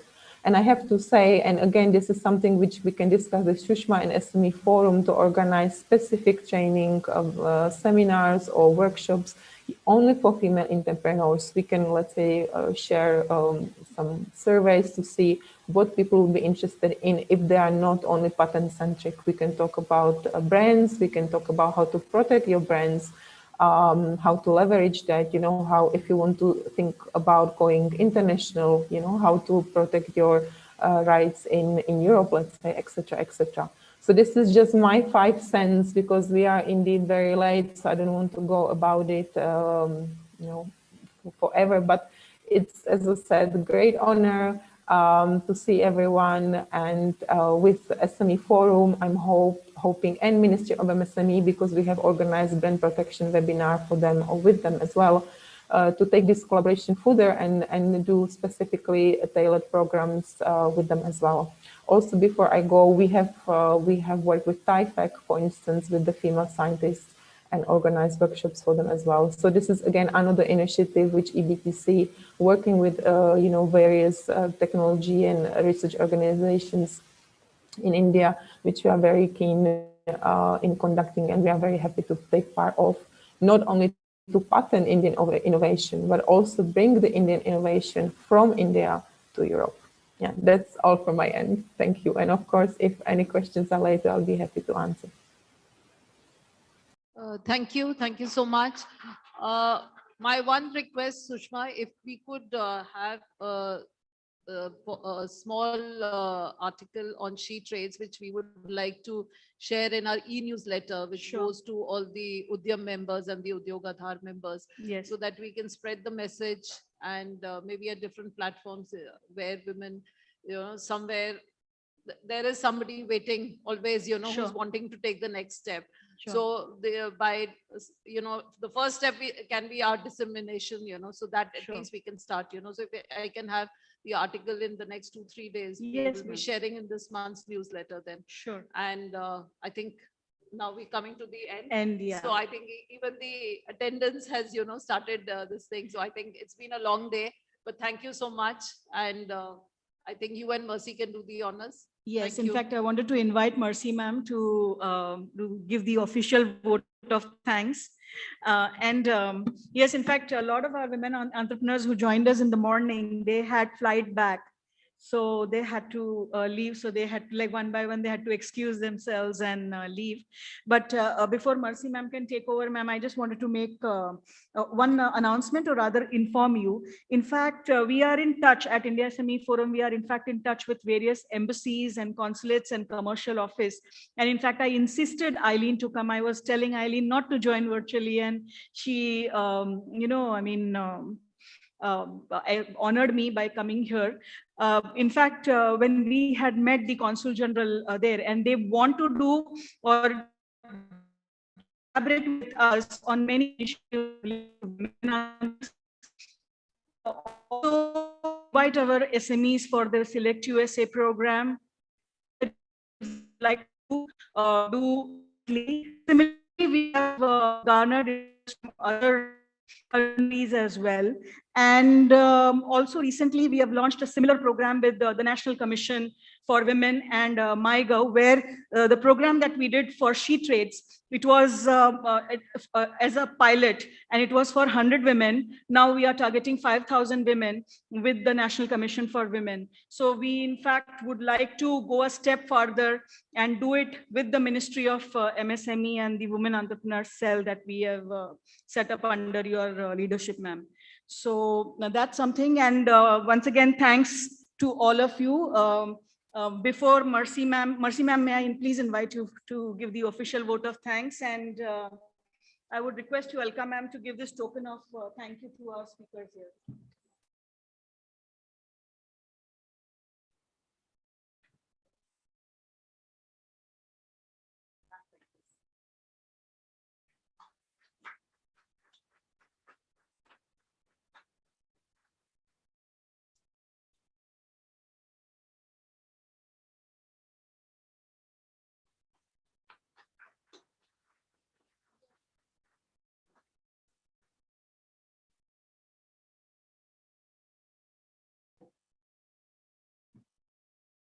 Ma'am, this is for you. Oh, thank you.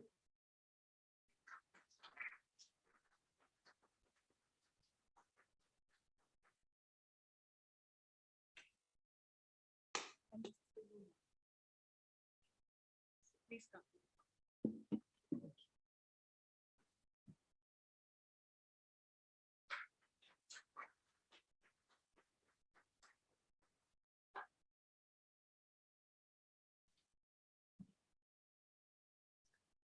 All good things also comes to an end. So today we are ending with this session.